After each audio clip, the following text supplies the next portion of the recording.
welcome to another edition of Pop the Chart. Ladies and gentlemen, it is Thursday.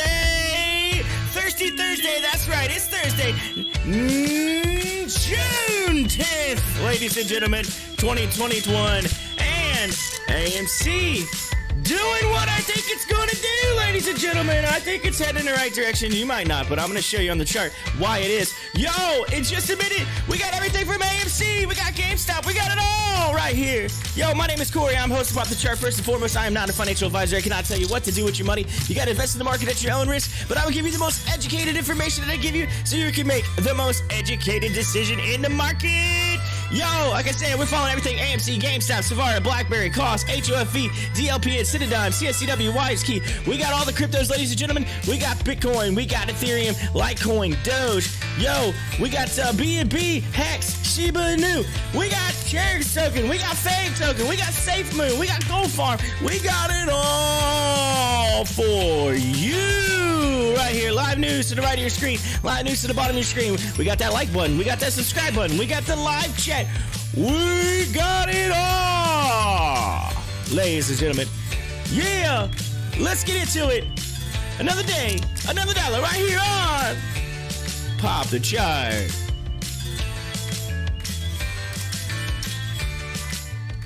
I even got muffin, another muffin. It's time, muffin time. Yeah.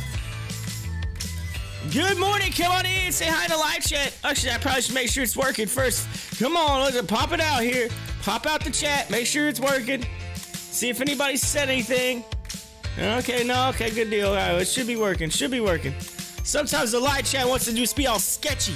Be all sketchy. Yeah. All right, ladies and gentlemen, let's get into the countdown. And in 10, 9, 8, 7, 6, 5, 4, 3, 2, 1. Ding, ding, ding, ding, ding. Ring that opening bell, ladies and gentlemen. Let's get into the market. Yo, market is open right here on Pop the Chart. We're ready to go. AMC taking a dip right off the morning, but I'm not worried. Why? Because it's got a big old fat G-dub on the chart. That's what I'm talking about. We got a G-dub on the chart. It's going to end up rocking and rolling, and it's going to end up moving in the right direction. I'm telling you. Another good thing, so I was just kind of peeking in on Trey from Trey's Trades this morning because he happened to be doing a live stream from his hotel room, so I was checking it out, see what all he was saying, and one thing that was posted out there, the Ortex data, so they're saying the short interest, and you gotta remember, it's a little delayed when it comes out, so a little behind, but it was definitely, the short interest was increasing, so they're trying to add more to it, I'm telling you. And to put it into words, Trey, they're pissing on the fence. They're pissing on the fence. They are. I'm telling you what. It's they're playing with fire right now. Shorty's about to get burned. They're about to get burned. Another thing, I actually just tweeted it out. I retweeted it and quoted it. Is the fact that apparently the global head of operations for Citadel happens to be on the DTCC, on the board of DTCC, which is kind of a conflict of interest. So we got to figure that out this morning. And somebody said, "Hey, Trey, did you see this?" And then, like, next thing you know, he posted it out. So I just retweeted it and said, you know, it's gonna be it's got basically George Clooney like spitting out his water in his you know, in his office or whatever. It's kind of one of those this is what happens when the world finds out kind of thing. So I said this is going to be what happens when David Ings figures out that the apes figured it out. He's thinking, oh no, oh man. Yo, I'm gonna double check, man. We got some people in here, but I'm not seeing anything coming across the live chat right now, so I'm gonna make sure that the live chat's working here. I don't know. Usually there's something's in that live chat by now. You know what I'm saying? So I don't know. Maybe if you're out there, hit the live chat up just to make sure it works for me. That'd be nice. I don't know what to say. Sometimes this thing bugs out on me. It doesn't work, so. Oh, yeah. Alright, so let's take a look at AMC. We're looking at the 1 hour chart. We're gonna take a look at it. Have you noticed it has it coming down on this chart? But here's the deal: it's hitting that bottom right there. It's solid bounce off of that. Nick says, "Hey, Corey, Nick. All right, good deal. Live chat does work. Thank you, Nick. Appreciate it." So it's coming down, and then we have a little pullback. So we're trying to kind of curve this bad boy around. We are. You can actually see it starting to pop up a little bit on the chart there. Looks like we're gonna start trying to head back up off of this little downward level, and then you already know, boom, boom, yeah, that's what it's looking like. Getting a little double bounce off of that. You can kind of see this even starting to kind of move up this way too as well. If we go like this, so maybe, you know, if I pull this down, you can kind of see it's not wanting to cooperate. Come on now. Come on now. So, I mean, we could go this route right here. And, or actually, you know what? Yeah. Let's take this thing and let's go back to, like, right here. These things never want to cooperate. I don't understand why. I don't understand why. Why do they not want to cooperate? What is wrong with them? The chart, it never wants to cooperate. It's not cooperating right now. There you go. That's what we're looking at right there. It's straight up flag. Straight up flag formation. And if you move this thing up, you can see it's setting up right there. That's what we're looking at right now.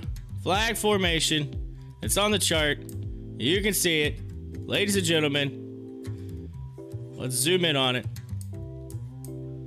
There it is. Bam, bam, bam. Might not be exactly perfect, but it's pretty close. So that's what I wanted to show you. We're set up out of that flag formation, and we're gonna try to run upward. Nick says, "You got it, buddy. Just chilling, watching you do what you do." Yeah. I show you what. You're also gonna watch me do this. I'll drink another coffee. Y'all got me drinking coffee now. What's up with this? It's like 2 days in a row. That's 2 days in a row. Not, what's that mean? Does that mean I'm getting old? What is that? Coffee? You start drinking coffee? Does that mean you're old? What's that mean? What's this mean? I had a craving for it again this morning. I don't know what it was. I was like, you know, I'm like craving some coffee up in here. What is this? Yeah. Nick says we need a healthy bounce. We do. And I think we're seeing it. You got that 15 heading upward.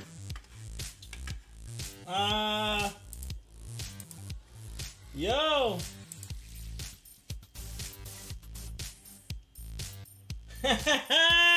Eric said he's gonna have a bad day at work.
High five! Boom! In the house! Look at it go! Perfect timing. I apologize. Someone replied to one of my tweets. So I wanted to reply back. All right, I was trying to be nice. So check this out. Yeah, I was trying to be nice. Trying, you know. Boom, boom. Yo, so check this out. Eric came in. I posted out about what Trey about that David Ings about being on the DTCC and being a conflict of interest, and I said, you know, it's got Jiff and George Clooney spitting out the he says, were you getting Twitter pated? Yes, that's what's happening. So spitting out the his like drink, you know, when it's kind of like, oh, something bad just happened at work, and he just found out about it, you know what I mean? And talking about when people realize that Trey just tweeted out that he's a conflict of interest by sitting on the board of the DTCC and also being the global head of operations for Citadel. Yo, something ain't right there. Something ain't right. It's like the people that investigate, you know, stock-related mishaps. The dude's on the board, and he's also on Citadel's head of operations. What? Anyway, posted that out. So I sent that out, you know, on a GIF, and then someone said, yeah, he's gonna have a bad day. So I had to respond. And I responded by saying, I said, yeah, he's going to be jamming out to the smash hit Bad Day by Daniel, the 2005 smash hit Bad Day by Daniel Powder. Because you had a bad day. Abso-freaking-lutely. Could you imagine the people knocking on his doors like right now? It's like, oh, man. Oh, no. Yo, Muffin's in the house. Muffin. Yo, what's up, Muffin's in the house? Yo, Muffin. I love you, Muffin. Oh, my gosh. I got to make this one count. This is the last one. And my wife did, like, the worst thing you could do, all right? We got one of those, you know, glass little pedestal cake things that, yeah, got the little, you know, the glass thing that they set in, whatever, for, like, cakes. And she put all the muffins in there where you can, like, see them, and they're just sitting right on the counter. And you're just like, man, this is craziness. I just can't stop looking at it. That muffin looks delicious. It's blueberry. I love blueberry muffins. I'm a blueberry muffin guy. The diet went out when I went on vacation, man. Come on now. I dieted for quite a while. I lost like 20 pounds, and then I was like, nah, I'm gonna be a fat kid again. So, Nick says, hard to resist a good muffin. Yo, hard to... Oh, man. It was almost like you're window shopping it, right? Because it's in that glass. So it's like you see through it. And you see them in there, and you're just like, yeah, I see you, Muffin. I'm about to come in and make a purchase. I see what I want. I'm coming in. I'm buying you right now. He's like, I might have some, you know, I might have some, what do they call that? Some regrets. I might have some regrets.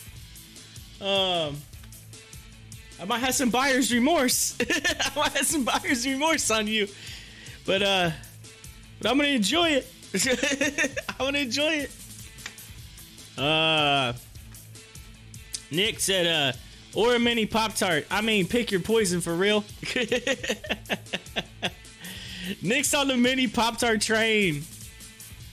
You're on the train. I'm gonna be on a train for the first time in a couple weeks. In a couple weeks, I'm gonna be on a train. I'm super excited about the train. My wife was actually talking to some of her coworkers yesterday. She come on, she's like, yo, some of the coworkers talking about the train. I kind of asked. She's like, you know, I'm always not, you know, train. It's probably gonna be like bump the whole ride, and they were like, oh man, they're like, wait, you're doing a late night train ride? Oh man, I don't know about that. And you're not in a room? I'm like, no, they were sold out of rooms. I couldn't get a room. There's the only train available heading that way, so and I have a choice. So we're doing coach. We're riding a coach, baby. We're going real. If you're gonna ride a train, you gotta ride a train. I mean, come on now. OSAT on a circuit breaker right now. Let's take a look at that. OSAT. Oh, I said OSAT. OSAT. Come on. Yeah, boom goes the dynamite. It says, talk about buyer's remorse. My son and I did the Death Nut Challenge. Oh my God, I will never do anything like that again. The Death Nut Challenge. What's the? I don't think I've ever seen that. What's the Death Nut? What's that? Are you guys allergic to peanuts or something and you ate it? The Death Nut Challenge. Am I sheltered on this or something? What is the Death Nut Challenge? Oh, it's an extreme peanut or hot peanut. Okay, I got you. Oh man, I never saw that, so I don't know. It's one of those stupid hot food challenges. Oh. So I was at and I may have told you this before, Hi-Fi. You might have heard this before. Joey says, sheltered like me? So I was actually at my family's out in Indianapolis one time. We were out there for Halloween, to a Halloween party we got invited to. And no joke, there's they do this thing, there's this big Halloween party every year. So like all these people from all over come, and it's like this big cool event that one of my family members, he was a drill sergeant in the Marines, so like you know, he's got a lot of friends. He's got like probably, like, if you ever just wanted to hear like the coolest story of someone's life, like it's like he just some of the stuff you're like, really? No, like that happened? Like what? You know, I mean, he just says some crazy military stories. But anyway, it's super interesting. But they do this big party every year, and all these people come around. There's a lot of family members, whatever. It's out in Indy. So yeah, I got family that lives out in Indy as well. And so we're out there, and they do this event called Fear Factor. It's a tradition. They do it every year for Halloween. It's called Fear Factor. And I'm like, they're like, you're in on this, right? Come on, because it's my cousin I don't see very often, and he's kind of a trip. He's never know what's gonna come out of his mouth. It's really funny. And he said, guys, he's like, come on, you're doing this. Come on, let's go. So they pick two teams, and there's a table, big long table, all right. And you're like, all right, cool. And so like, it's like, all right, so this team's on this side of the table is facing the team on the other side of the table. I'm like, what are we doing? Some like crazy arm wrestling or something? What is this? And they're like, all right, just hold on. And I'm like, all right, I'm gonna explain the rules. We're like, okay, the two people at the end of the table, we are going to you're gonna pick out of a there's a little bowl, all right? It's got a whole bunch of papers in it. You're gonna pick out that bowl. It's gonna say trick or treat. And I'm like, okay, where are we getting at with this? And he's like, all right, now y'all turn around and look over there. And so we turn and we look. There's two tables and they're separated, and there's a whole bunch of covered dishes on them. And I'm like, oh no, oh no, oh no. I already know what's coming. Cause then I thought Fear Factor. Oh, like the show, like the TV, like we're gonna eat stuff and we can't see what it is. Oh no. Oh no. So anyway, the very first two that go, one of my uncles is versus some distant family member. I don't have a clue who they were. That distant family member like would never seen, never met. So and the very first thing they get is like a silkworm. And I'm like, oh man, I was like, and so I'm looking at I'm thinking, is my uncle going to do that? And so like, yeah. So anyway, they're like, as OSAT opens up here, you know, he literally, they had to, so the first person to eat it and show their mouth, obviously the fastest, whatever. They said 1, 2, 3, go. Whoever eats it, they get a point for their team. All right. And at the end, there's some overall like amazing prize, right? This amazing thing, which I believe at the end, the winning team doesn't have to eat the last dish. And if you're the losing team, you've got to eat the last dish. And so you're expecting it to be very, very bad. And the whole team has to eat it. And so there's some incentive to do what you're going to do, right? There's incentive. Anyway, I got pretty lucky in the fact that when we got there, we picked a treat. And so we actually the first one to pick treat, so I got pretty lucky. So me and my father got to eat a Hershey bar, so I got pretty lucky on that. But long story short, later in the evening, one of the items was literally the ghost chili pepper. Straight up, the ghost chili pepper. All right, and it's like grounded down, and it's in like a straight up liquid paste, like they extracted the heat from the pepper and put it in this like stuff that they put on a cracker. All right, so this is like straight up ghost chili, like the hottest extractedness of it of the ghost chili pepper, which is what, like the hottest pepper in the world or whatever.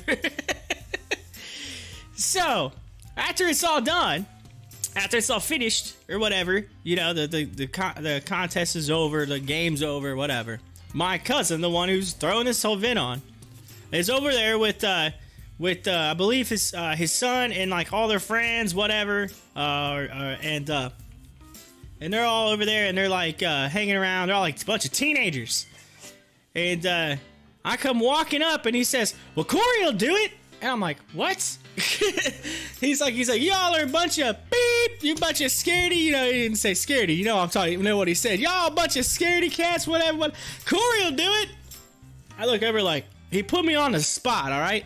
He put me on the spot, hands me a cracker with that ghost chili pepper stuff, and I'm like, oh no, like, oh man. See, I'm not a guy that does a lot of super spicy things, right?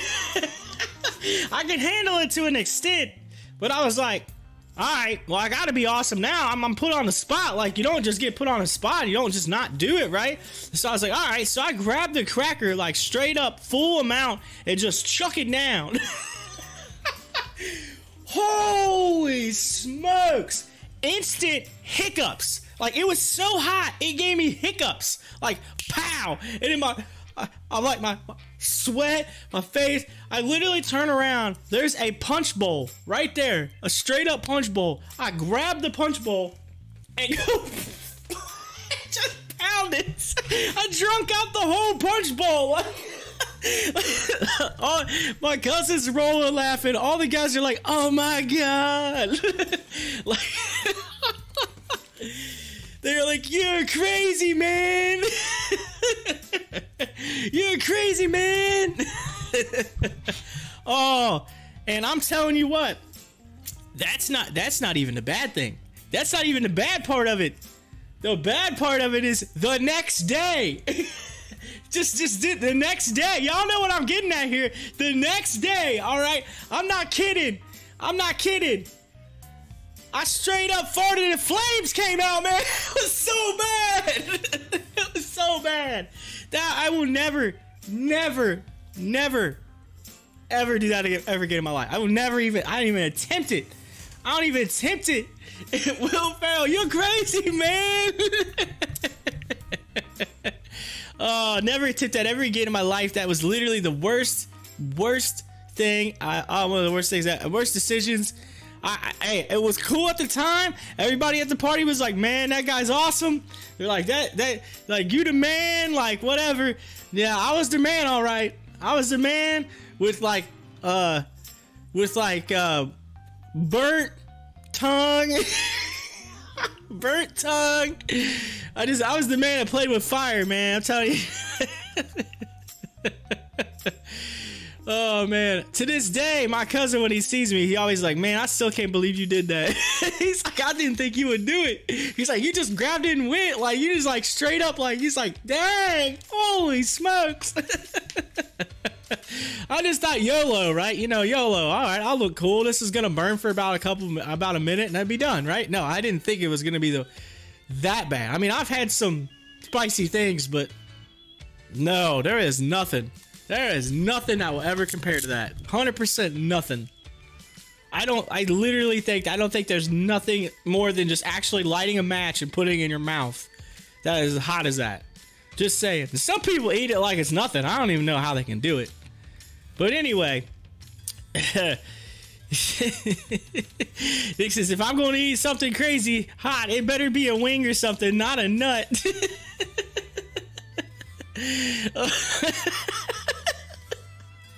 He got a straight up hot nuts. Hi-Fi says the heat wasn't all that bad to handle. It was that one, it tasted horrible, and two, gave me the worst cramps of my life. I thought I was delivering a baby horse.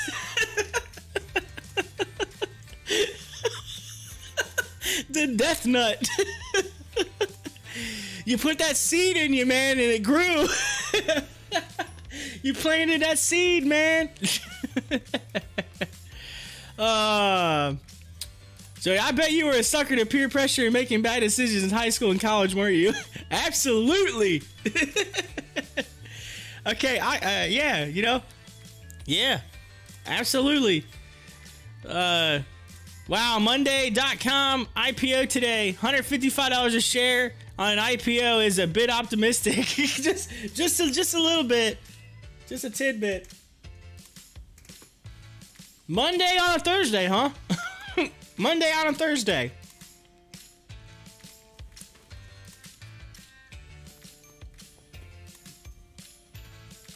Oh, man. Oh, muffin fell on the floor. Not the whole muffin, just part of it.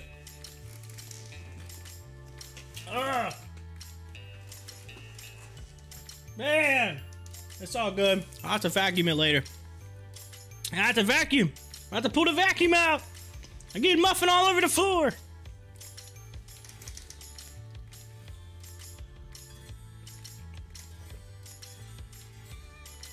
All right. So AMC had a nice little run up. Now it's kind of pulling back a little bit. Let's go back to GameStop.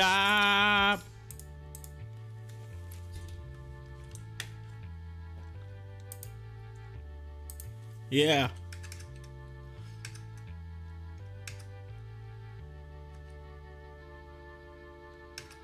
You know, Joey, you just reminded me when you were saying the whole peer pressure thing. I actually one time we were out, it's like winter time, and my buddy who lived down the street had like this it snowed like crazy, and they had where they actually like rode motorcycles and had like big dirt jumps and stuff in this big area. And so we're out there and we had the four-wheeler out, me and a bunch of friends, and we had, you know, tied a sled to it. We were going around this big, you know, area, whatever, with the pulling people on the sled. So one of my good friends, and we're still good friends today. Actually, it's funny, we both coach football in the same league, different age groups, but yeah, so we're always catching up and talking about old times. But anyway, he's on the four-wheeler and he turns around and he looks at me like all the dudes, even some of the older ones that are like, you know, like some of the super popular people are sitting there. They're all standing around. He looks at me. He's like, dude.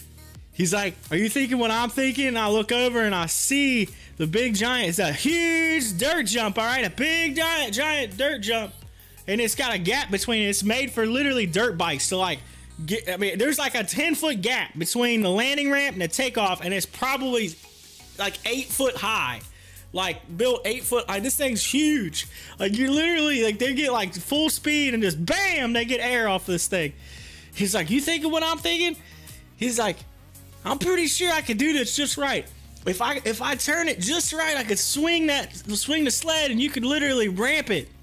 And I was like, oh, that'd be so cool. I would be cool. We might be able to pull this off. We might pull this off. You know, all the ladies are over there too, and they're all chatting like, yeah, I'm gonna be the stud. Here we go. Let's go. Let's go. All right. So I get on this thing. I get on this thing. I'm on the sled. All right, it's a plastic sled. Plastic sled. Like first mistake. Red flag number one. Yo, it's a plastic sled. One of those store-bought, you know, flimsy things, whatever. But it's tied with a rope. But he takes off, and I mean, he's getting it, right? And you can see all of them, like, when we're coming around, I can kind of still see everybody, and they're all like, man, he's going pretty quick. He's going pretty fast. You can see their faces like, what's he doing? And then literally my buddy turns the four-wheeler at like the perfect angle so that when the sled comes around, I like slingshot into the actual, like perfectly into the dirt jump. I hit it dead center. He perfectly hit it. Like, he hit it right on. He's like, man, I come swinging around through there like, you know, when you're on like the tube on a lake and a boat swings you. I'm like coming around like, oh, here we go. Woof. I hit the ramp. I can hear as it almost like everything goes in slow motion for like half a second, right? You know, it's like I hit the ramp. I'm coming up. This is dead story. I cannot make this up. This is like straight up. I can hear literally the crowd of people thinking, what? Like, I just literally hear them all start making noise like, no. Like, you start hearing. All of a sudden, as I'm coming down, I realize, oh, hell nah. I'm not going to make it. I'm not going to make the landing. We shortened it. We didn't go fast enough. We were just a hair too short. I mean, I literally was like probably 2 feet, 2.5, 3 feet away from making this landing ramp. So it's like you see me going up and I'm going in the air and I'm cruising. Everybody said, then from the angle that they're at, right? All they said was they saw me go up, hit the ramp, and I disappeared. What I actually did was so if this is, if you're looking at the screen right now and you're looking at my camera, this is literally the landing, like the flatness, and then it comes down, you know, like that. I was going to make it and come across. I came down just a hair short and bam, right into the landing ramp, straight crashed. Boom, snapped the rope, broke the sled. I hit the thing. I come down. I'm laying in the snow. The good thing is there was so much snow that it actually kind of broke my fall. You know what I'm saying? Like, I mean, I did hit the landing ramp, but the snow kind of patted the ground, right? So they all thought, oh no, he's dead. He gone.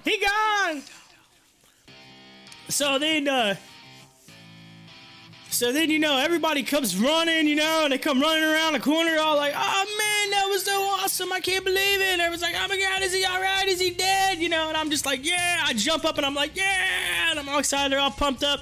All of a sudden one of my friends goes, you suck. And I was like, what? He's like, you broke the sled. They didn't care if I was okay, they was pissed that the sled was broken. We broke the sled, we didn't have a replacement sled.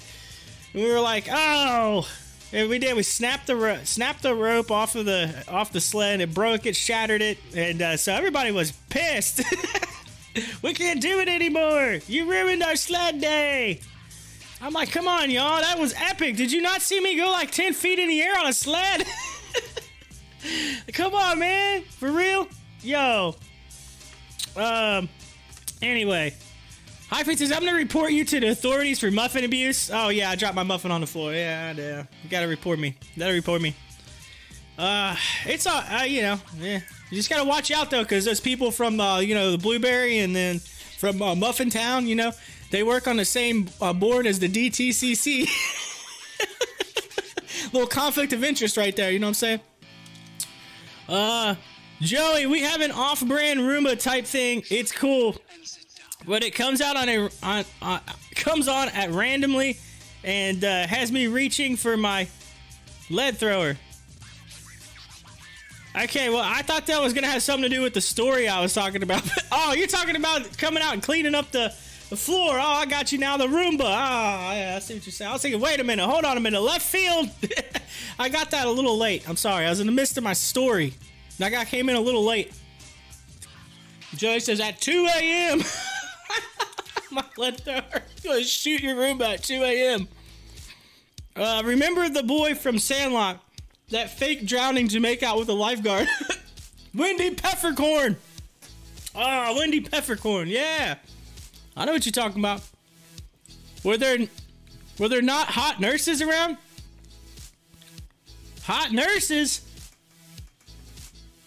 dude. We lived. I'm from the country. This is in the middle of a cornfield. That's not a hospital for miles. I'm literally just like you break something, you're screwed. you get smacked in the back of the head by your mother and told to go to your room without dinner. That's what happens there. You break something and you don't go to the hospital. They're like, all right, hold on, let me get the duct tape.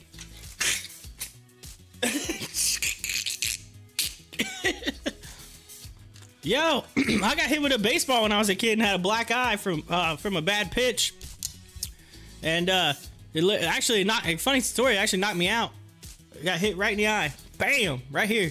Knocked me out. All I remember is waking up and the whole team was standing around me like, is he dead? And no, you don't go to the hospital for that. 2 minutes later, they didn't even have ice at the concession stand. I had popsicles on my face. That's how we do it out here. It's whatever works, right? I had those like push-up popsicles. You know what I'm talking about? Like the big long, freezer pops, whatever. I had that on my eye.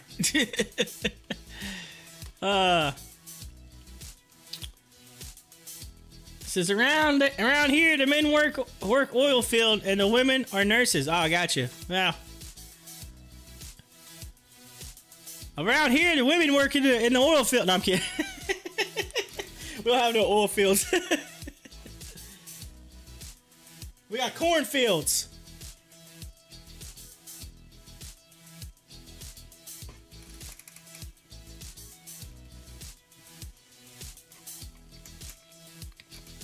Man, muffins are so good, but they're really messy. I'm getting this muffin everywhere. It is going everywhere.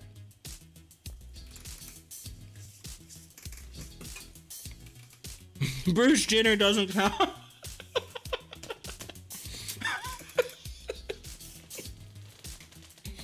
Oh, bad timing, Joey. I came across when I put a muffin in my mouth. Oh, man. Oh, I'm gonna spit my muffin out, man. I was not expecting that. Funny guy. Funny guy. Yeah, it was pretty epic. Yeah, we totally broke the sled. That was fun. I'll never forget that. That's a memory I will never forget. I mean, it's one those are the events that you remember forever, right? Because something crazy happens, you're just like, did he just do that? Like,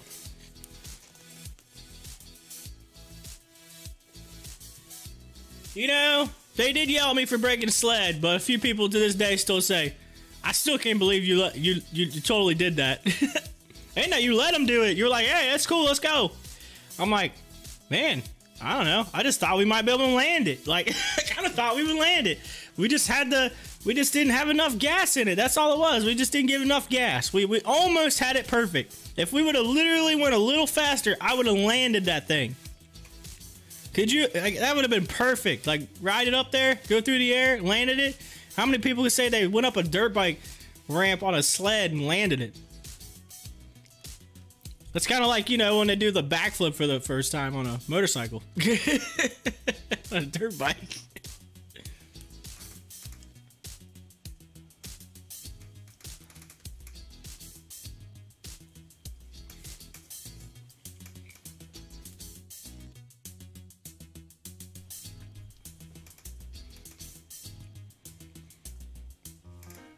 I know what you're all thinking. You're all thinking, man, Corey's kind of like Will Ferrell in the whole fact of, we're going streaking! Like, you're gonna be that guy.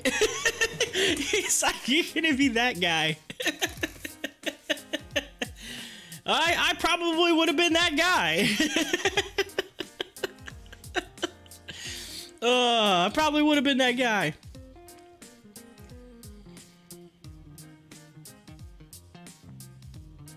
So if Bruce wins governor in California, will he be the first Madam Governor of California? A man steals the title as the first woman governor in the state.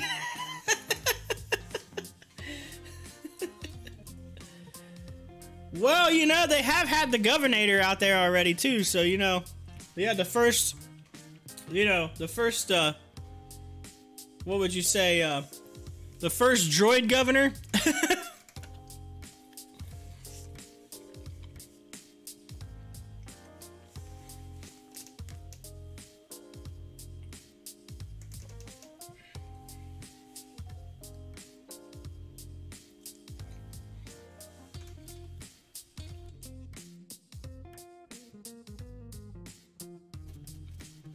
Alright, let's take a look at MDLY, because it looks like it's the big...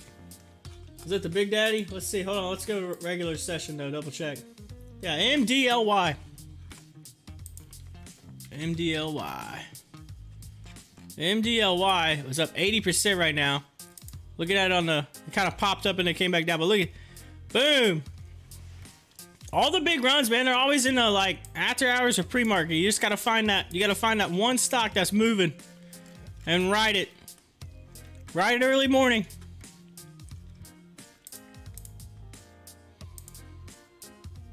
Come on, WEBULL. I just updated WEBULL today. Again, it updated it again, so... Who knows how many glitches we're gonna have in the new update. Because, you know, the glitches in this update is just gonna be, you know, being fixed in the next update, and then we'll have glitches in that update that has to be fixed in the following update after that, and so on and so on. I was thinking yesterday... The similarity in Skynet and Starlink.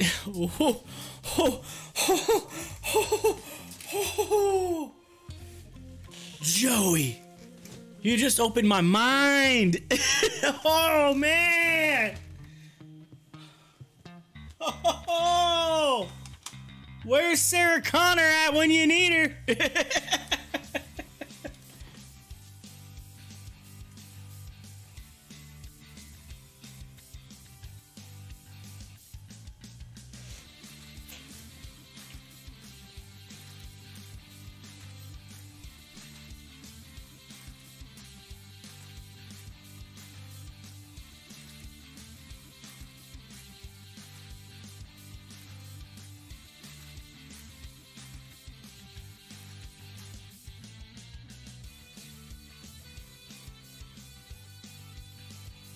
Actually, you know what?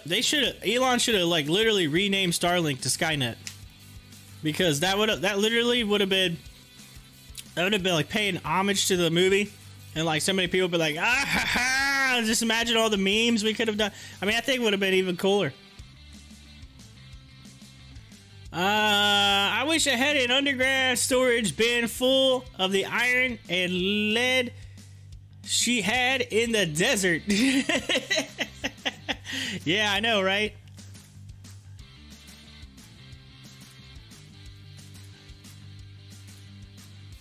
Hey, question, have any of y'all ever go to like the Universal Studios in Florida?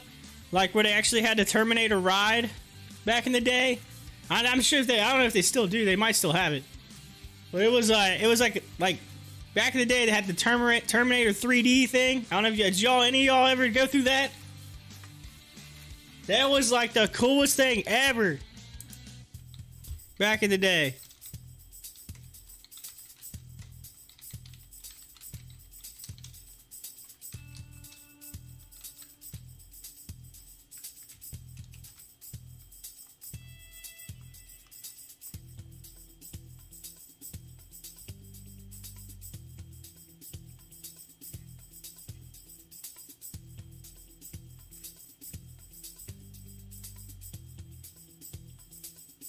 Oh, looks like it closed in 2017. Let's see here. Joey said, I've been there. I like the Back to the Future ride the best. Well, I mean, that is cool, but I'm saying, like, I'm just wondering if anybody actually got a chance. Because it closed in 2017. I went like not long after it opened, like way back when. Let's see.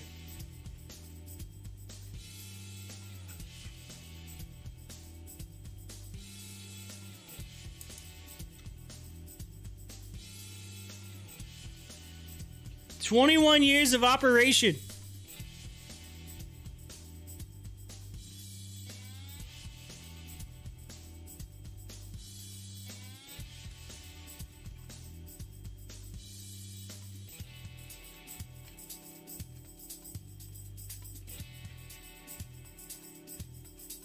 They closed after 21 years of operation. That thing was insane when it first came out. I'm sure they could have made it even cooler, you know?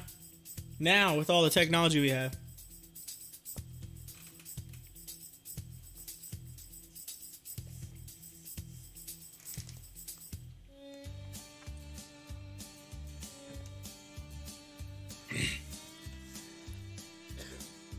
All I know is, if you never got a chance to ride it, that Terminator ride, like the oh man, the police guy that like turns into the like melts and stuff and comes back up.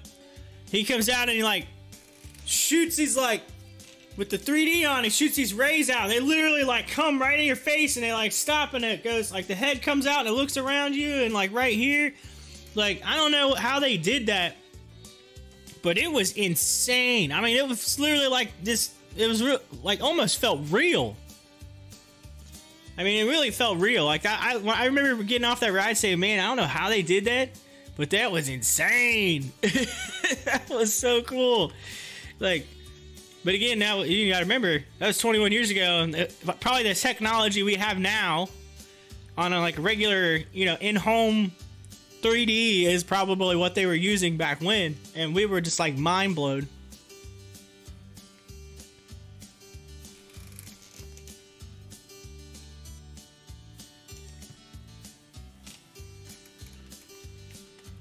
Oh, look at that G-Dub! Come on, another run up here.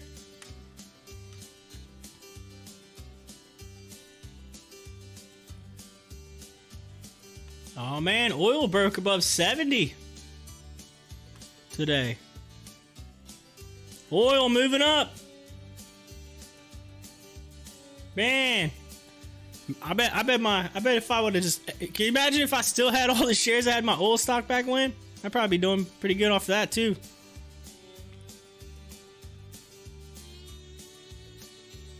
Yeah. Now I took all the profits from that, put into AMC. I was like, AMC, let's go.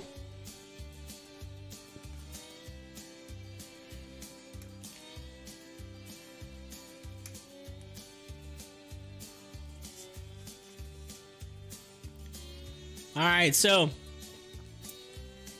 I'm looking at this. At Chi-Town. All right, because we're gonna take it. Yeah, I'm going to Chi-Town. I'm going to Chicago for a little weekend getaway with my wife. It's just it's a quick. We're taking a train ride. We're gonna go out there. We're gonna hang out. We never rode a train before. We're gonna go hang out for a weekend, whatever, and then fly back, kind of thing. So my thing is, because we're gonna have a real nice dinner for our anniversary. So I was looking, I saw this place. All right, I saw this place that I could probably make reservations at. It's not cheap. It's a fancy restaurant, whatever. You know, it's gonna be you know, one of those. It's chef's gonna come out probably and whatever. You know, I feel like it'd be kind of cool to do that. You know, I remember I'm from the sticks, so I'm not used to that fine dining very often. You know. We're in the country out here. We eat steaks, whatever. You know what I'm saying? But so I got wings, tendies. We eat tendies on the show. You know what I'm saying? So it's gonna be. I'm like, yeah, I'm gonna try this fine dining experience. I've had it a few times, and sometimes you get some really good food. You're like, man, what do they put in this? Like, this is delicious. Like this. I mean, I get it. It's like it's expensive, but there's a reason why it's expensive, because they like make it taste like absolute like gold. But anyway, there's this restaurant that I seen. I mean, I don't know if we can get a reservation there. Hopefully we can. It might be one of those places that's like packed up for like 6 months. But there's a place. It's called the Signature 95th that I found. It's on like the here's the kicker, and I will see what y'all think about this. All right, it's on the 95th floor of a building. The 95th floor. All right, now hold on a second, y'all. I'm gonna tell you a little something. I am scared of heights. All right, I do not like heights. Okay, I can fly in a plane. Does not bother me. I love it. I love flying, whatever. No problem. I cannot look over the edge of a building. Now, if there's like usually a glass window, you know, somewhat, I can kind of take it to an extent. But there's something about heights. I literally like hyperventilate. I don't understand how. I don't know. It's like my body goes into like shutdown mode. I don't know what it is. I can't explain it. I can look out the window of the plane. I love it. I'm like, this is so cool. Look at this. Ah, yeah, it's so cool, right? But for some reason, standing on that building, the swaying or something, it literally puts me into like convulsions. Like I get hot. I don't know what it is. Like my body literally just says, no, you can't do this. No, thank you. Like honestly. All right, I'm gonna tell a story on myself. All right, so y'all might give me a hard time. Might be handing in the man card a little bit here. I can't even hardly get on a roof. I'm telling you, my own roof, like on a ladder. I can't stand ladders. They freak me out. Like I can go like a step ladder to an extent. I don't know what it is.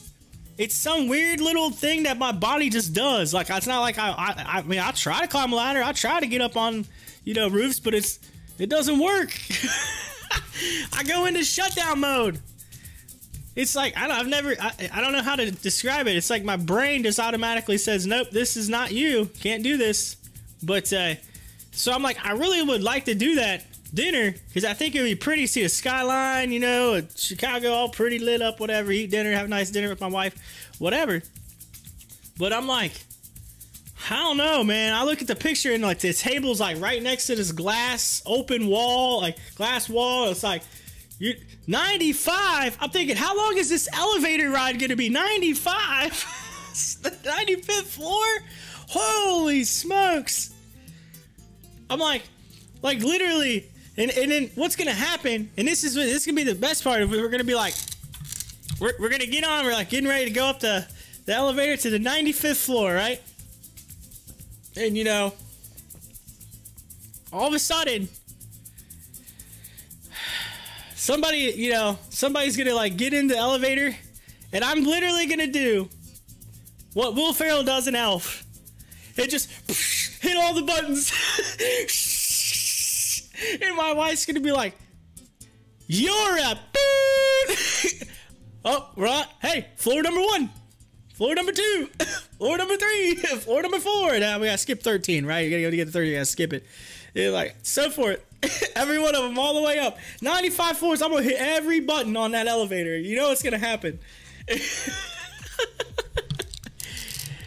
My wife's gonna punch me. She's like, no, you did not. I'm like, oh man. She goes, we're gonna be late. And I'll be like, no, we're fine. We'll make our reservation in 2 hours when this elevator reaches the 95th floor.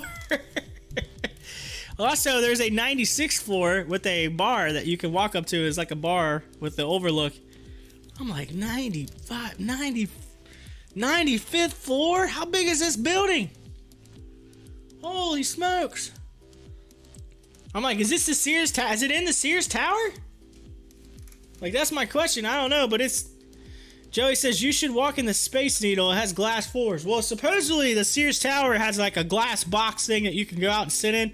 I don't think I could do that. There's no way. No way.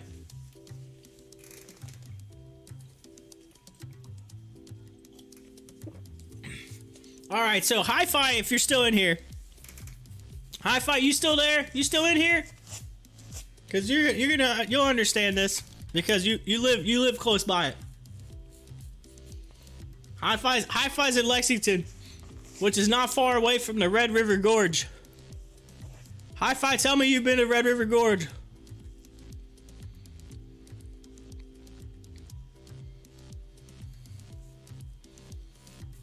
I think Hi-Fi ran out. Hi-Fi's like, I'll see you later. He's like, yeah, muffin abuse, I'm out. You abuse that muffin, I'm out. Like, peace. Man, the whole market's like kind of blah right now. It's like what's going on? It's like, oh man, nothing's going on. I think Hi-Fi left. Hi-Fi's like, I'm out, peace. Anyway, so Red River Gorge in Lexington, it's south side of Lexington, but it's down in Kentucky there. They have this thing called the Natural Bridge, and it's you can Google it if you've never been there, you never heard of it. You Google it. It's this like big giant natural rock thing that you have to go up like, I don't know, like half a mile, 2 miles, something like that. You gotta walk up this like long path of hiking up this hill to get there. And then when you finally get up there, you go through this, there's this narrow stairs. It's like natural steps that literally are made like because of the rock. Like the way that the rock is, it's like natural steps. Like they didn't, it's not, nothing's been like altered, but it's so narrow that when people are going up and going down, you have to like wait for it to check and see if someone's coming down the stairs because 2 people can't be in the, it's so narrow. It's barely one person can squeeze through it. It's and so anyway, you get up to the top there. There's no railings. There's no nothing. This thing is literally like a giant, huge rock that's way up in the air. Once you finally get up there, and it's probably 15 feet wide, 20 feet wide, maybe 25 feet at the most, and it's just like drop off straight down, and you can see for like ever. I got up there, and I literally had to sit down, and I was crawling, and my wife's like laughing at me because, all right, she had trouble getting up the hill just because of the pure. She got overheated and couldn't hardly like too hot for a walk because of further. Like for me, the hike was no problem, but she for some reason it got her. She just got overheated or something. So we had to sit down and take a break. So I was giving her a hard time because some old person kind of goes by and then some young kid, little baby comes running by. I said, man, you get passed up by grandpa and a baby. What's going on here? Like it's just like to say, I'm giving her a hard time. Well, she got the last laugh because as soon as we got up to the top of that place, I mean, my knees went weak. I was literally crawling to get out for this thing. I was like, I can't do it. There's no railings. I can't do it. Like, and I'm like crawling. She's laughing, pointing and laughing. All these people around, they're all looking at me like, what is up with this dude? I'm like, I can't do this. I can't do it. Like, why can't I don't know this. It's like, there's no rails. I was like, all I gotta do is slip and I'm done. Like, that's not, no, thank you. I was out. I literally crawled out of there. I went over to this area where you could just kind of see it from a distance. I was like, I'm done. She's just walking around, looking off the edge. Like, all right. I'm like, you slip and fall. You slip and fall. No, thank you. No, thank you. Ugh. Creepy. Some people, man, they just go and they'll hang right off of it, sit on the edge, whatever. I'm like, man, no, not me. I'm just curious, like, what made someone think, hey, let's put some glass here and stand on it? This high up in the air. Like, what makes people want to do that? You ever think about what happens to glass? It breaks, ladies and gentlemen. I am not doing that. I mean, I told my son, you never went up to Sears Tower? I was like, because I've been to Chicago before, one time when I was younger. And she had too. And she's like, oh, I went up there, no problem. I'm like, no, I'm good. I'm good. She's like, you want to go up there? I might go up there, but I'm not getting in that glass box. Don't even pressure me. It's not happening. That's the one thing that I cannot be pressured into. 100%. You cannot peer pressure me to get on a glass box standing 90 floors off of a building. It's not happening. It is not gonna, I mean, there's not enough money you can pay me for me to do that.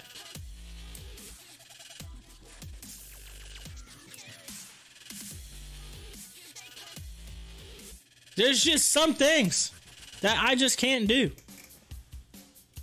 And the other thing, and this is like literally my other snakes. I can't do snakes either.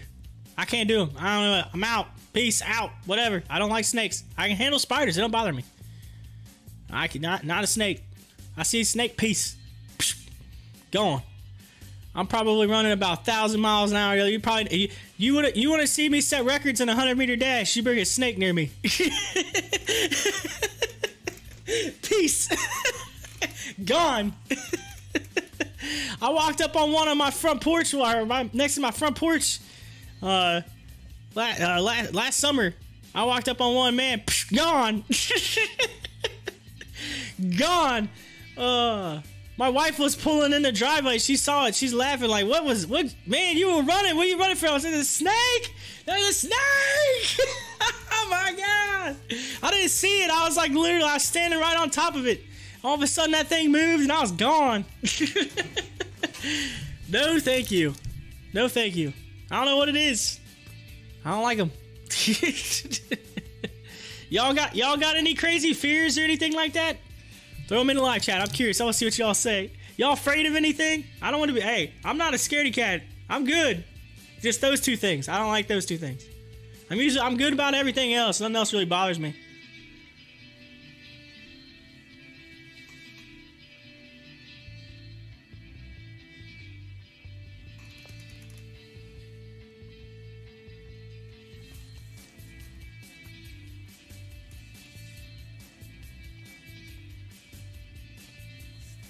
Me walking up on a snake would be about like someone who's scared of clowns watching the movie It.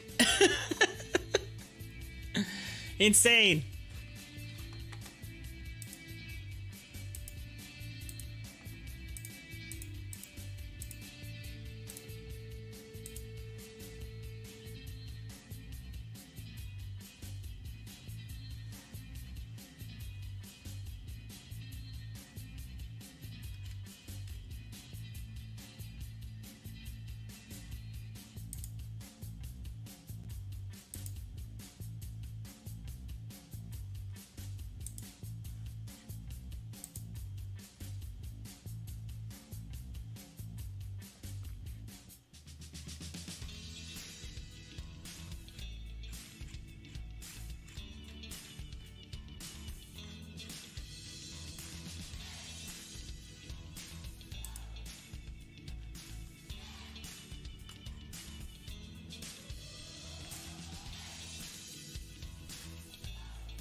Alright, where y'all at, man? The live chat got quiet. I was like talking to y'all, telling stories and everything. Y'all disappeared. Did y'all fall asleep in my story? Y'all wake up.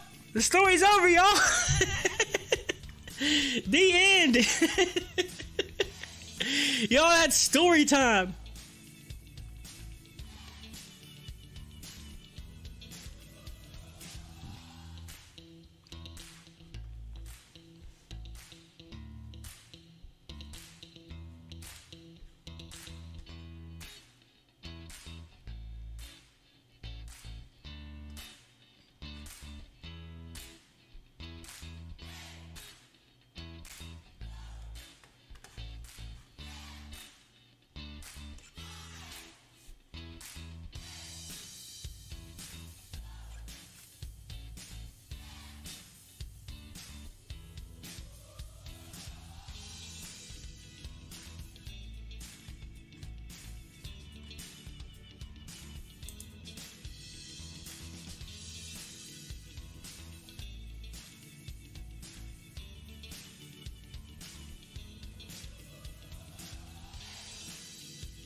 All right.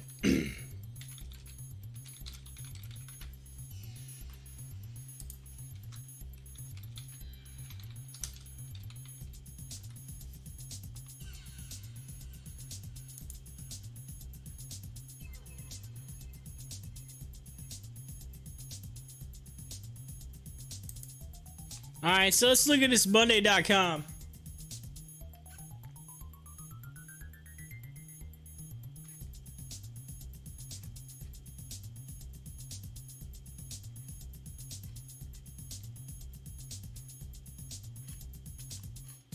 I'm assuming it's going to be MON, right? Right? Monday? Is that how it's going to do? MON? Oh, MNDY. All right. Monday.com. 155 bucks. I would say you were right, Hi-Fi, earlier when we were talking about this. Man. Let's see what they're saying. All right, so let's see what this says right here. The most lucrative initial public offering ever by an Israeli company will be completed on Wall Street later today when Monday.com shares begin trading on NASDAQ. The Israeli work operating system announced that the pricing of its shares has been set at $155 per share, meaning it will be raising $574 million at a market value of about $6.8 billion. What? Holy smokes. The company, with backers including venture capital firm Sapphire Ventures and investment manager Hamilton Lane, announced last week that it plans to sell 3.7 million shares for $125 to $140 a piece, but high demand resulted in a rise in the pricing. The biggest IPO by an Israeli company to date was completed by WEBULL in 2014, I think it's WEBULL or Mobileye or whatever. I think it's WEBULL, whatever. 2014, when it went public at a valuation of $5.3 billion. WEBULL was acquired by Intel 3 years later for $15 billion. Iron Source and eToro were both recently valued higher than Monday.com, but their public offerings will be completed via SPAC mergers, and they have yet to have been finalized. Alright, so Salesforce.com's investment arm and Zoom Video Communications have each agreed to buy $75 million of Monday.com shares in a private placement, the company said. Monday.com is valued at $2.7 billion after its last funding round. Bloomberg News reported that in May last year, the Tel Aviv-based company has developed a work operating system, Work OS, where organizations of any size can create the tools and processes they need to manage every aspect of their work. It was founded in 2012 and is led by co-chief executive officers Roy Mann and Aaron Zinman. Goldman Sachs, JP Morgan, Allen Company, and Jefferies are among the underwriters for Monday.com's IPO. It will list on NASDAQ under the symbol MNDY. The company's revenue rose 85% to $59 million in the 3 months ending March 31st. Its filing showed. Net loss, however, widened to $39 million from $19.9 million in the same period.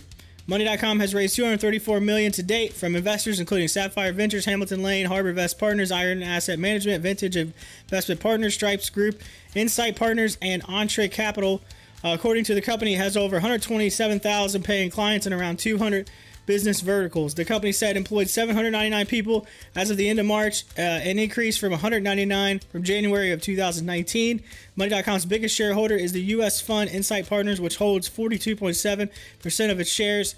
Sonipe, part of Entree Capital, and the company's first major investor, holds a 12.4% stake. Mann has a 15.3% stake, while Zinman holds 5.6% of the shares.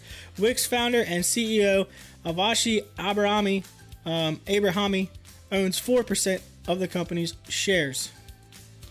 So there's a lot of hands in the pot. A lot of hands in the pot. A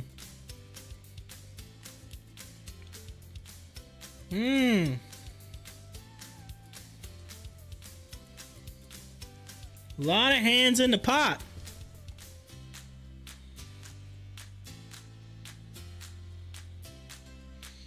$6.8 billion valuation.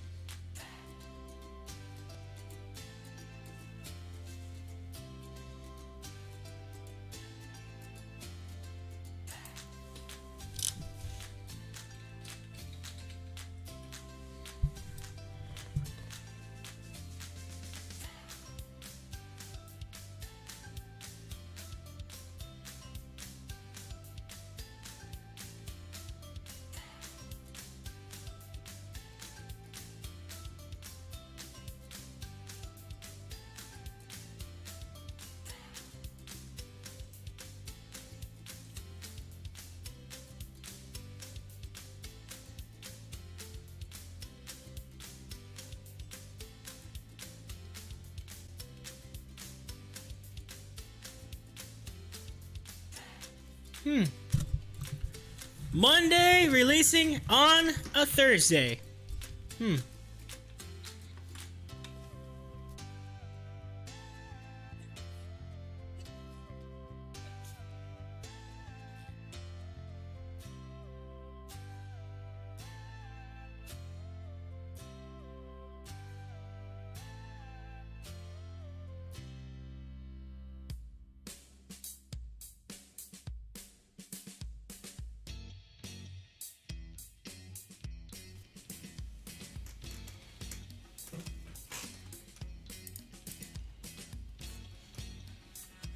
Alright, we'll have to keep an eye out for Monday and see what happens with it. Monday.com.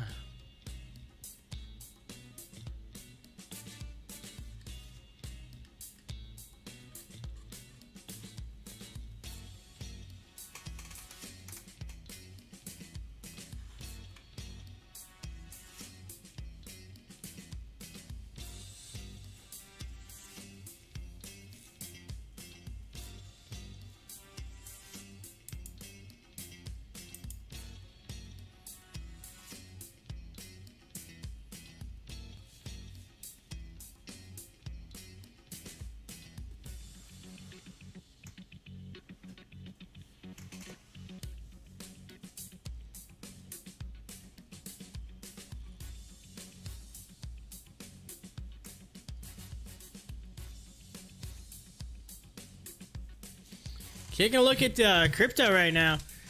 Yo, Bitcoin. It's over 37K right now. Jason says, yo, just in for the doctor. Yo, welcome, Jason. I was just starting to wonder, we had much people was in here, and all of a sudden everybody just got real quiet. Speaking of Monday, we just talked about Monday a second ago. It just came across right here. Shares indicated 180 now. They're saying 180 bucks. Jeez. 180 on Monday. Monday.com on Thursday. Anyway, yo, welcome. Good morning.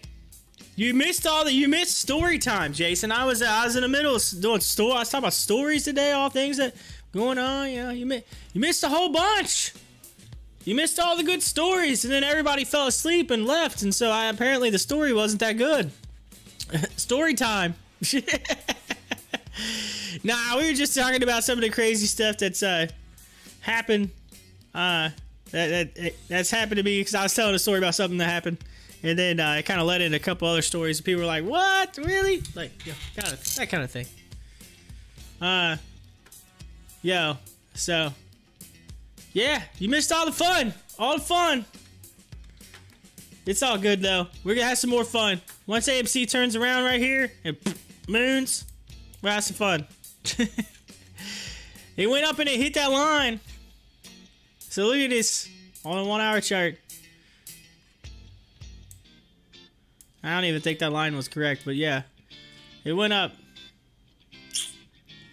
Starting to come up this way. We just need an explosion. We're trying to break out this bull flag. Break out. Keep running. Volume. We need volume. Where's the volume at? We lost all our volume.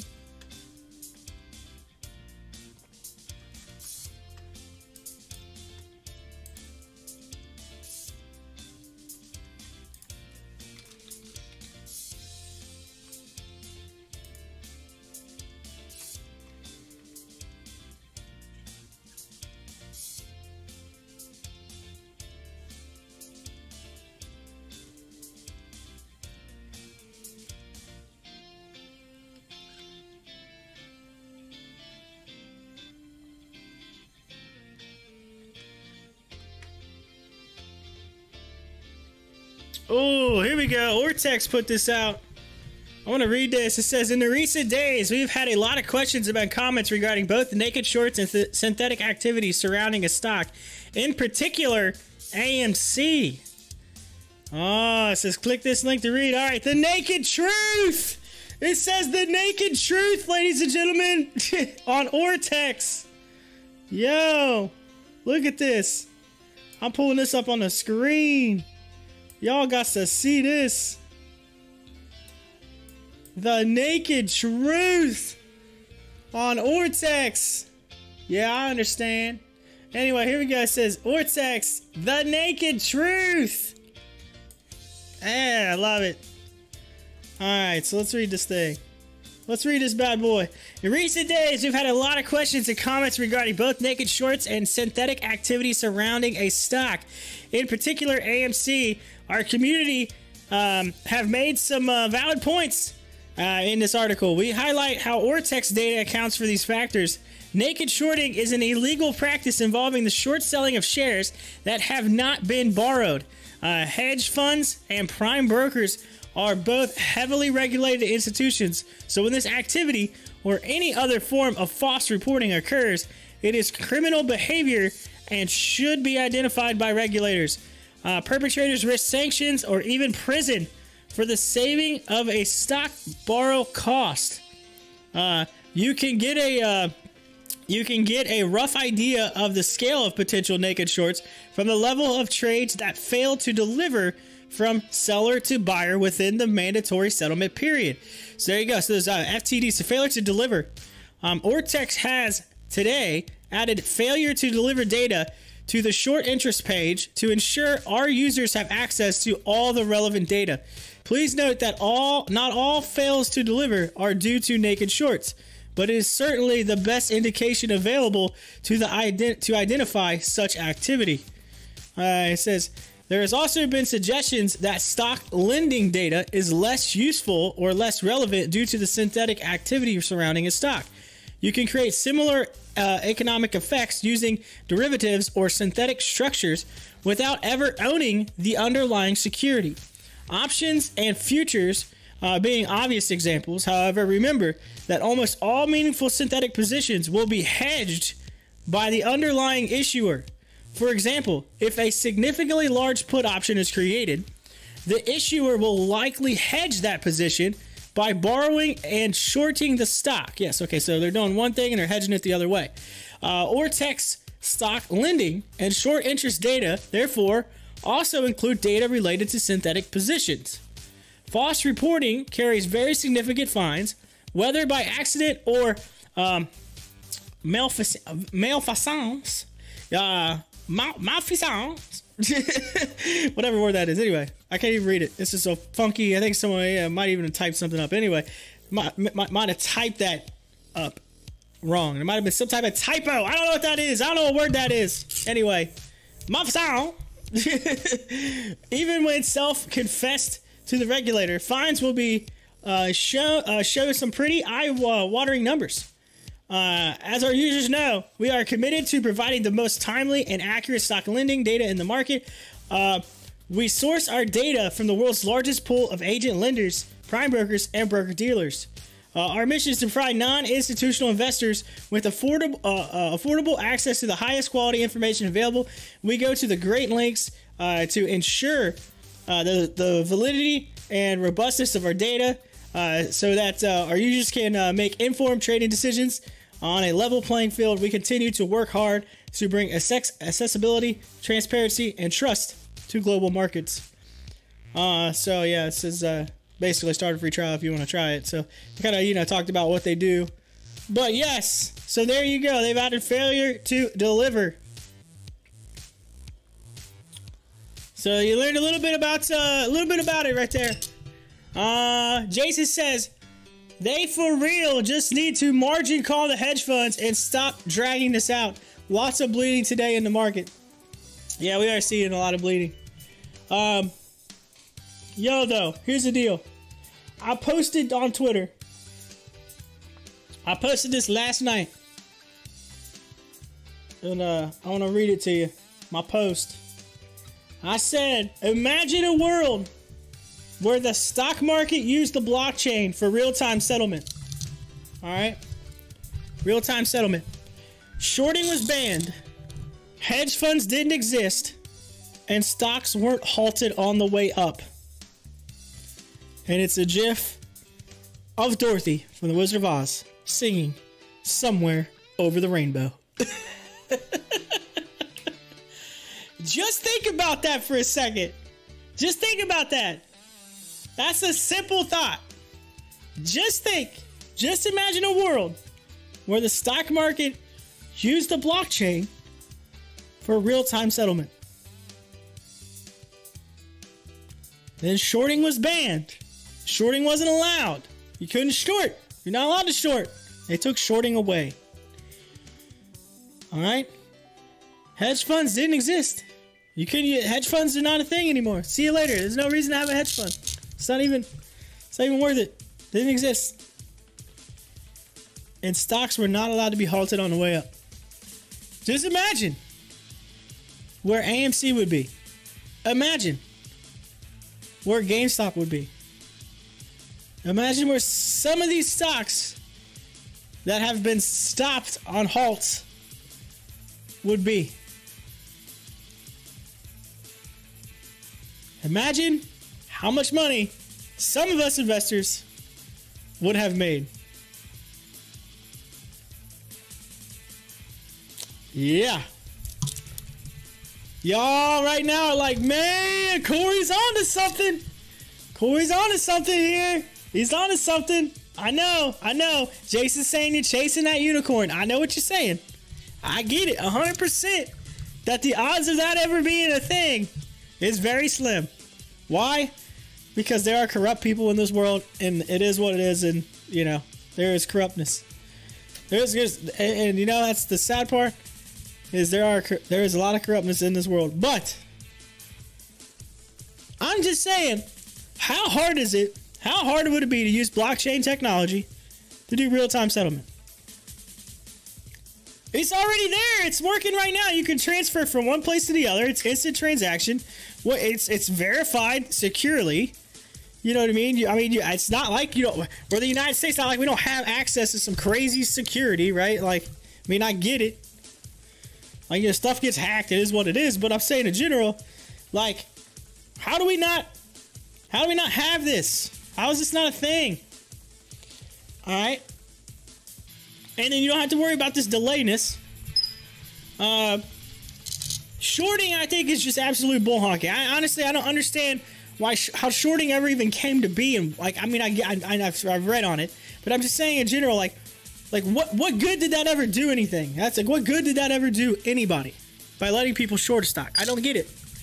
Like, you know, when you're growing up and you're a kid, you learn a little bit about the stock market at school because they don't teach you a ton of stuff about it. But when you learn about it, like, all right, you buy low, you sell high, you make some money, that's it.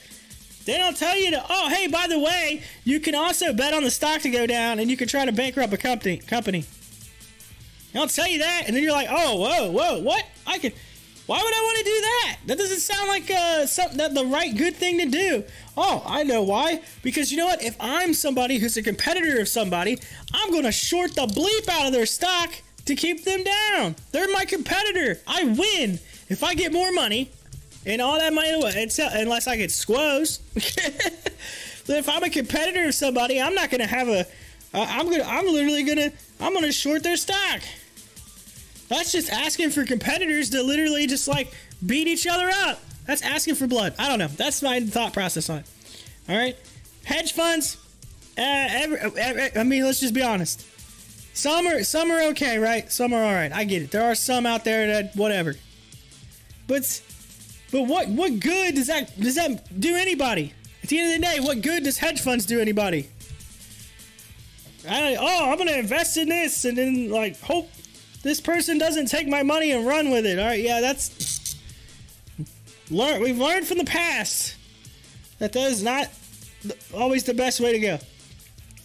And now, for something you've heard me scream about on this show many a time, why in the world are we halting stocks on the way up?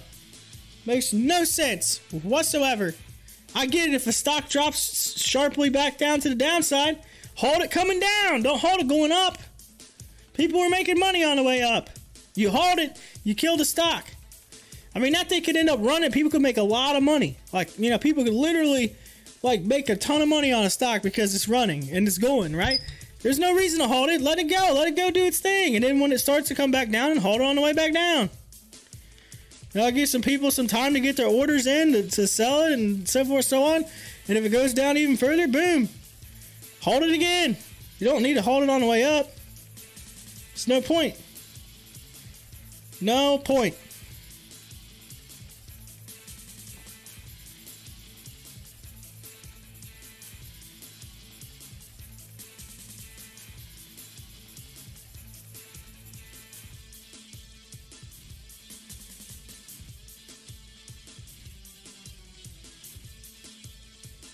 Alright, anyway, I think if you did that, if you just made those corrections to the stock market, so many people would be so much better off. Just saying.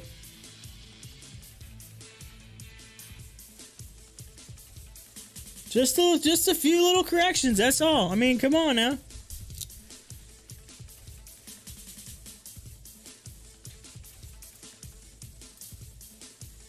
Here's the thing, right? The retail investors, they want to be a part of something. Like, we all, like, we want to have the access, right? We're all talking about access and getting, you know, access to the market and so forth and so on. And these are the ways that you get that access. This is the way that you get more people into the capital markets. This is how you do it, by innovating. Innovation. Get rid of those old bad ways, those bad habits.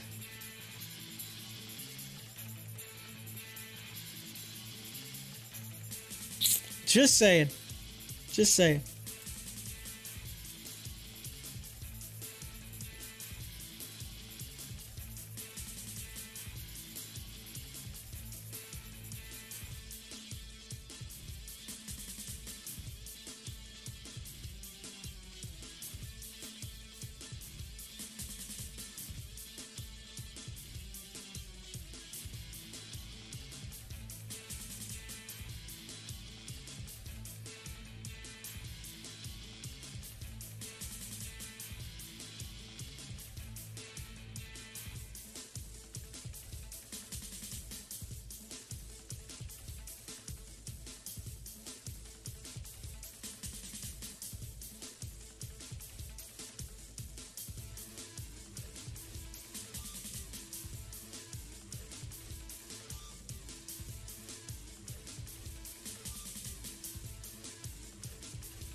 All right, so Jason, I'm curious. What do you think about Monday.com? What do you think about it? They got this giant 6.8 billion valuation on Monday.com. It's IPOing today. They're indicating $180 a share now, and it's supposed to launch at $155. And so says the most lucrative initial public offering ever by an Israeli company will be completed on Wall Street later today. The most lucrative.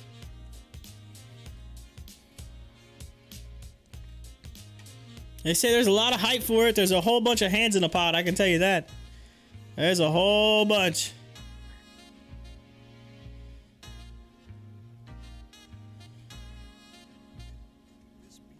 Oh.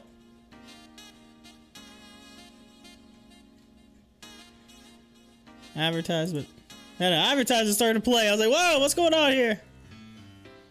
Man. My whole portfolio is red right now. It's like 2 little splashes of green. That's it. 2 little splashes of green. What happened? Everything was doing so good. It was so good, and then all of a sudden, bam. Got punched.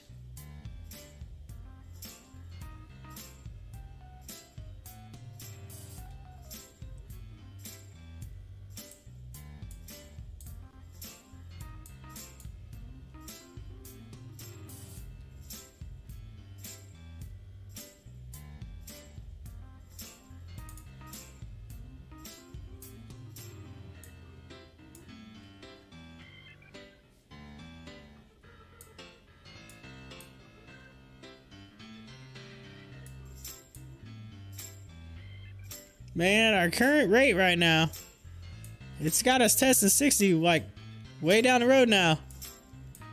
At our current rate, we gotta get up out of it. We gotta pop up out of this. Come on, y'all, let's go.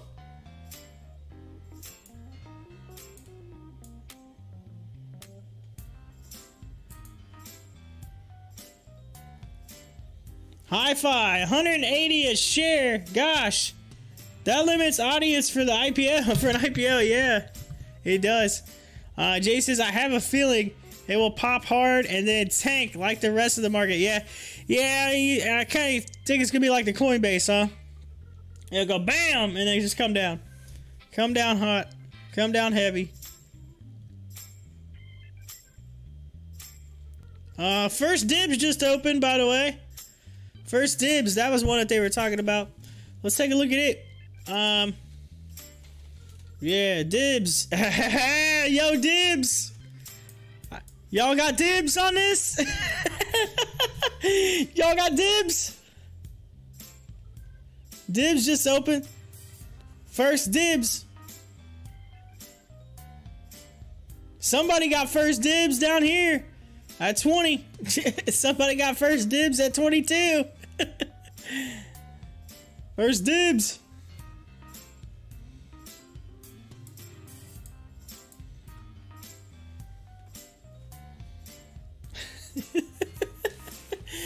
Come on, y'all just want to invest in this just so you can say I got dibs.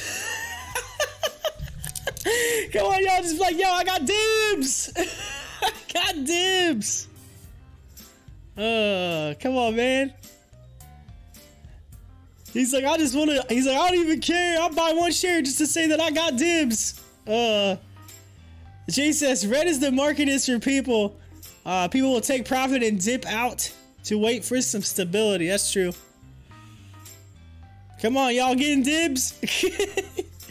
First Dibs.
Yo, did y'all get dibs? I posted out there on the Stocktwits. I said, I'm about to place an order on this just so I can say I got dibs. It's Neil Patrick Harris in How I Met Your Mother going, dibs.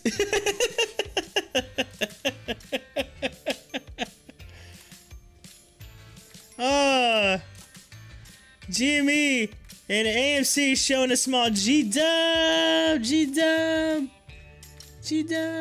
This thing's moving up right now. It's about to crack. There it goes, man. Dibs. Yo, dibs. It's moving up right now.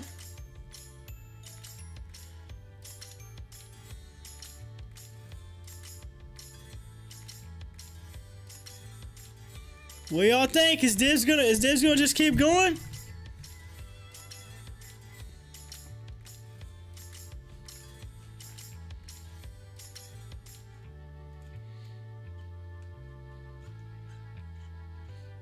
Hey, there's 12 watchers on on Stocktwits for Dibs.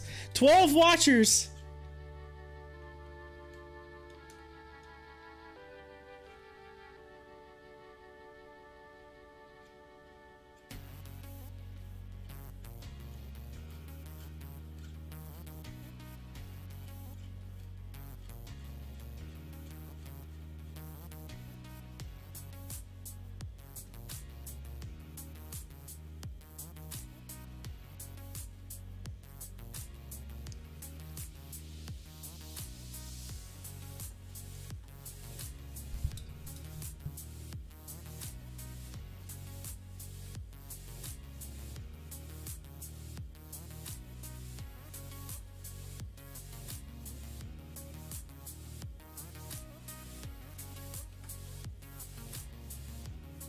Yo, this name right here is about as creative as the D-Nut. It's coming out on Krispy Kreme.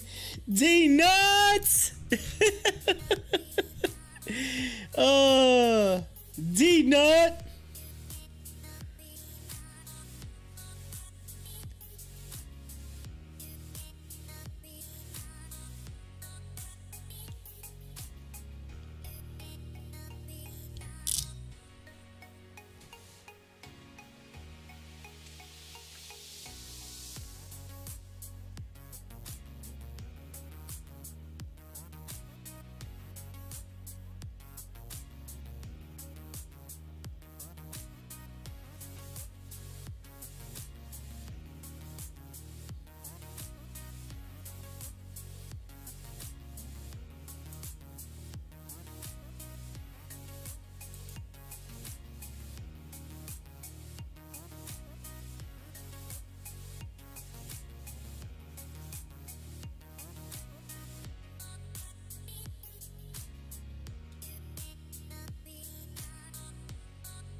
Oh, people got dibs, and then they were like, I'm good.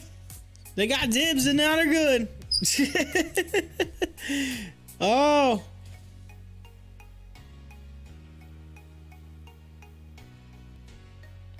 They called dibs, and then their mother came in, grabbed them by the ear, and said, no, you not get dibs. You get in the back seat. You get in the back seat. Don't you call shotgun on me. Get in the back seat. Get out of here.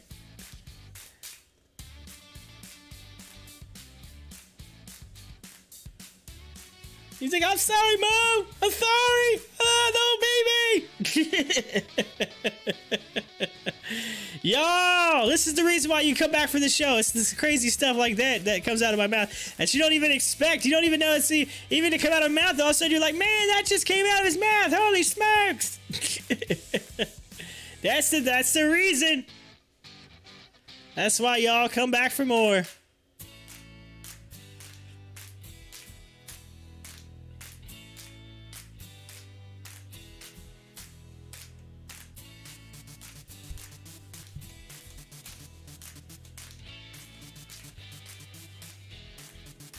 They're like, no, we actually just come in to check to see if Rebecca's here. I hope Rebecca's listening right now. She'd be like, I heard my name. I heard my name.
Grubhub shareholders just approved the JustEatTakeaway.com's acquisition. Acquisition.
Man, come on. We gotta get up off the mat. Come on, AMC.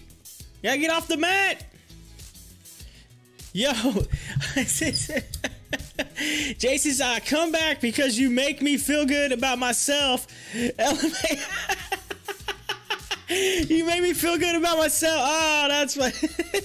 Dude, we come here for for the Corey story. Yeah. Joey says, man, the bleeding. If somebody would have bought 200 shares this morning at 47 and changed, then sold it at 51, they would have come out with a little scalped cash this morning. That's a big if right there. We're not scalping. We're holding. We're diamond hands right now. Diamond hands. Come on, y'all. This thing's gonna go back up. I'm telling you. We got the setup. Come on. We just gotta bounce off of that. Bounce. We're setting a floor right here. I mean, you can see it. About a little over 45 bucks. We are setting a floor. This is just that little low of the day. Hey, this could be like that one day. Remember last Thursday? Yeah, a week ago. Last Thursday. Remember you had that big low and then all of a sudden, boom! All the volume came in and it just took off. That's all we need.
Oh, Mr. Bean. Oh, Mr. Bean.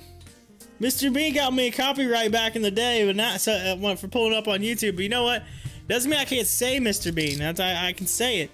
I just can't have him on the screen. So, but yeah, Mr. Bean. I got him going like this. So everybody on Twitter, it says, do y'all remember when AMC hit the daily low last Thursday? Hashtag just saying. Just saying. Just saying.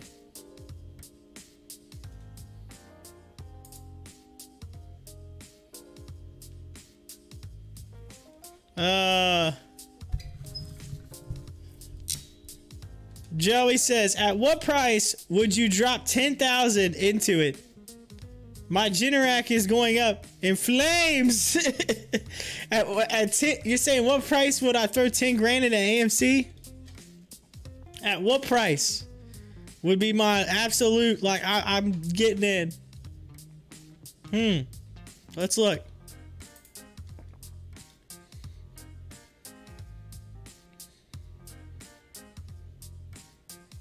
Let's take a look-see. A look-see. I think right here at 37 bucks is pretty solid. Look at this, because you got this here, you got this here, and you got this. I mean, there's 3 lines right there. I mean, it looks fairly solid at that point. And if we're dropping through, I mean, I could literally go to right here on that line. I mean, that right there is on the daily chart, that's been a pretty solid line right there. You can see 1, 2, 3. I mean, it's set up for that.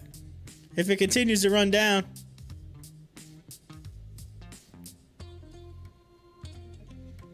I mean, 1 hour chart.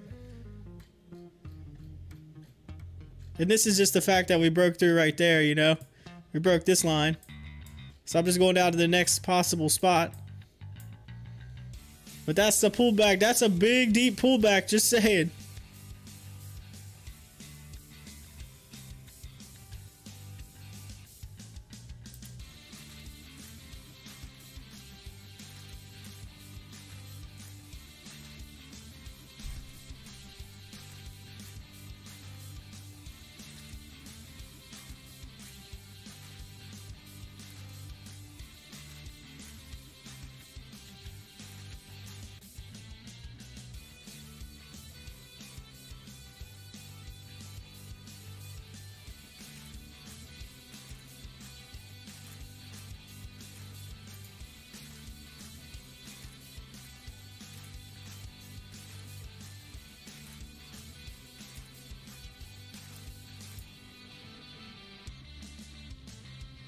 Coming down hard.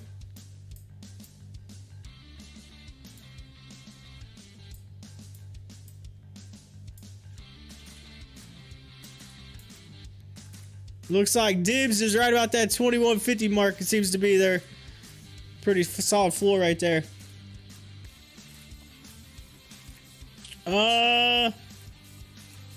Joyce says, I'm already in deep. Jason's Pfizer's up today. Guess a lot of people bought some Preparation H. Yeah.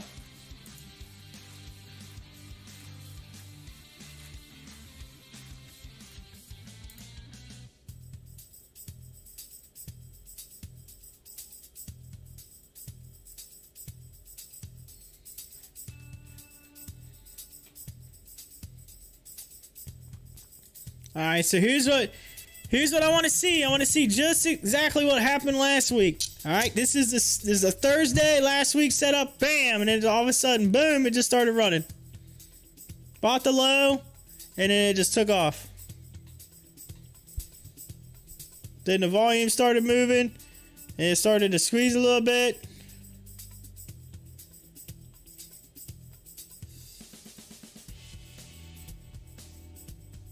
That's all we need.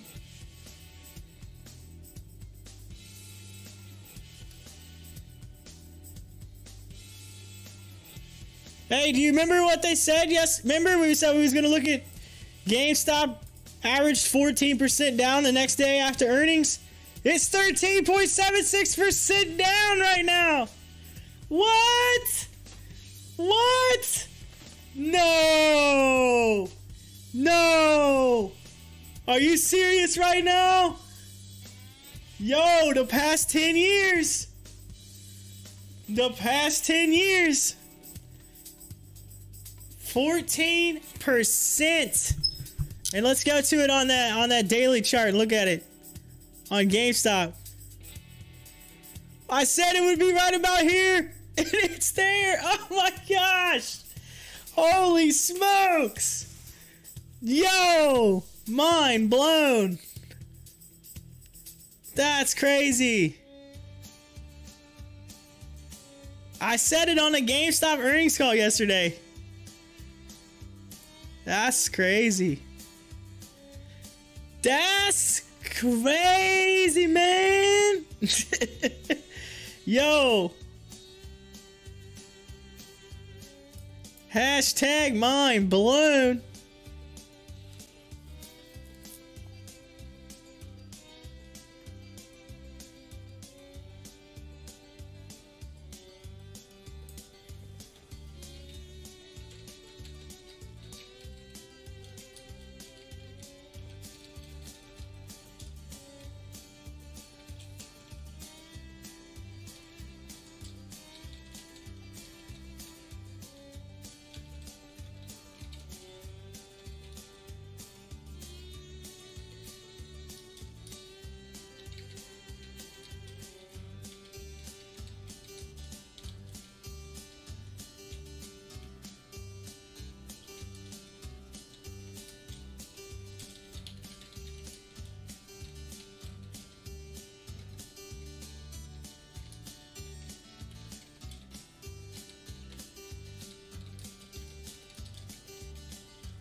Oh, here we go. This is going to be the start of it right here, y'all. On AMC 42. It's going to be the start right here. It's just going to go. Come on, right here. This is going to be the start of it. Volume's going to start coming in.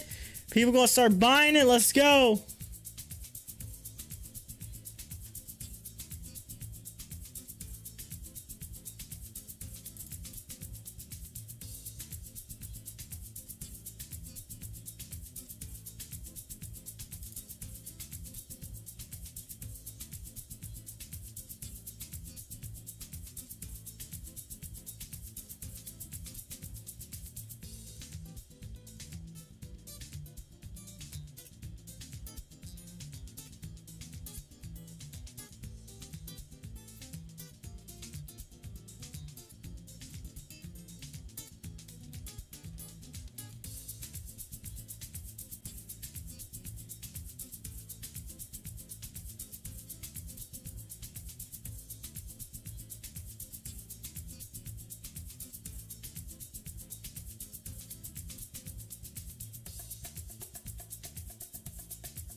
Oh man, Michelle Obama just said, happy birthday to my darling Sasha. Oh man, Sasha Obama having a birthday today.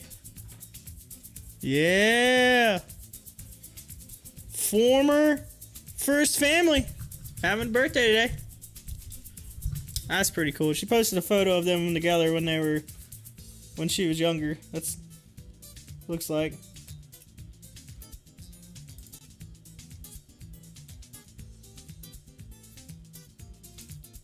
Unless that's today, I don't know. I don't think it. Hold on, how old is she?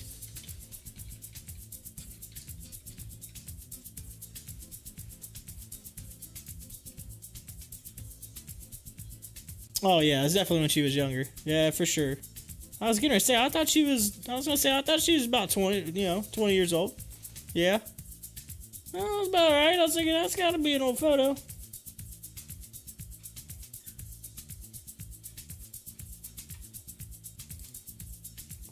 Oh, man. Here we go. Coming in hot and heavy, ladies and gentlemen.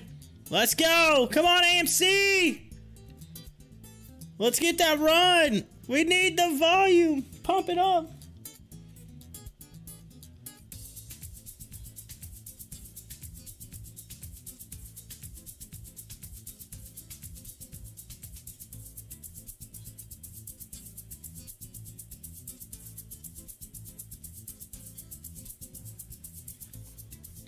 Hey Joey, I know you're wanting that Generac, but it's not AMC. It's gonna get you that right now. It's HOFV's gonna get you that.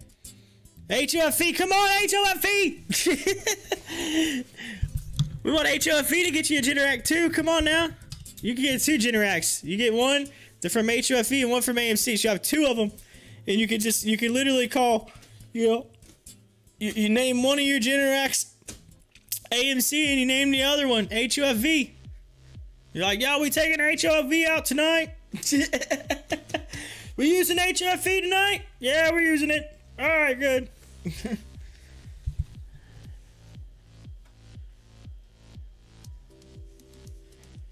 Yep, he's at AMC. He's getting a tune-up right now.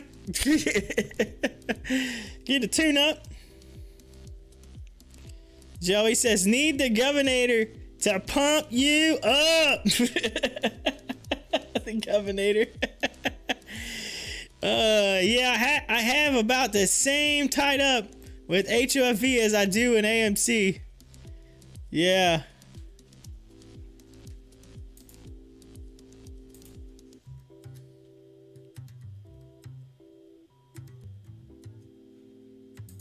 I'm hodling right now on my on all the crypto. I got Cherix token, Fag token, SAFEMOON. I'm doing some gold farming right now.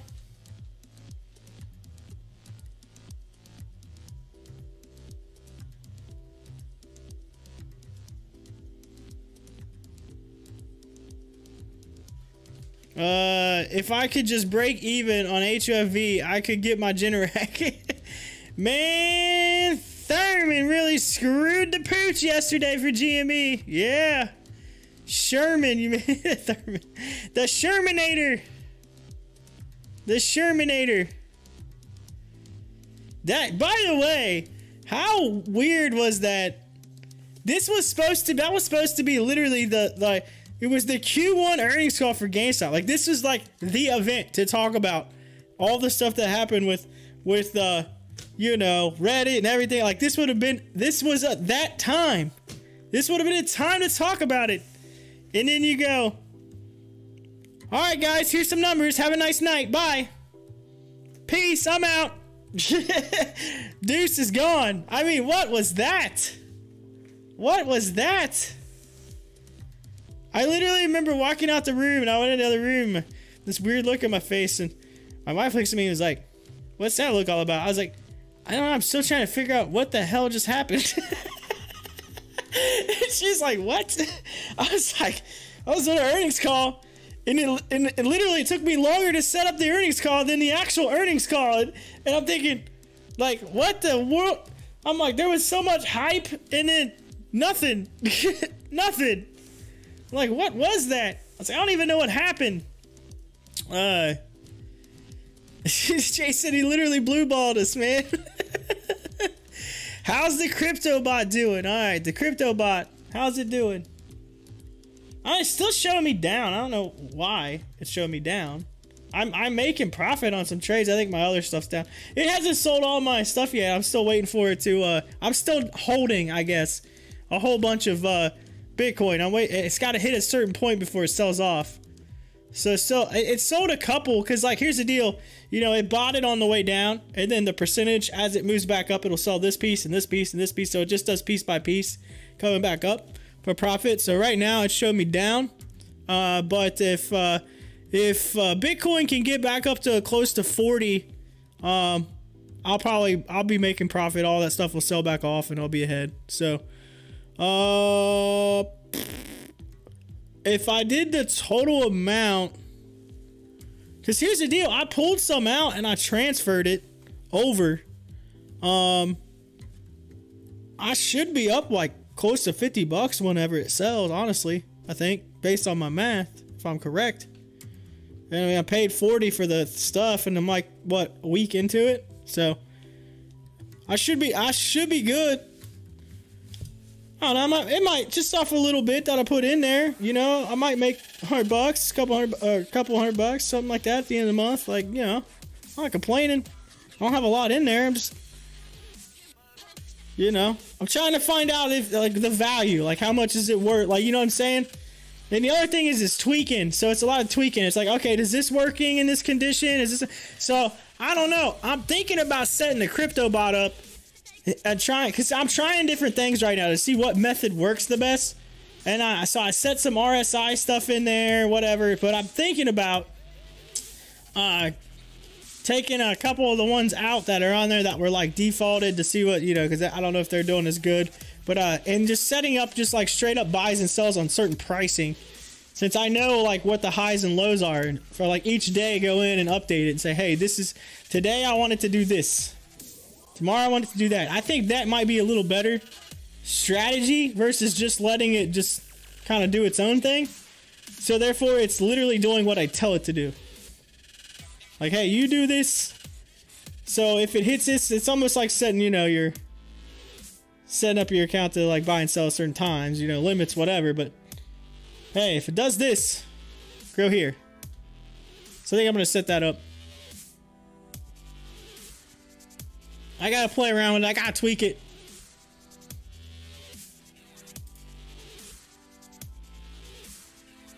Like, I know yesterday it was showing me that, like, I had made like 20 bucks worth of selling yesterday, I think it was, and I was like, oh, okay, that's not bad. But then it shows my account down a little further today, so I don't know if it bought into some other stuff that's moving downwards or what. I don't know, because it's constantly going in and out, right? So while one bot might be doing bad, the other one might be doing good. So I don't know. That's what I got to figure out. If there's one that's outweighing the other.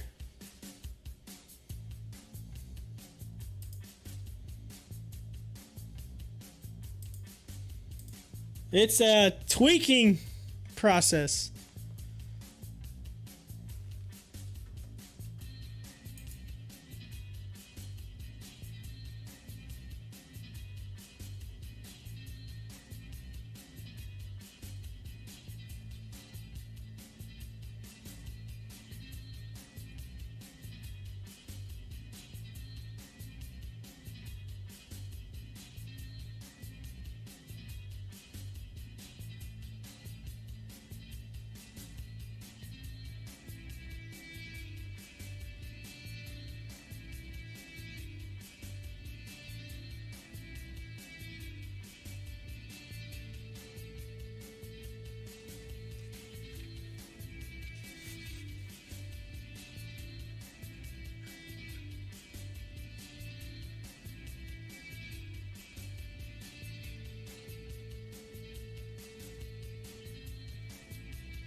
So here's something I want to look at with AMC, since we're talking about it a little bit, is the options. Because this is something to keep in mind. So like this week, yeah, obviously a lot of options are going to be just pretty much Dundee, right? For this week. And nobody's probably going to be continuing to buy in, so you're not going to see a lot of that options buying. But you're going to see this. There's a lot of orders coming in for next week. At like super high amounts, I believe. Look at this, 37,000 at 145, 10,000 at 120, you got 19,000 at 100, I mean 9,000 at 95, 6,000 at 90, 32,000 at 73, 17,000 at 70, and it just hit 22,000 at 60, 20,000 at 59. I mean, these 11K at 55, 23,000 at 50. I mean, there's some massive 118,000 at $40. Look at that. 118,000 at $40. Currently 950 on that.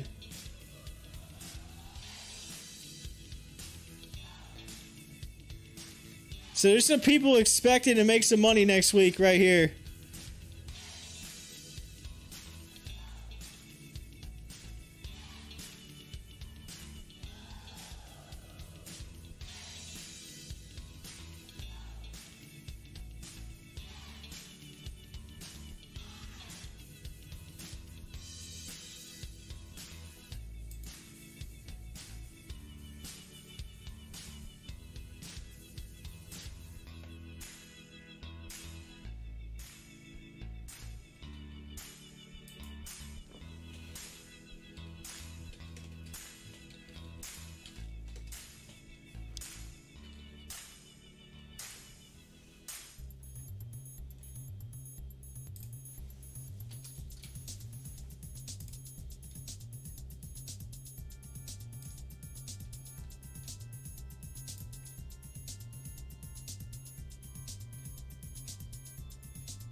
All right, so let's say you purchase that call option, all right?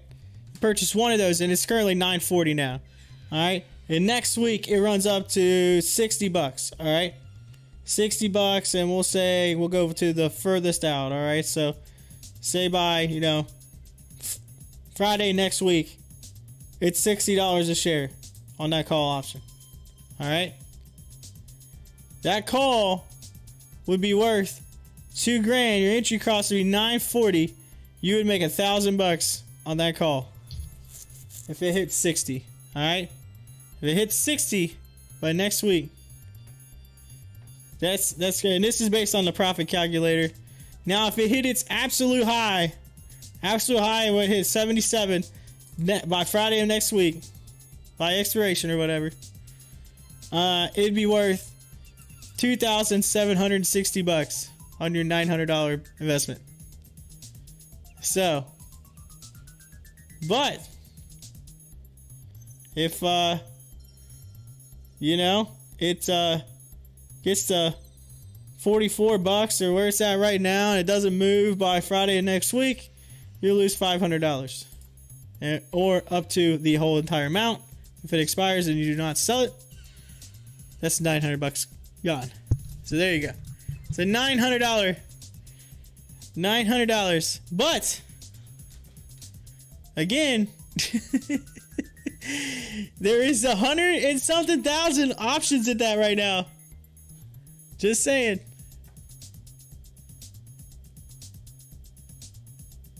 Cheesecake Factory shares are trading lower after the company announced a proposed offering of $300 million of convertible senior notes and $175 million of common stock. They hit them with an offering, y'all. Cheesecake, aka cake. Cake. Going down 10% almost already on Cheesecake Factory. Got hit with the offering. What's that option at now? $44. It's a $40 option, I'm sorry. $9.50, so actually went up just a hair. Just a hair. But so there you go. $9 in that one.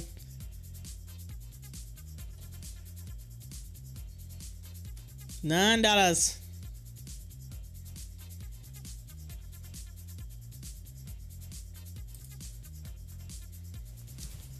One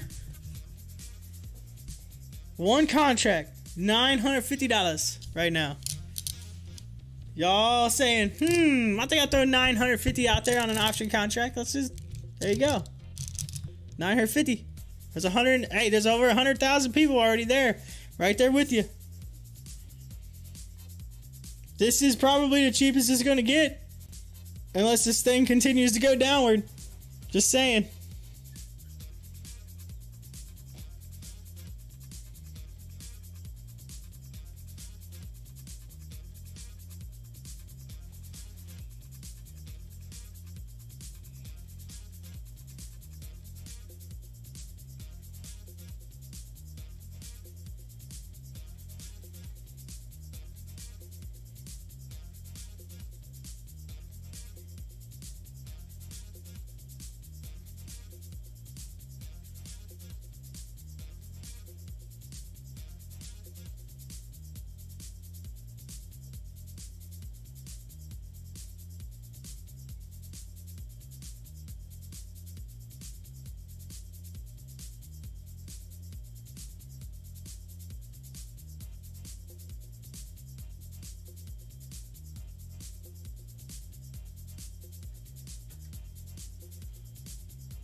Alright, so Jay says, I finally got my crypto migrated into Trust Wallet. Was having too many issues with Bitmart. Plus, they only paid reflections once per month instead of real time. Oh, yeah. You want those? You want those rewards? You want those? Yes. So yeah, Trust Wallet's where it's at. I like Trust Wallet. Now I seen somewhere along the somebody, I don't know if it's Trust Wallet posted. Somebody posted saying that they were getting rid of the browser function, and that like you wouldn't be able to purchase on PancakeSwap or anything like that anymore through Trust Wallet. And I'm thinking, what? So that's the only thing that. So let me go back to Twitter. I'm pretty sure they posted that, and I think it had, but it was on iOS. Only on iOS, which is what I have. So I don't know how true that was, but it says something about the terms of breaking the terms of service for Apple, because Apple's terms of service is sometimes they're real picky about what they do, and as much as I love Apple, there are some things that I think they're a little too picky on. Too picky. Let's see here. Yes, June 8th. Attention, the DApp browser will be completely removed on the iOS version of Trust Wallet. Read the official announcement here.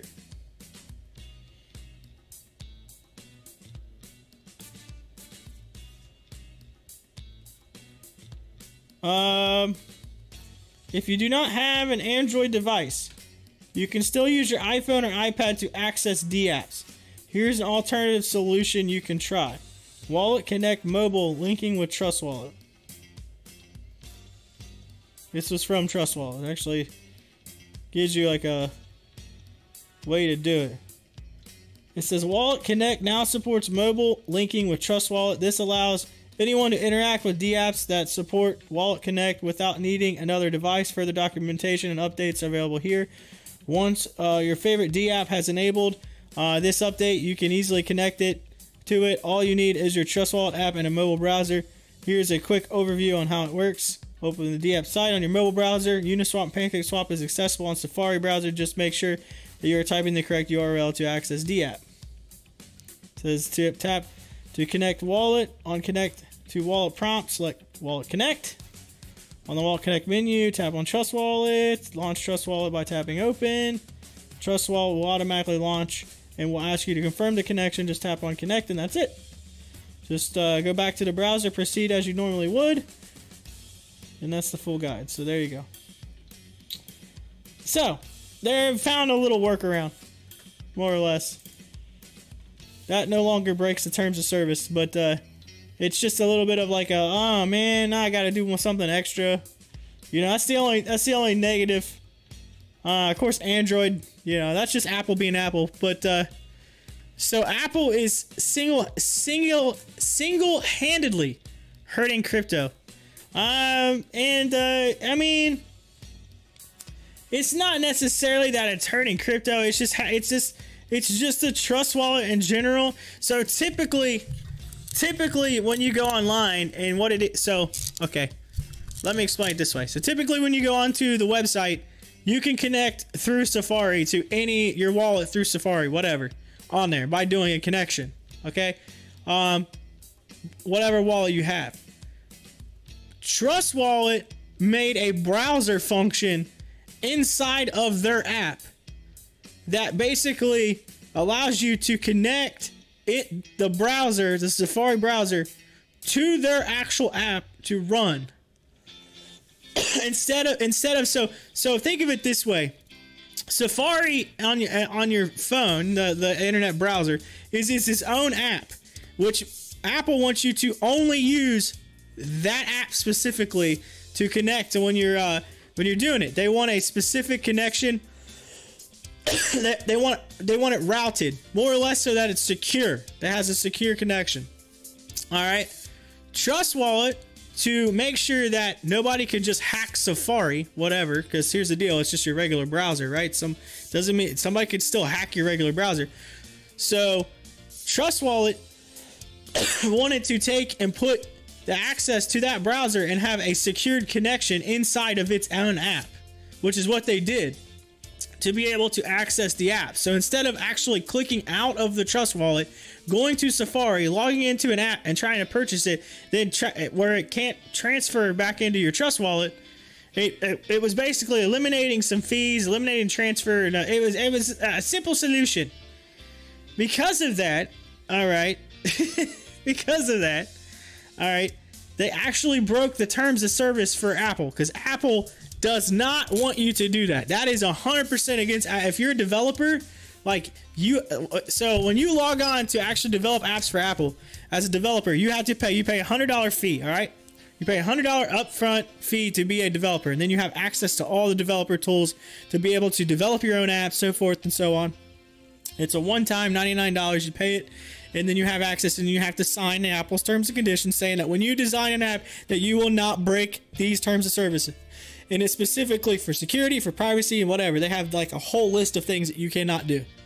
If you break those, you take a chance of losing your development certificate and never being able to develop an app on Apple again. For companies, that's a no-no. You don't want to mess with that. Why? Because that's where you make your money, in the app market. When people download the app, you either get your advertising, or you get advertising, or you charge so much for your app. That's how you make money. So basically what happened was they probably created something. Apple was like, yo, you're breaking our terms of service. You're taking a risk. It's kind of like the whole, you know, copyright thing that YouTube does. Like, hey, here's a flag. You're being flagged. You need to fix this. If you don't fix it, you're going to be hurting in a world of trouble. And so Trust Wallet probably didn't want to take a chance of losing a bunch of people.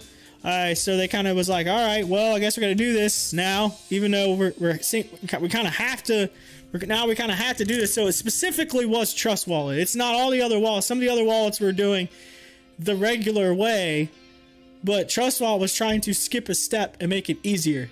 All right, that's all it was. And so that's why Trust Wallet was becoming so popular, is because it was easier to do it that way than the original method. So, of course, by doing so, they broke Apple's term of service. Difference in Android. Android is open source. Android is not a closed source software programming. It is open source, meaning that anybody can develop anything with no regulations. It can be, that's the only thing you got to be careful with Android. A lot of people don't realize this, and I used to sell phones, so I know a lot about this, and I've done some development, so I know about that as well. Android is open source. Anybody can design an app and hit upload. They don't have to pay a fee. They don't have to be approved by Apple. They don't have to go through all the regulatory stuff that Apple makes you go through. All right. Yeah, because here's the deal. When you put an app on the market, Apple actually looks at that app before they list it. They actually look at it. Where Android does not do that. You literally just hit upload and it goes on. So anybody on an Android, they can put an app out there and have some, you know, extra hacking stuff in that app. And when you open it, bam, it's possible. 100% possible. Apple does not let you do that. They check that beforehand. And that's just to basically say, hey, our app store is better than the other app store. That's the reason why they do that. Problem with that is, like with anything, once you start to regulate something, you add some regulations, it makes it difficult for some people to do what they really want to do, because they can't do this, because then it breaks the terms of service. So that's the biggest issue that people have with Apple.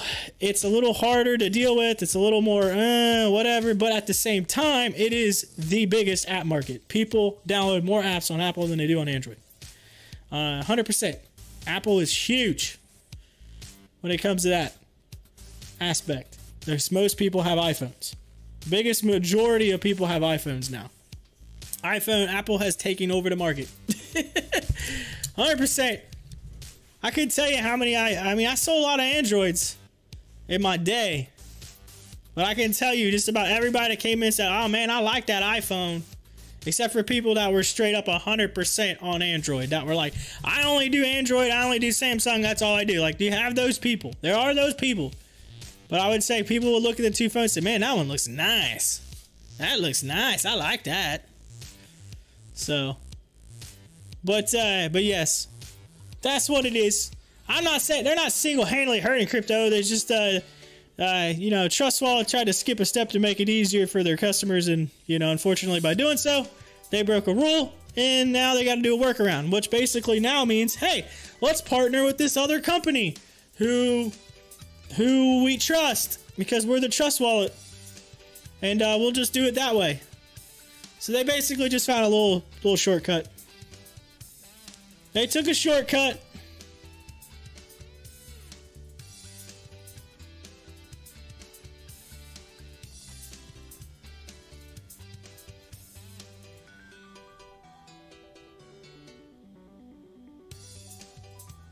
Which is, yeah, it's a funny story though. A little funny story. So there was a lot of people back in the day that was buying Android, and they were jailbreaking their Androids so that they could basically be use the iPhone system on an Android. And I'm thinking, why wouldn't you just buy an iPhone? It was trying to they were jailbreaking iPhones to do Android as well. Some people were doing that, trying to put Android apps on there or whatever. And I was just like, why wouldn't you just buy Android if you wanted the Android apps? Like, it doesn't make any sense. Like, why take a chance to jacking your phone up over that? There's so much craziness. I tell you what, I could tell you some insane stories. I know y'all are talking about stories earlier, like Corey and his stories.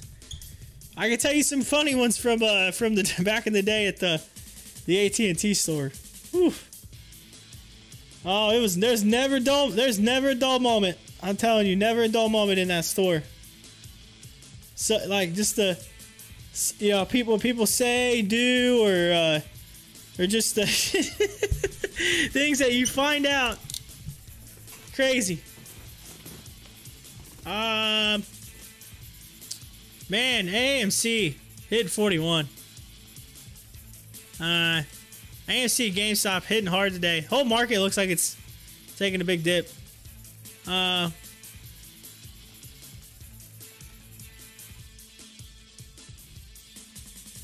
Hackers say in forum posts they have taken the source code for the EA Sports FIFA 21 as well as code for matchmaking server.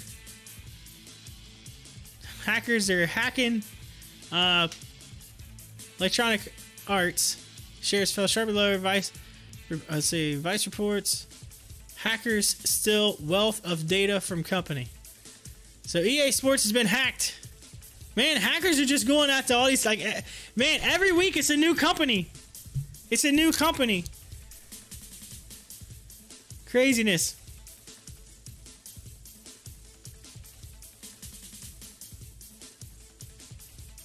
Brian says, my new name is Samsonite. Samsonite. Joey. That's the next pandemic. Cyber pandemic. It was predicted. The cyber pandemic, huh? Hackers said they have obtained source code tools for Frostbite engine as well. Oh man, hackers are going crazy right now. They need to hack Citadel.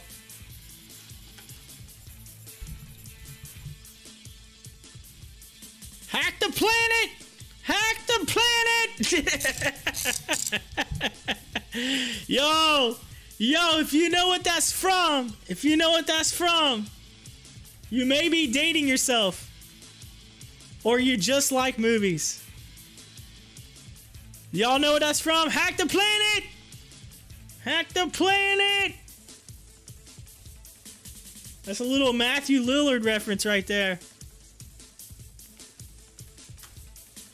You should see the old Back to the Future. Doc tells Marty, whatever you do, don't go to 2020.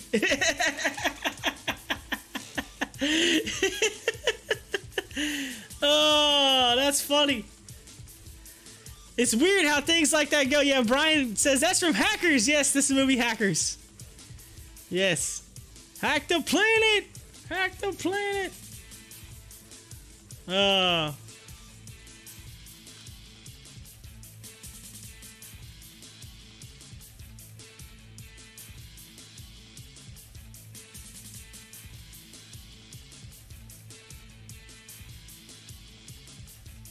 Man, just imagine if they made that movie today, like the technology that we have today, what hackers would be like. They should remake that movie. That would be a good remake.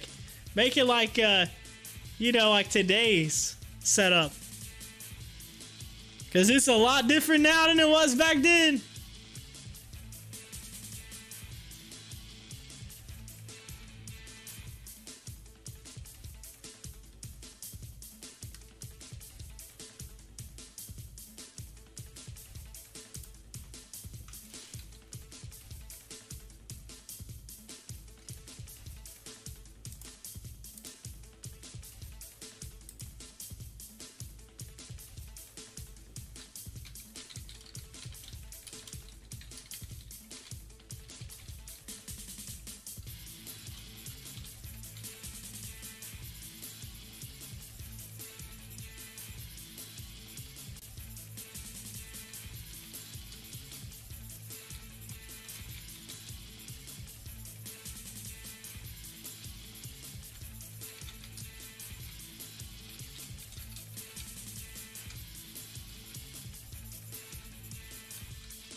It says, Brian says, have you ever heard of the brand name The Who?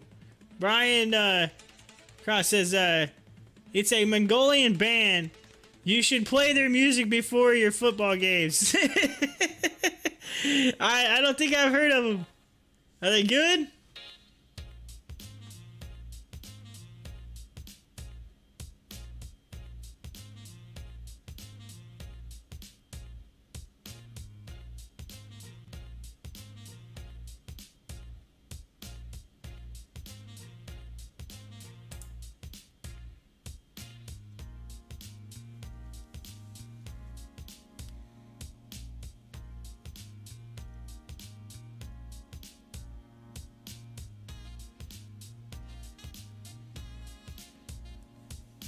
Oh.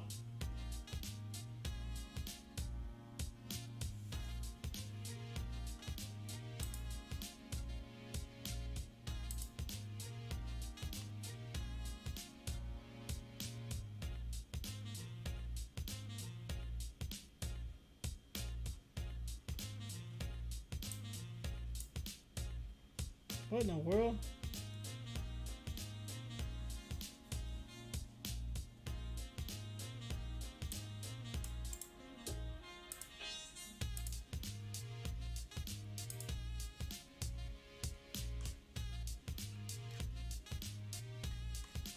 That was weird.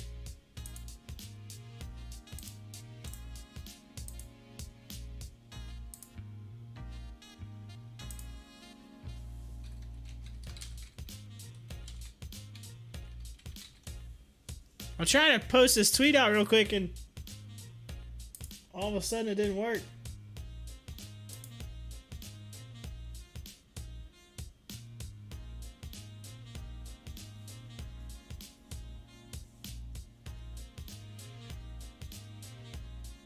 Come on.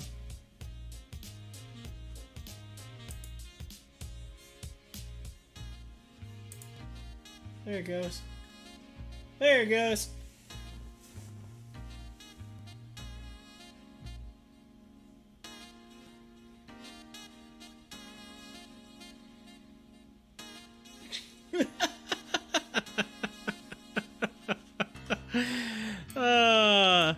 Oh my, we broke 40. We're down to 39. Whew. Yo, AMC's on a discount. Alright, y'all definitely gotta go in. Hey, if you haven't yet, go into the if you haven't already been there, whatever, go to the description. Links in the description. Look at my Twitter and go retweet what I just tweeted out. Y'all gotta see it. Yo, it's a little reference right there that says, seeing all these reports of hackers hacking these major companies, including Electronic Arts, got my live stream viewers chanting, hack Citadel. And then it's Matthew Lillard saying, hack the planet! Hack the planet!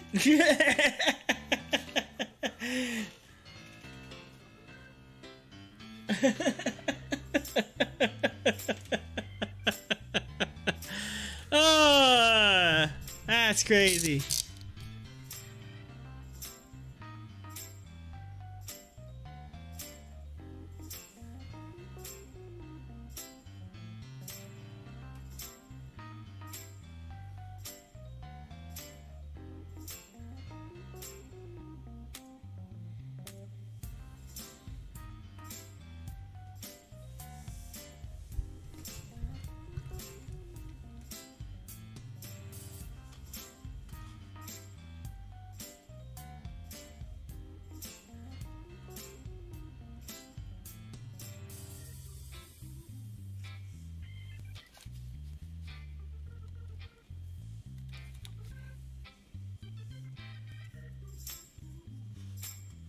Magnolian rock and roll, huh?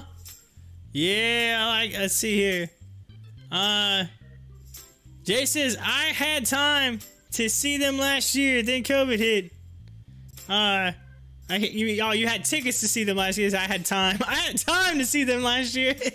I got a lot of time sitting there in the quarantine, your quarantine house.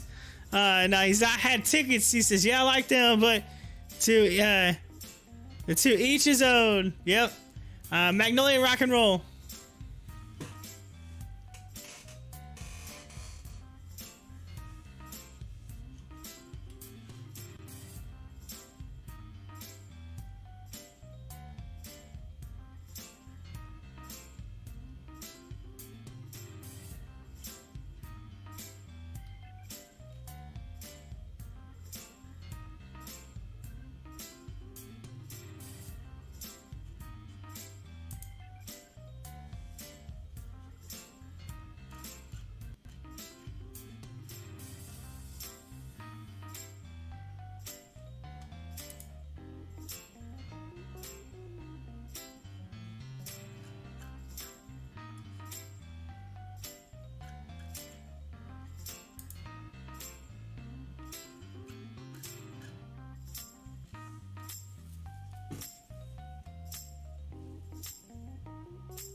Yo, so I was totally off topic, but I was a little bummed last night because yo, I didn't get selected for the Ohio. Here in Ohio, they're doing the Vax-A-Million contest or drawing, whatever. Where if you're vaccinated, they put you in a drawing, the lottery. They're giving away for like 5 straight weeks. They're giving away $1 million prize to some lucky person who's lucky vaccinated person, and then it is some lucky like teenager is getting a free ride to any Ohio school whatsoever, like room and board, books, everything.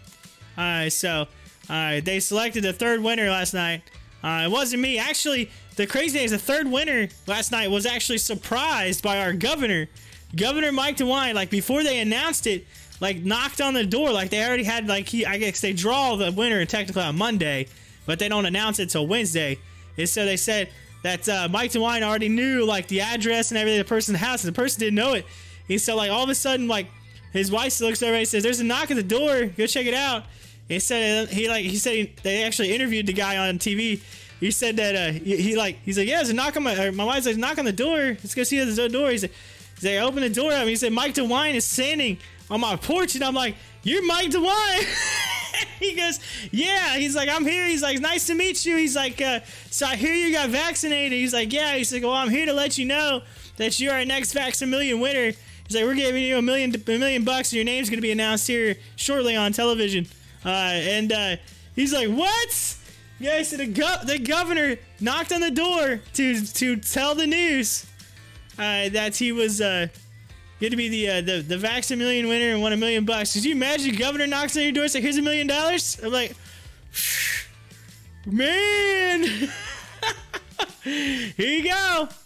I'm like, come on, Mike DeWine, you can knock on my door anytime. Come knock on my door anytime you want. Anytime. I'll be sitting here on the live stream, all of a sudden here, bam, bam, bam. Open the door and be like, "Oh man, like Mike DeWine."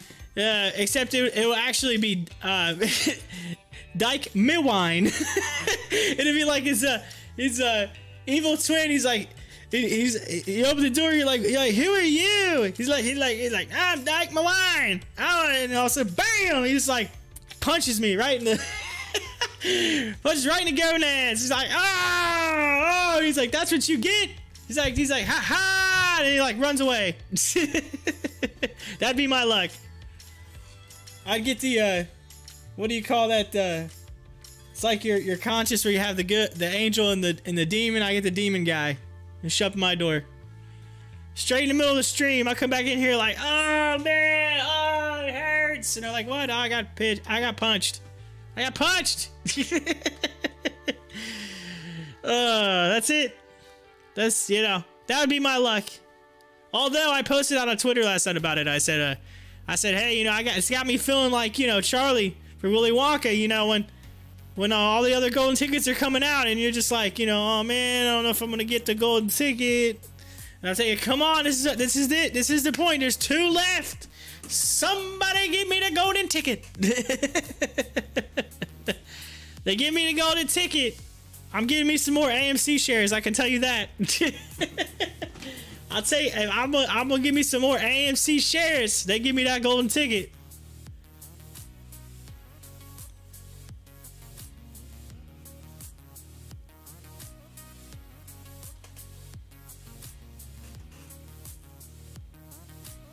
Can you imagine? They'd be like, man, what are you going to do with this $1 million? And you say, like most people are going to say, I'm going to Disney World. I'll be like, nope, I'm investing it all in AMC. $1 million, I'm going in right now. $1 million worth of AMC. Everybody be like, oh my Lord, he's putting it all in. He's all in. And all of a sudden, AMC squeezes, and I turn that million into a lot of millions.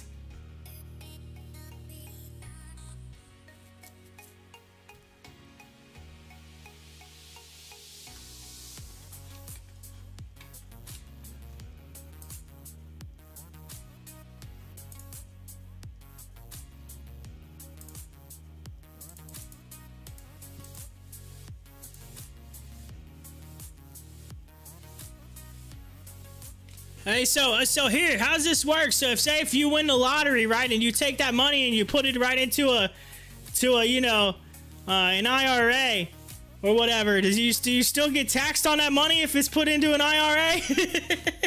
How does that work? How does that work? That's a good question. You're like, yo, I just put it all into an IRA, right? I can't get that. You know what I'm saying? Price is proudly paid for by taxpayers. Yes. Yes. So that's what it says. So this was the money that they're giving away is literally left over from the money that the federal government sent each state for aid. So they literally was like, you know what? We're gonna take that because that money is already, like, they figured, all right, we're almost scot-free. We're the majority of the state is vaccinated. We just need to get these last so many people try to get vaccinated, which they're at the point where literally, I think they said 70 or 80% of the state has been vaccinated, and that the like 10% is the 10% that says they won't do it because they just won't. They're like more or less, I call them the stubborn ones. You got the stubborn ones for whatever reason, and then they said there's like the other 10% are people that just either hasn't made it there yet, or hasn't scheduled it, or just has like some kind of I don't know about it, right? Like, I'm just still on the fence, I guess you would say. They're like the fence people. They said so. The crazy thing is they opened up this lottery. As soon as they opened up the lottery deal, literally vaccinations skyrocketed. Like, skyrocketed. It took a lottery to get the people that said they would not do it to get vaccinated. Swear, it's insane. It said that, like they were showing the numbers yesterday, and it was like quadruple the regular numbers, like the days that they announced it and so on. It's decreased ever since, right? Because we're getting closer and the money's starting around. People are like, oh man, my odds are slim. You know, you get whatever. And then then again, you still have the people that just won't. But it is what it is. But again, it did work. People did get, like, the numbers show 100% that as soon as they announced the Vax-A-Million contest, the vaccinations like tripled or quadrupled. It was insane. Hey, Monday shares just opened up. Let's go look at it. MNDY.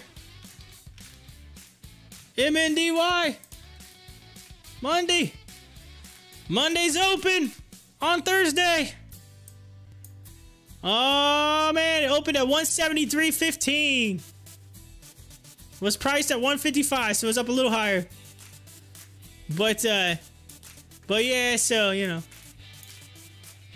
they're taking that money and they're giving it away. Now, some of that money is being paid for college tuition, which I do think that it was really cool that they did that. They're giving, you know, some teenagers some college. I thought that was kind of cool. But yeah, it is government money that they're just handing out. So here you go. Shelling out.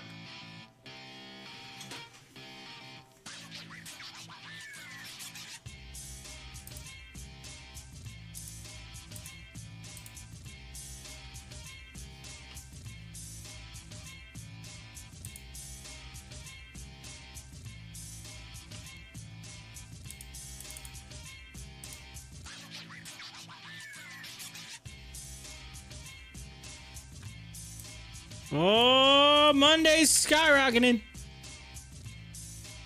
Going parabolic right off the open. Look at that.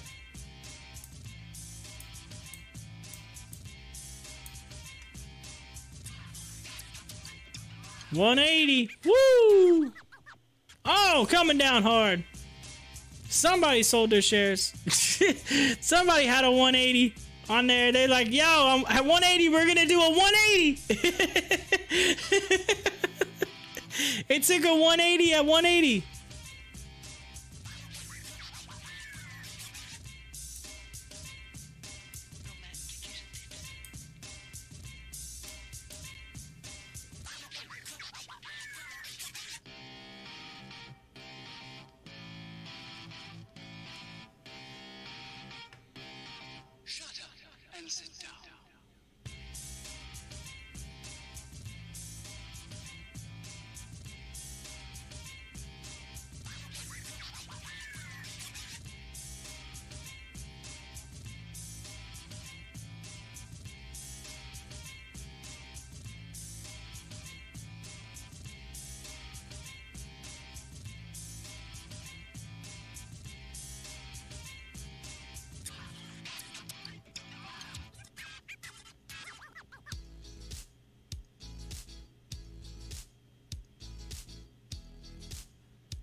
All right, so Netflix was just, they were just talking about Netflix. The traders are circulating the Netflix shop link.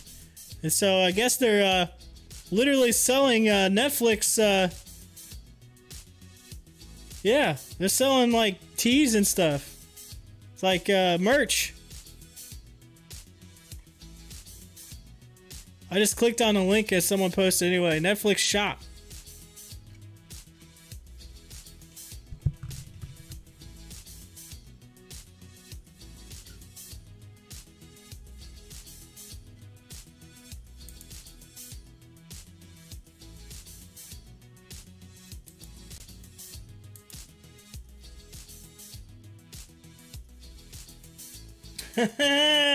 Someone put it's the Home Shopping Network 2.0.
Matt Core is going to be on Fox Biz today at 2 p.m.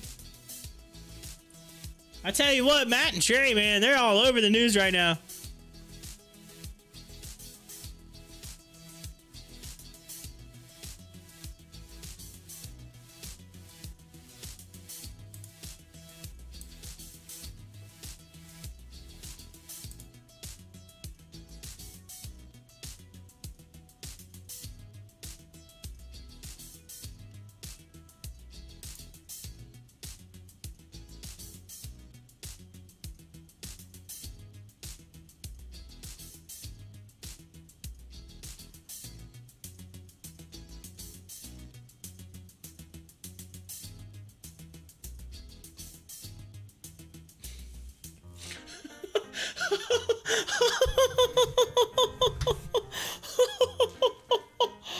Oh, man. Holy smokes. Jordan Belfort, all right, posted this picture, all right, on it's an old school photo of him and somebody else. I don't know. Anyway, they're playing, I don't know, they're playing some game or something. He's throwing a ball or something. And it says, he tweeted out, said, aim high and let it fly, hashtag TBT, which is Throwback Thursday. And the first thing, 4 seconds literally later from the post, somebody responded and said, was this before or after you defrauded millions of innocent people? Oh, that is harsh. Harsh. Oh man. Like, yo, Jordan's probably like, yo, he's like, he said, if you were a hedge fund, I'd be squeezing the nuts off of you right now. You know, that's probably what he's thinking. That is harsh. Holy smokes. I mean, literally right away. Like, the tweet came out and 2 seconds later, bam. Phew. So let's see. Let's see what people are saying to this response. Someone responded and said, beep them people. He's rich as beep right now. Someone responded and said, this was in between.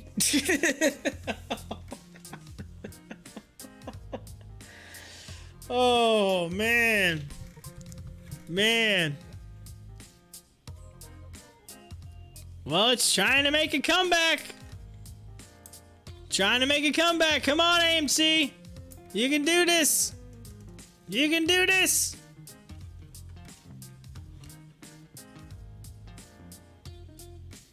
Volume's at 140 mil. We're into the afternoon hours now here on Eastern Daylight Time.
might have instigated this a little bit, but I responded. I had to respond, and I put the Jordan Belfort says at Wolf of Wall Street going to be sending the, because this person's name says I don't want to say their actual like name, but it says rich kid, and then in parentheses it says Wendy's fry cook.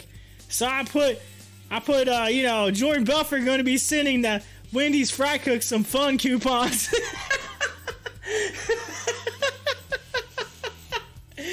Oh man.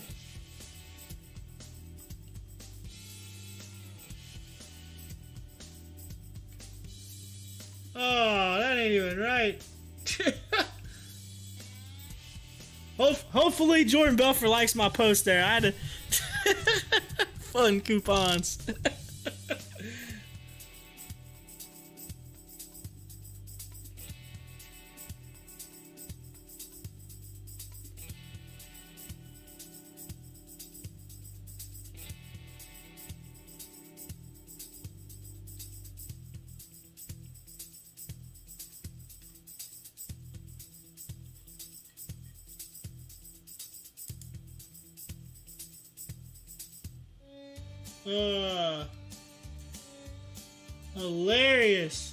Hilarious.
Oh man, Jason says, hopefully we get a pump after lunch hour.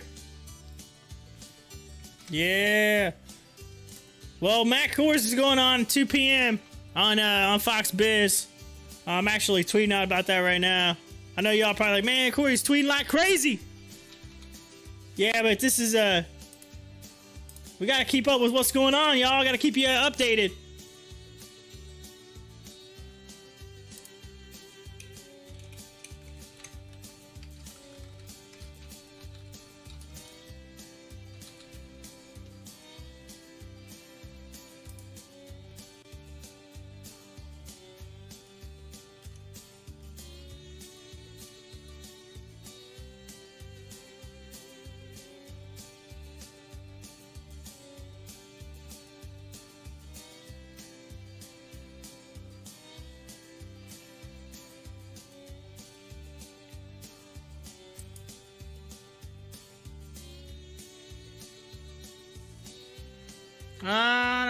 No, 2 p.m. We'll have to pull that up. We'll pull up Fox Biz. We'll see what Matt Kors says. I'll be interested to see his interview. We watched Trey on there, so I want to see what Matt says. Let's see what Matt says. 2 p.m.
Oh man, these people are harsh right now on this. Someone put, was this, that person put, was this, man, they're harsh on it. Yo, Jebecca's in the house. What up? Oh wow, dip. Yeah, get that dip. That's a big dip. It's a big dip. I can't take my off of the stock for even a couple hours. I know, right? Jebecca's back in the house and the stock's moving up. Look at this. That's what I'm talking about. Alright, so yo, I know I was talking about this, but I think this is interesting because I'm curious what you all think about this. Alright, so Jordan Belfort is the guy that they made the movie about, the Wolf on Wall Street. It's the Leonardo DiCaprio plays Jordan Belfort in that movie. Jordan Belfort is now out. He has been for the past like year or so really out there. He's been, you know, getting his name out there hardcore. You know, that movie's really helped kind of push him back into, you know, he had a huge fall from grace, and now he's like right back up there on the pedestal. He comes out and bam, right? Like, he just almost like the timing of everything that happened just happened to kind of like align. Like the stars align for him to be set up, right? So I've been following Jordan Belfort on Twitter because I'm curious, right? Like, I saw the video that he made that went viral where he like redid the scene, that acting as if he's Leonardo DiCaprio. I thought that was kind of interesting, but who's playing him? So, you know, he paid homage to the movie. He's been doing all this kind of stuff. You know, he did an interview with Trey. Trey paid 10 grand to get that interview, by the way. Set that up so he could do an interview with Jordan. And then, you know, so again, got to remember, he did what he did. He did fraud people. It did happen. Like, you know what I mean? He did go to prison for, you know, for his involvement, I believe, in insider trading and everything else. So anyway, regardless, he's out now, and he's obviously doing very well for himself. He's posting photos on yachts with people and all kinds of, you know what I mean? So he's getting paid 10 grand to speak. Like, he's making money, right? He's getting his name out. He's got his brand out there, right? So he posts this picture of a Throwback Thursday of him and someone else that says "Aim high and let it fly." # Throwback Thursday. It's like 2 seconds later, this person who actually says, I don't want to say their name, but it says "rich kid," and then in parentheses, "Wendy's fry cook," says, "Was this before or after you defrauded millions of innocent people?" And so I'm like, oh man, like, holy smoke, shots fired, right? So I'm like, so I'm curious what you all think about this situation, right? Because here's the deal. All right, you have someone that did do something wrong. They went to prison for it, right? They come back out, and they're like, just so happens all of this craziness in the market happens, and it's like the setup, and the person ends up getting popular off social media, and now they're like back on top again, right? Back on the top of the planet, all right? And so some of these people are like, probably that, you know, aren't happy with him, are now seeing now he's even probably bigger than he was before, all because of simple social media. I remember before he went in, social media wasn't even a thing. Before he went to prison, social media wasn't even a thing. He couldn't even use social media. So, like, imagine now he has the tool, an extra tool that he didn't have before, that's even bigger. Like, he could spread his message even quicker. So anyway, and again, people make mistakes. People do things wrong. They learn from them. They live and learn, right? You know, at the same time. But someone put that, they said, you know, is this before or after you defrauded millions of innocent people? So someone put, you know, beep them people. He's rich as beep now. You know what I mean? They've been saying, oh, he's rich now. You know, okay, you know, and then someone put, no kidding, I can't believe people actually follow this guy. Talking about following Jordan Belfort. Someone said it was in between, and someone said I think it was during. And I obviously, there's gonna be additional replies. I'm gonna have to click show here as they come out. Okay. Someone put, was this tweet before or after you spat in my burger? Oh, so man, yeah. Oh, that's funny. And so if we hit the Wendy's fry cook. So then I posted. I couldn't hold back. I had to get in on this. So I literally said, at the Wolf of Wall Street, I mean, at Jordan Belfort's going to be sending the Wendy's Fry Cook some fun coupons. And of course, it's Leonardo, and he's throwing out the fun coupons, the dollar bills, y'all. He's throwing them out. The fun coupons. Anyway, I'm curious. What do you all think about that situation? I mean, are you on the side of, he's kind of part of the AMC craze. He's been out there kind of, he's been in it. He's been talking about it and things like that. So, I mean, what do you think? Are you for Jordan Belfort or are you against Jordan Belfort?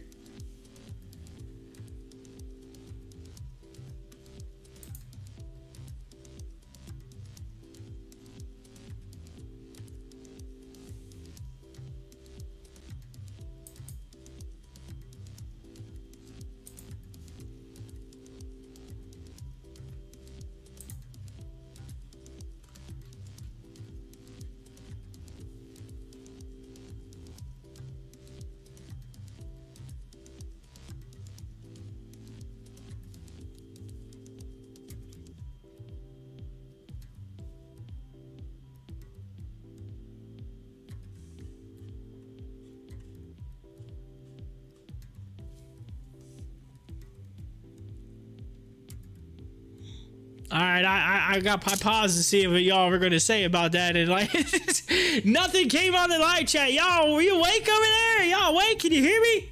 Anybody? Did we lose connection? What's going on here? I'm not muted. I'm not muted here. What's going on? Rebecca's like, I can't stop staring at the screen.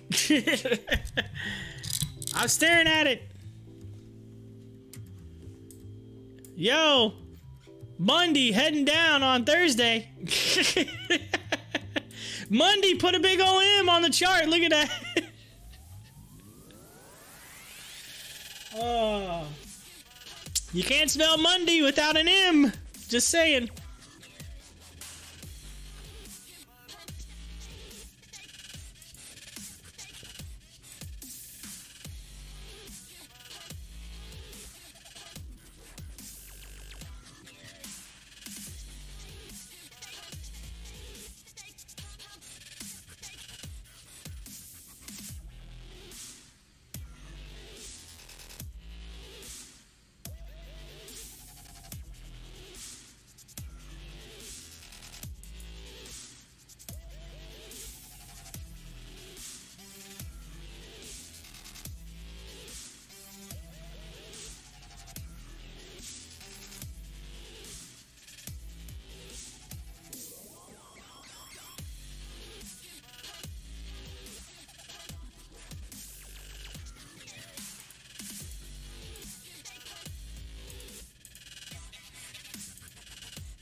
Trey just posted, there's not a chance apes are selling the day after finding out these two things. Shares returned, shorts covering is being skewed, and Ortex uncovered it.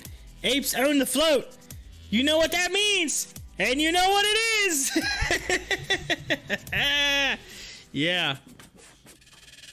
There's no way. All right, let's see here. Rebecca says, invest at your own risk, right? He just took advantage of dumb investments. It would be like going door to door asking for investments in my time machine. Dumb investors. Okay, Joey says, I'm still crying because AMC dropped so much. Rebecca, I agree. I 100% agree, right? So here's the thing.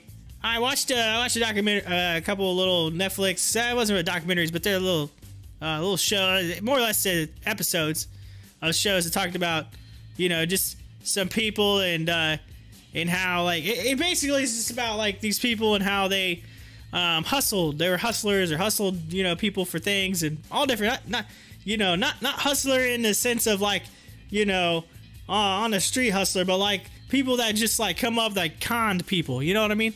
Anyway, so this one thing, this guy who was ended up going to prison because, you know, he started a company and said that he was this dude that was from Google and so forth and so on, and he was kind of, you know, he kind of fit the bill. He looked like someone that, you know, I don't know, I guess looked very techie. He just kind of had that socially, you know, was like, you know, just kind of fit the bill, I guess.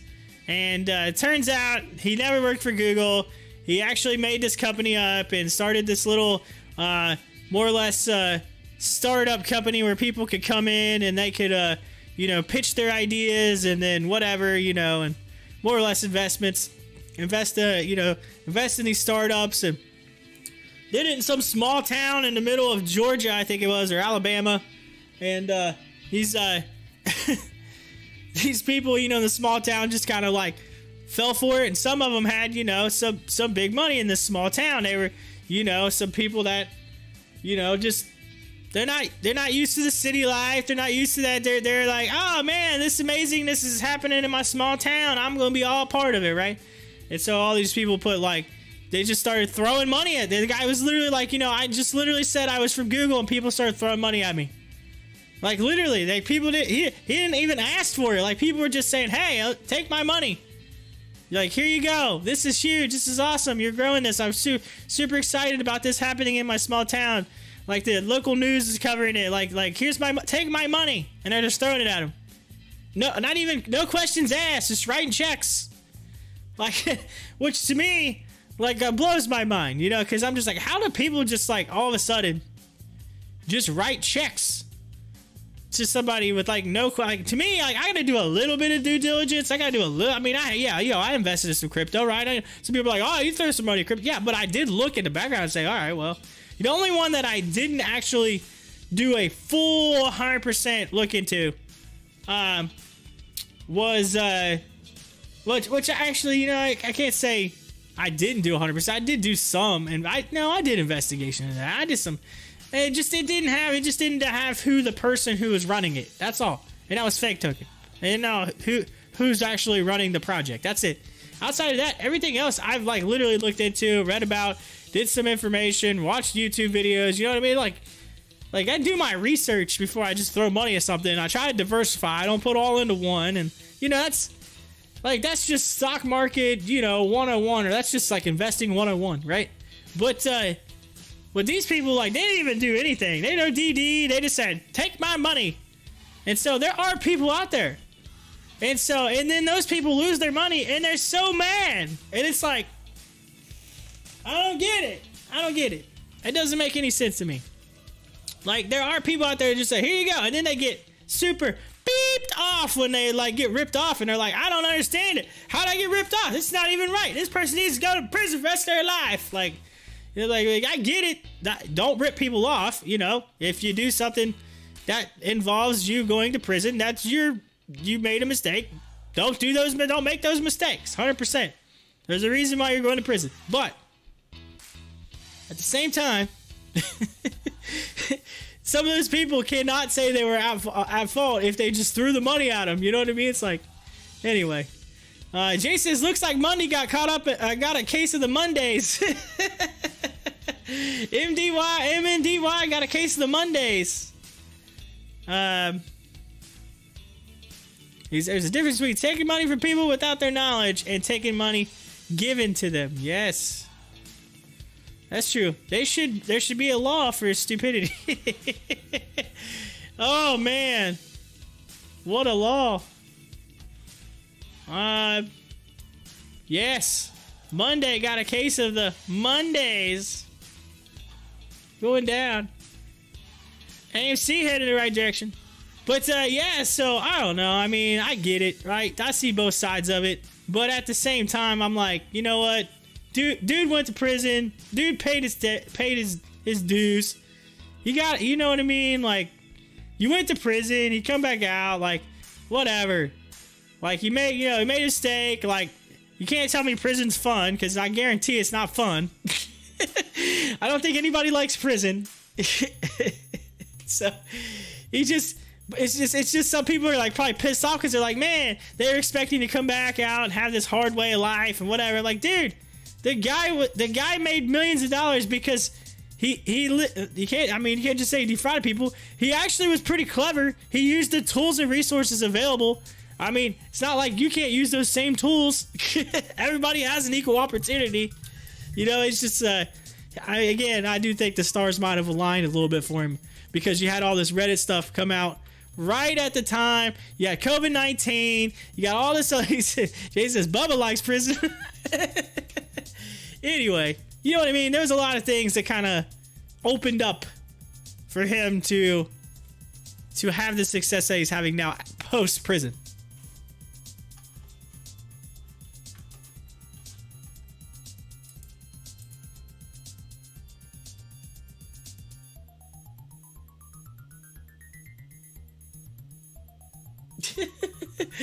Matt Coors posting the hedge fund trap right now. Got the bear trap out. He said posted bear trap.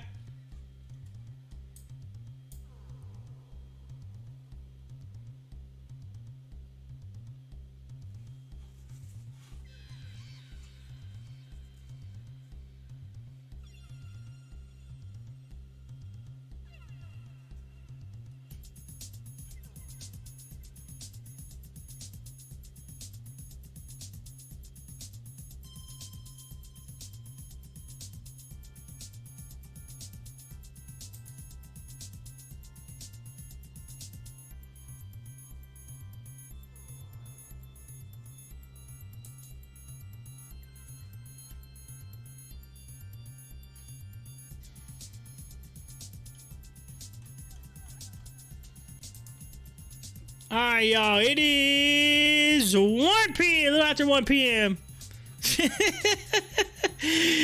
Joey said, don't drop the soap. Rebecca says, how much prison time is worth being rich when you leave? Ooh. Ooh, man. You know, that is crazy to think about it, right? Like, because who's to say he didn't stash some money away, you know what I mean, beforehand? It was like, you know, hey, like, I'm saving this for a rainy day. Like, I know I'm going to prison. I know where this money is. He's got it, like, hidden in barrels like Pablo Escobar. He's like, hidden in barrels. He's like, oh, man. He's like, this is gonna suck. But when it's over, I'm going to be the happiest man alive. It's going to be like, it's gonna be like Shawshank Redemption. It's like, oh, there we go. T. Wattenero.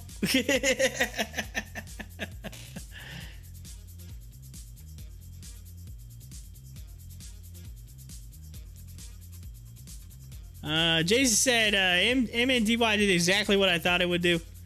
Absolutely. Joey says, I'm dreading going to Houston for 4 days, being away from my kids. Can't imagine being locked up for months and years. Man.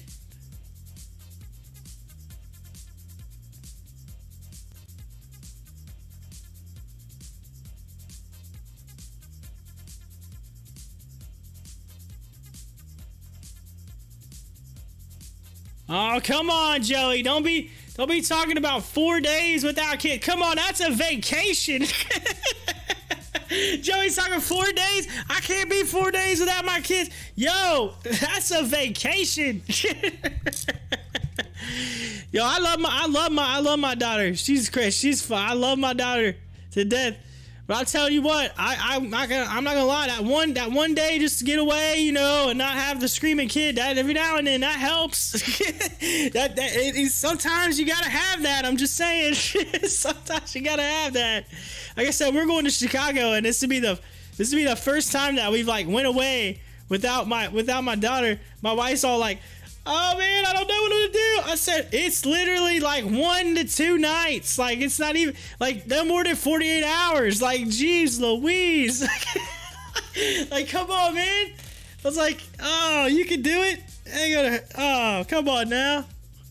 I'm like, quick getaway. Let's go.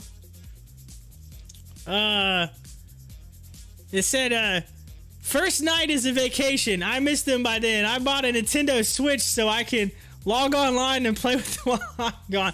Yeah, that is cool though, Joey. I get you. I'm all about that. You know, I get you. You know, I 100%. It's hard. So, you know, you do worry. You get that worry. Oh man, you get that worry. But you gotta have that little bit of, you know, that you time, right? You gotta take time for yourself sometimes, every now and then. Not all the time. Don't be selfish. I'm just saying. You gotta take that little R&R. You know what I mean? You know, you gotta have that.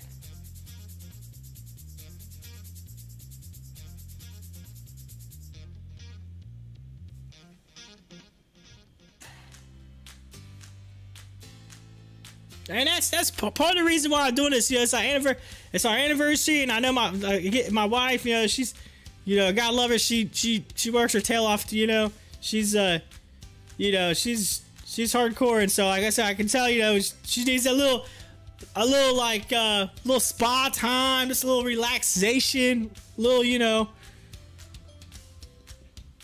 just a little getaway.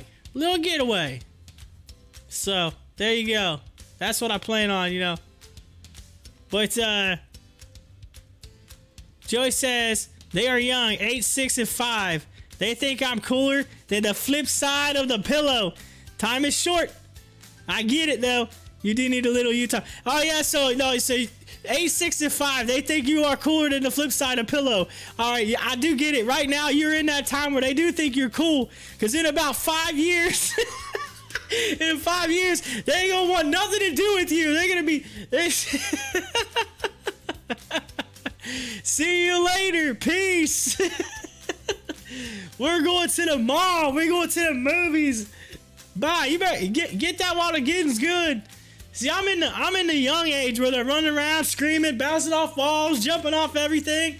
It's just like, oh my lord. Like, I seriously, I no joke. I'm not even kidding. I looked down at my phone for 20 seconds yesterday, and I look up, and my wife at the same time, like, oh my gosh, we turn around, my daughter is standing on my kitchen table, standing on the table. How in the world did you get on the table? I'm like trying to figure out. I look down, she's strong enough now, she pulled the chair really quietly and pulled it back. Cause she can climb up on the couch, you know. She climbed the chair, went from the chair, climbed up on the table, was standing on the table, and she's standing there looking at me like, look where I'm at.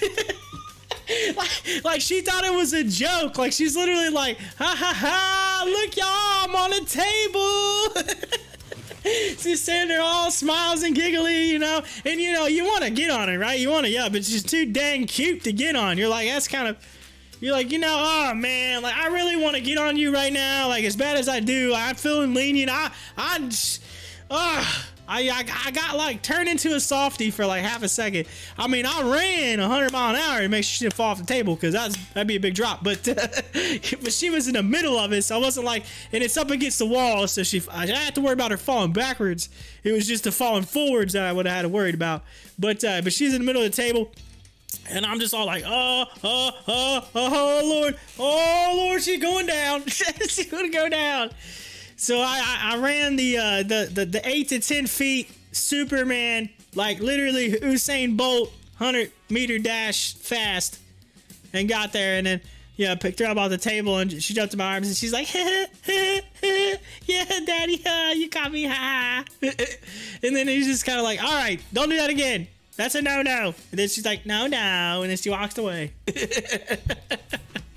That's my daughter in a nutshell. She is absolutely a daredevil. Like I'm telling you now, I already know it. I am going to be, Joey, I'm going to be the one going to the hospital. I'm going to be the one. I know it.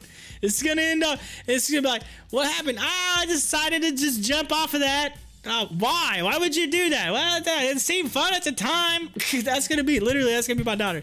100%. Then again, I think about it. I was talking to y'all earlier. Some of y'all listening to my stories earlier, and y'all said, you just sound like the guy that, you know, fell into peer pressure, whatever, just did it. Like, just, you know, talking about me ramping the ramps on sleds and eating the hottest pepper in the world.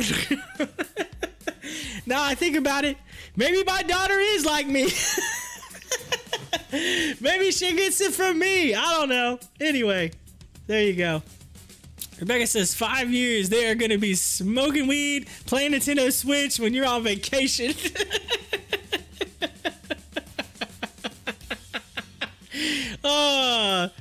Maybe more like 8 years. You got time. See you later. He's like, I'm getting to getting while the getting's good. All right, y'all. AMC about to cross over to 15, about to cross over to 200.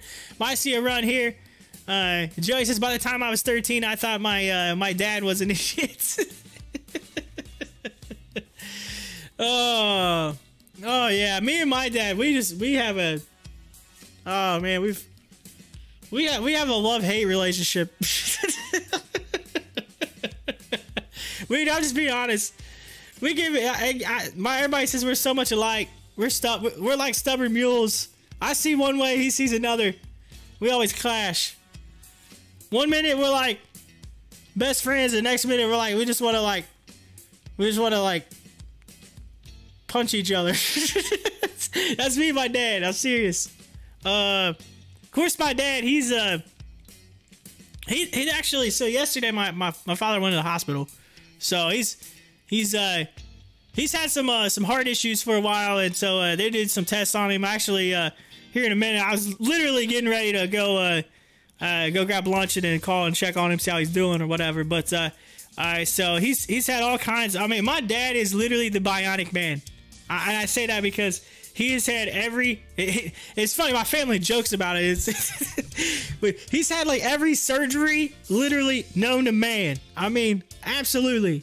My dad fell on the job way back when, back in like 1997, at his company, and like super jacked up his back. Literally like fell off of skids or something. Like he was doing something on skids in like a warehouse at the company he worked for. And again, he actually drove a truck for them. He was a truck driver and then worked in the warehouse and like overseeing the warehouse and stuff like that. Worked there for quite a long time. And then he fell, hurt his back really bad, had to have like a back surgery. In the midst of having back surgery, he actually, the doctor to this day still calls him a miracle patient, because had he not been to the hospital, he would have had a heart attack and died. He actually had a heart attack while he was in the hospital.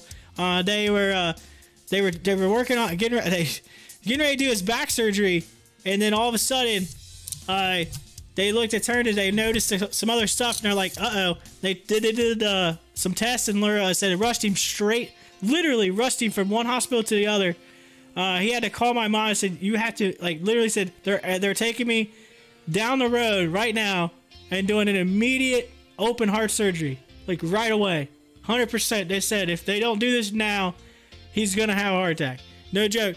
So they got in, they did this, so they had heart surgeries. He's had heart surgeries.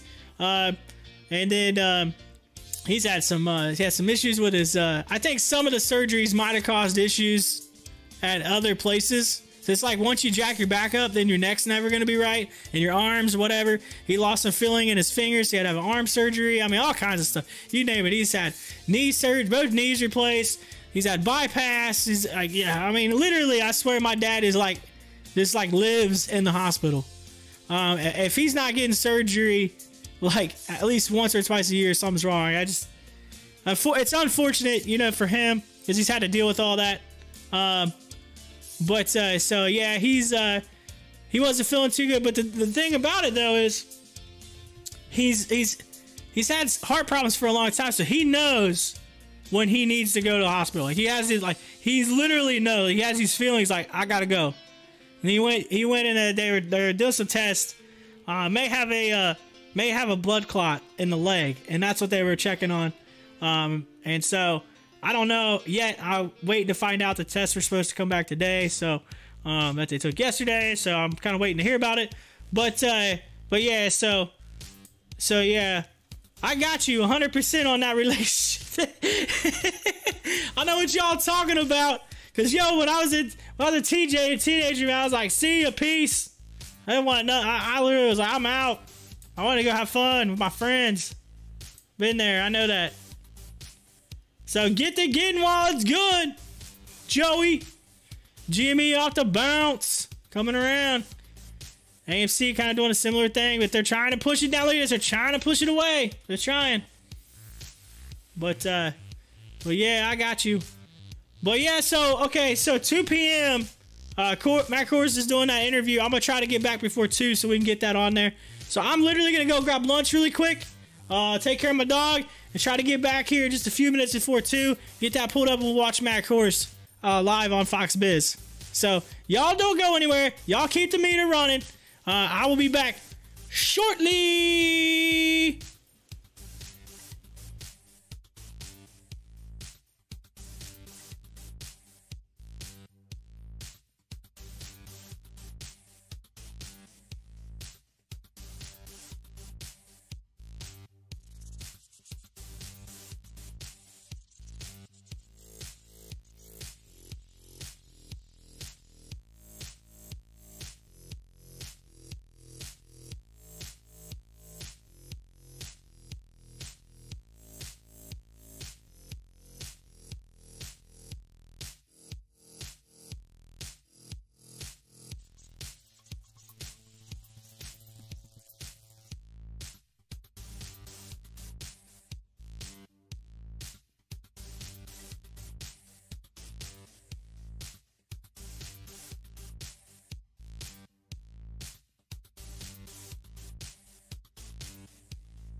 and sit down.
Alrighty, I'm back, yo.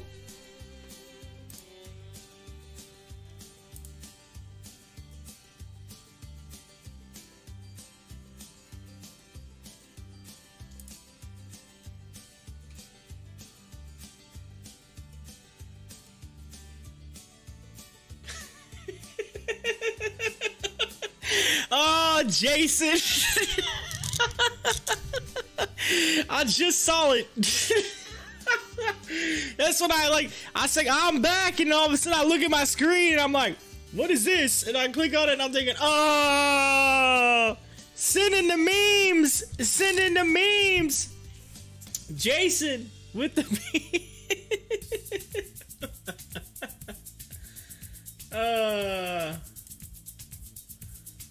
Oh, that's funny.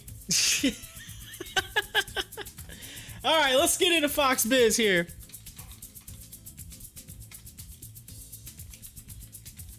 Let's get ready. We got a couple minutes till Matt Kors goes on.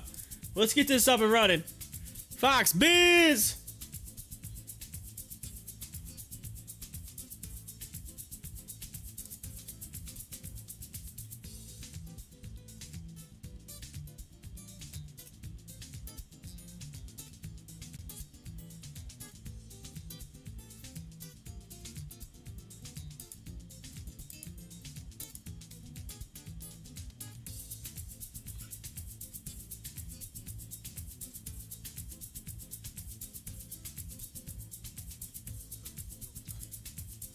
All right.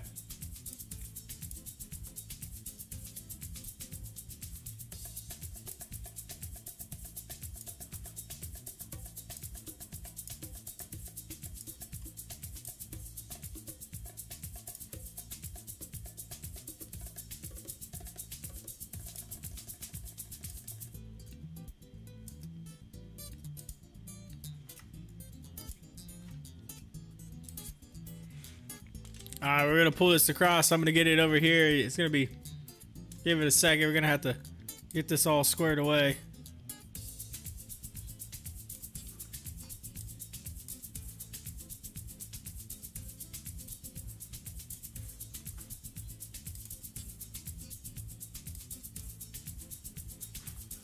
All right, crypto's blocking it. Give me a second.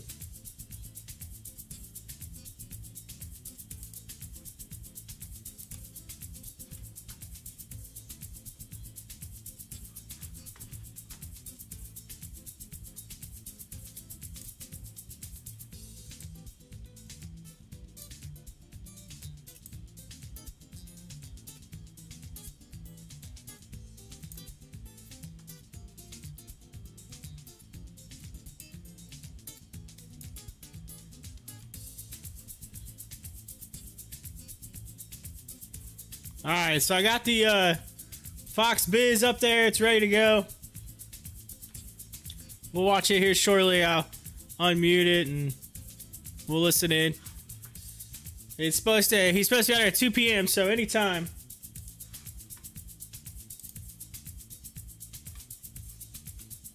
So once they come back from commercial break, I'll crank it up and we'll listen in. I want to see what they say. We're listening to Fox Biz. We got Matt Kors coming on, and he's going to be talking about we're talking about AMC. Okay, well, I'm done watching Monday for now. We're going to go to back to GameStop so we can get to the, make sure we got the Reddit stuff, the good stuff, the meme stocks, ladies and gentlemen, in here, and then we'll listen in and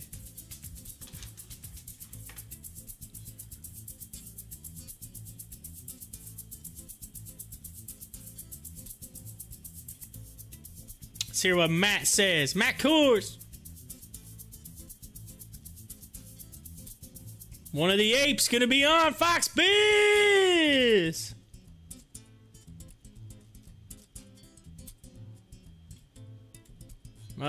Jay says, I gotta take the kiddo to an ortho appointment. We'll hopefully be back for Poppy Hour. I mean, Power Hour. Yeah! Get it, Jason! Get it.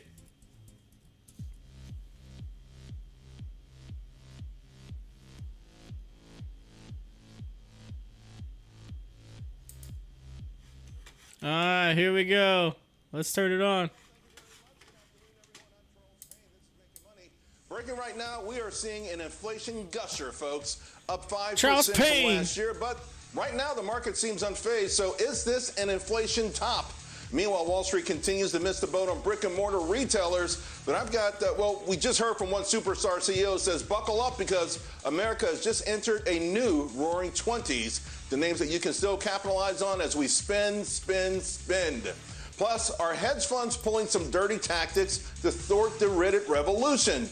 Going as far as to infiltrate their ranks. Shorts, well, they've been using these tactics since the early gatherings under that buttonwood tree down on Wall Street. Biggest apes out there, well, we got one of them. He's going to help us understand what exactly is going on and how big government and big business are teaming up to take over our country and your life. Rebecca Walzer is a pure capitalist, but is she worried? All that and so much more on Making Money. Oh, making money! Charles Payne. All right, folks, the inflation volcano has erupted. CPI at its highest level since August of 2008. The core at its highest point since 1992. Now, the initial reaction, equities moved a little bit lower, but the pressure subsided very quickly, and we reversed higher as it seems like hope is gathering that this inflation number we saw today could be the top. Particularly with these yearly numbers, which have this serious base effect. Also, the month-to-month core actually started to grow a little bit slower. I want to bring in KPMG's chief economist, Constance Hunter. And Constance, first, before we get into some of the details, just your initial reaction as these numbers are coming across the wire. Base effect, base effect, base effect. I'm not sure it's the peak. We might see another big print in June. I could see a 5.5. But then a lot of these factors begin to move out of the index from the base effect. And then, of course, we see some of the supply constraints starting to abate as well. And that's a really important part of this rise in the CPI index. I'm going to get to that, but I want to talk about the sort of different kinds of inflation out there because they impact households and businesses differently. You know, this morning I saw this great story. In Brazil, a group of farmers are threatening to stop fattening up the chickens, right, for BFR, which is, by the way, the largest poultry exporter in the world, because they say food inflation, they're not getting their piece of the action. Why is food inflation up all over the world, and when does that ease up? Well, if you look at it from a long-term perspective, right, food prices rise consistently over time. It's a trending index. And some of it has to do with the fact that our supply chains were disrupted because of COVID. So people were eating more at home. The supply chain was geared towards restaurants. You know, we hear about wings prices being really high because they weren't in demand while we were all at home. But now that we're going back out again, people want to go to restaurants and have wings. So it's always been a volatile sector and a sector that has trended higher over time. And, you know, perhaps less fat chickens will cost less, and that'll help everybody out. But we'll see. We'll see. I mean, listen, these farmers are fighting a big corporation. And by the way, with all due respect, Neil Cavuto and I, we did keep the wing prices up by ourselves. Hey, let's talk about wages, right? Earlier, just a couple of days ago, there was this headline that came across that Chipotle had already raised prices as much as 4%. And when I read the headline, Constance, I assumed it was for food, but then I went on to read about the fact they're going to make average wages around $15 an hour. They're looking to hire 20,000 more. They're doing this because of wage inflation. Is it here to stay? And if so, how's that going to impact small business? How will they survive? Yeah, well, that's the crux of it. And so for a firm like Chipotle, right, they can certainly afford to absorb that cost, and they may get a higher quality worker. They may have lower turnover. It may start to have benefits to them. So while it may cost them in the near term, over the long term, there could be significant benefits from that. As we move forward in the economy. I don't see us raising wages, though, 4% a year for the next 3 to 5 years for workers. That seems unrealistic, right? So this is likely a step-level change, and then we go back to something more normal, like a 1.5%, 2%. So these small businesses that have to compete in the world with Chipotle, are they going to be okay then? I mean, and not everyone can just instantaneously raise their wages to $15 an hour. Well, sure, and you have issues of how do you, maybe you have to pay that to attract workers, but what do you do with your existing workers? Then it becomes kind of a sort of new versus old problem, and so it is definitely a challenge. And fortunately, because we are about to have the Roaring 20s, because there is so much demand, probably many of these small businesses can pass some of these increases on to their customers. Right. And that's really the I got way 30 seconds. I got 30 seconds, but I need you to answer this in the least wonky, super intelligent way you can. The Atlanta Fed puts out this report about the CPI and two types of inflation: flexible inflation and sticky inflation. Apparently, flexible inflation is what's been driving everything up. But for the audience, what's the difference, and do you agree? So sticky inflation is stuff where you don't renegotiate the price all the time. Something like your rent, where maybe you have a one-year contract, or your mortgage, where you're paying the same amount every month.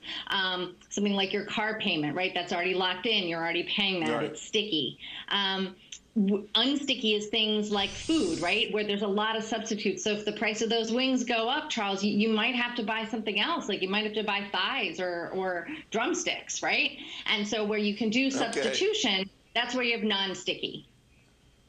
All righty. Constance, thank you very much. Always appreciate you helping us out with this stuff. I'm going to bring in now from Heritage Capital, their president, Paul Schatz, along with Nick. All right. So anyway, sorry, I didn't mean to mute that. All right. So, I just seen a little thing pop up on the screen there that said that they were going to take Matt Kohrs at 2:30. So they must have pushed it back. I'm going to bring in the audio here. Yeah. So anyway, so we're gonna bring the audio in here. I think it's gonna be a little bit. They said 2 p.m. on Matt Kohrs. Now it's a little thing just popped up that said 2:30. I see at the bottom of the screen it said Matt Kohrs 2:30 p.m. So they must have pushed Matt back just a little bit, because he said it was 2. He posted out 2 p.m. But anyway, that's a cool little tidbit on inflation. So obviously the conversation that everybody had on inflation is how do you pay your workers? All right, if you're raising wages here, what about the people that've been with you for a long time? That's a big question. I kind of the same talk and same discussion with one of our family members recently, talking about that, and how well, if you're raising the wages for them, then you got to raise the wages for us, and that's kind of like the whole spiel. Some of the ones that have been there, that are higher up in the company, make a little bit more money. Now all of a sudden the ones that are below you are making just a little bit less than you are, or whatever. And you've been there longer, and maybe have been there a longer time, and you think, oh well, I've been there way longer, I should get more than this, So that's the big thing. And then they said, the bad thing about it is the company's passing it on. They pass it on to their customers, so their customers all of a sudden start paying for that extra little bit of money, because they're like, we're not shelling that out of our pocket, we're going to make somebody else pay for it. So then all of a sudden the consumer gets hit with a little bit higher price. So that's what they say about the inflation. That's what causes it, so forth. That's why they say raising it isn't always the best thing in the world, whatever, because it's going to work its way down, things are just going to get more expensive, so forth and so on. But I have some doubts about that, because I do not believe that, because I always hear people say, oh, milk's gonna be $8. I'm like, I don't see where milk is ever gonna be $8. Okay, I don't know, it's just my thing, right? Like, if milk gets $8, you're gonna see a lot more cows being purchased. That's all I'm saying, because people will be literally be farming their own milk. I'm just saying. I'm just saying, you know what I mean? But yeah, so I don't know. I see what you're saying 100%. Because you're always going to have those workers saying, oh, well, they're making all as much as me. Well, it's like, it's like, they always say the thing, don't worry about with the other guy, worry about yourself. Or don't worry about the other guy. Just do what you got to do. If you don't like where you're at, find something new. I've always said that. I don't know. But I get it. That's the big question everybody's asking. How is this going to work, or whatever? What's the difference, and so forth and so on.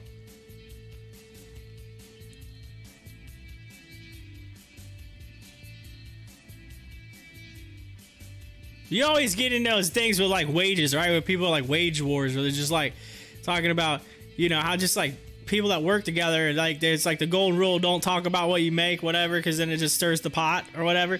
People do that all the time. It stirred a pot. Well, this person's making this, I'm making that, you know, and it ends up being a giant ordeal.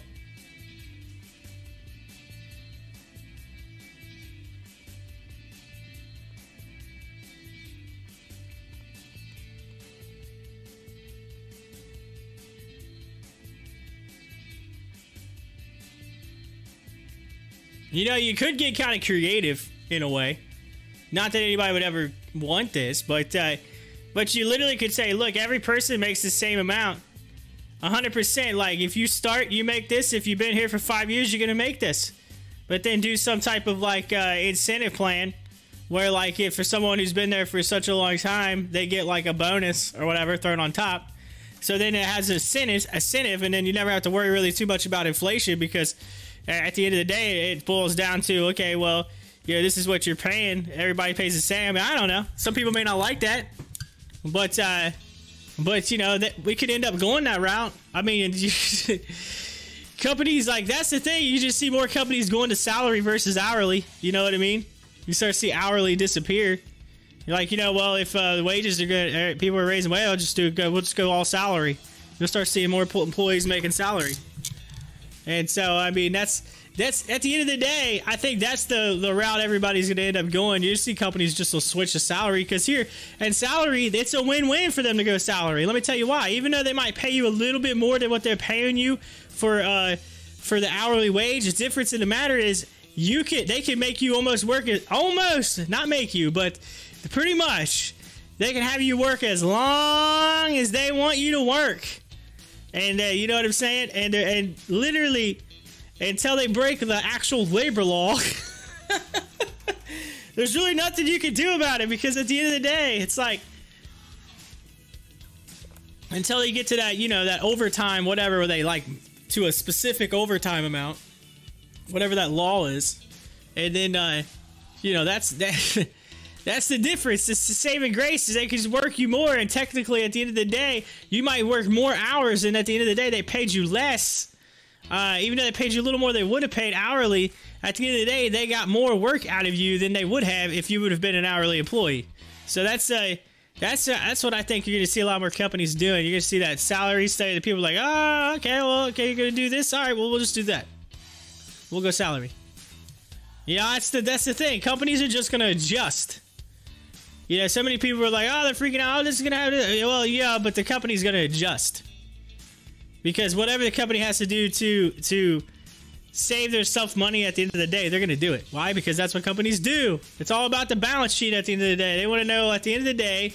And the other thing is, no offense, but there's not too many companies out there anymore that really, truly, 100% care about their employees. At the end of the day, I mean, granted, your employees should be number one, in my opinion.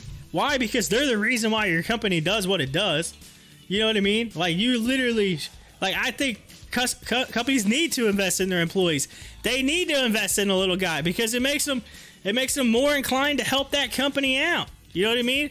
So, in my opinion, yeah. But at the end of the day, you get all these corporate execs and people that, like, just, you know, they're just so used to numbers or whatever. They don't pay attention to the people underneath them. A lot of them, they don't at all. They literally just pay attention to the balance sheet. They're like, okay, how much money are we making? Are we in the red?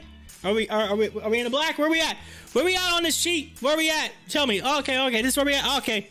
All right, you know, they don't ask you. That's what I said.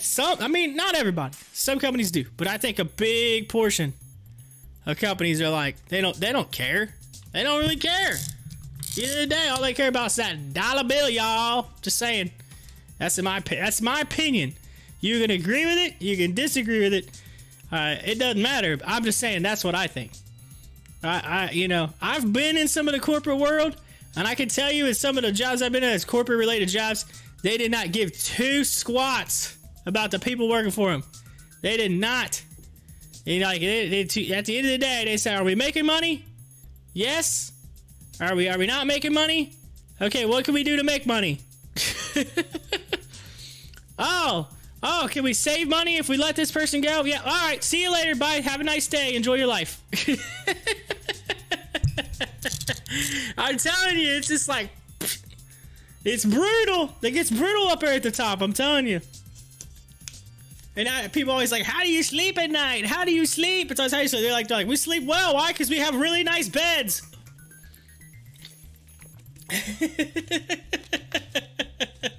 All right, here we go. We're getting close. Let's see if retail. Here we go. It's not 2:30 yet, but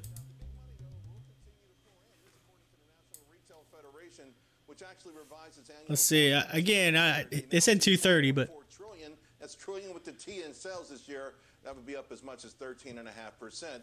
Folks, you know, I have a hard time getting market guests to like any retail names, but my next guest is an industry expert, and I got to say, she has been spot on with her calls and her stock winners, especially Restoration Hardware. All right, cool. So, it really is. He's got another guest. So we're waiting a little longer on it. I just wanted to see if he's gonna. I want to get in just before so we can hear what they're saying. But I don't know. That's my thing. Y'all, like, hey, what do y'all think? If you're listening out there, hit up the live chat. What's your take on inflation, companies, and raising the minimum wage? What do y'all think about that?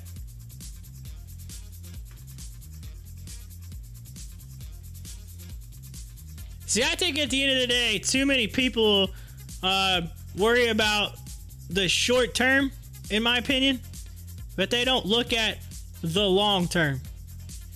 And I think that's the difference, right? Like, too many people are worried about the short term. They're worried about, what about now? What about this? What about this? What about it? It's not about that. It's about, at the end of the day, they're trying to get an equal balance and help people out that need it. That's really what it is. They're trying to help the ones that need it. But then again, you know, the problem is when you try to help them out, then somebody somewhere else changes something, which then makes it just as bad as it was. You know, I think that's the end. It's like a cycle. So they're basically saying, you know, you can't fix it. It's like a wheel. It just keeps spinning, I think is what some people were saying. It's a wheel. It just keeps spinning. So, I don't know. That's the big argument on that take. I'm tore on it. I'm super tore on it. I'm kind of on the fence. Because I see that the good that it can have, and I do see that there are people out there that really, really work their tail off and they're not making anything where they're at. And some people, they just don't have the opportunity to change their positions, or, you know, they're kind of just pigeonholed into something, and it is what it is. And I totally get it. I get it. There's people that need it. 100%. You know, I'm not saying be lazy and don't make me, you know what I mean? I'm not saying any of that. I'm just saying I think there's people out there that really are in situations sometimes that are just up to no, you know, a doing of their own. But and I think that's what it is. And that, and also the numbers are just like, so numbers I read a couple years ago talked about like I guess you'd say like the poverty level. So like the actual amount that you need to make to be able to physically, the average survival rate, I guess, survival amount, and how we are way below that, and that how the wages haven't really been changed in a long time. Like, it's been a long time since they, like, literally, like, we were anywhere near that level. And so they're trying to figure out how in the world we can get back to that level. It's the cost of living, I guess, is what we're talking about, like that average cost. And I'm gonna Google it because I'm curious. Because I read an article about that not too awful long ago that was really interesting. That showed the years and the change and where we're at. And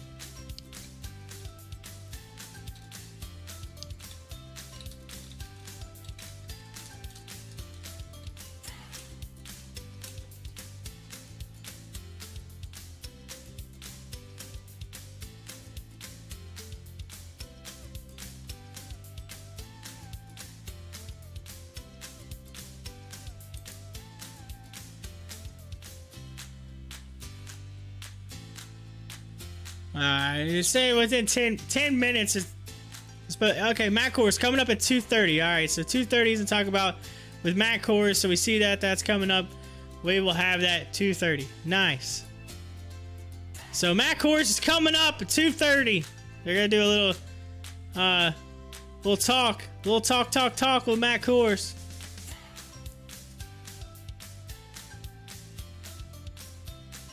So we'll crank it on as soon as they come back from commercial break, and we'll just watch it all the way through. How about that? Good deal.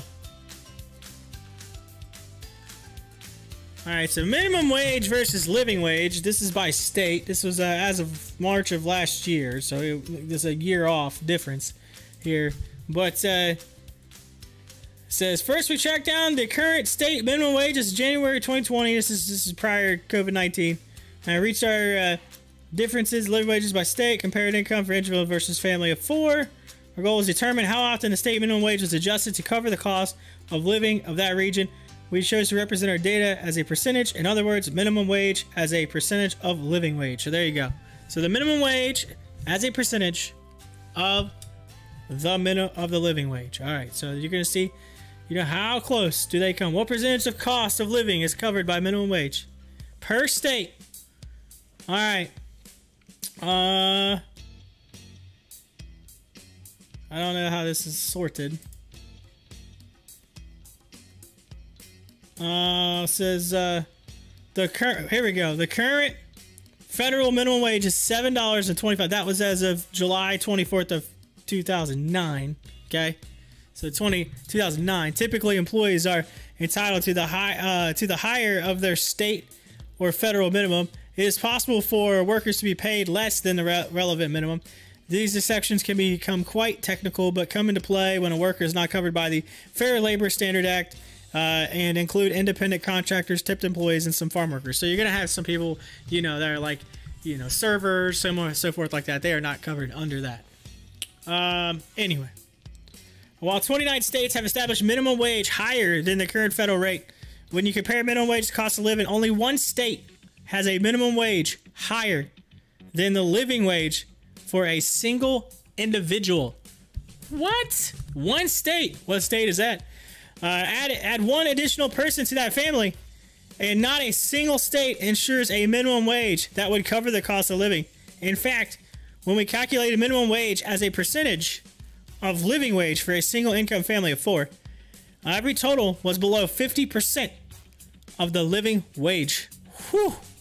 So when you factor in the single income family of 4, single income family of 4, all right, the total was below 50%. They didn't even make half of what it cost to cover. That's crazy. Crazy. Just think about that. I'm just talking about like people always get into mind and think about, oh, there's only so many people that, are poor or whatever, but not really. When you look at the numbers, it's crazy, mind-blowing.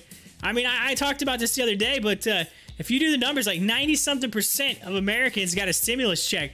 All right, to receive, like literally to receive a stimulus check, you had to make, and this is talking like couples, like the cutoff was like what, like 150, 180, something like that thousand, I think it was, for a stimulus check, was like the cutoff, whatever.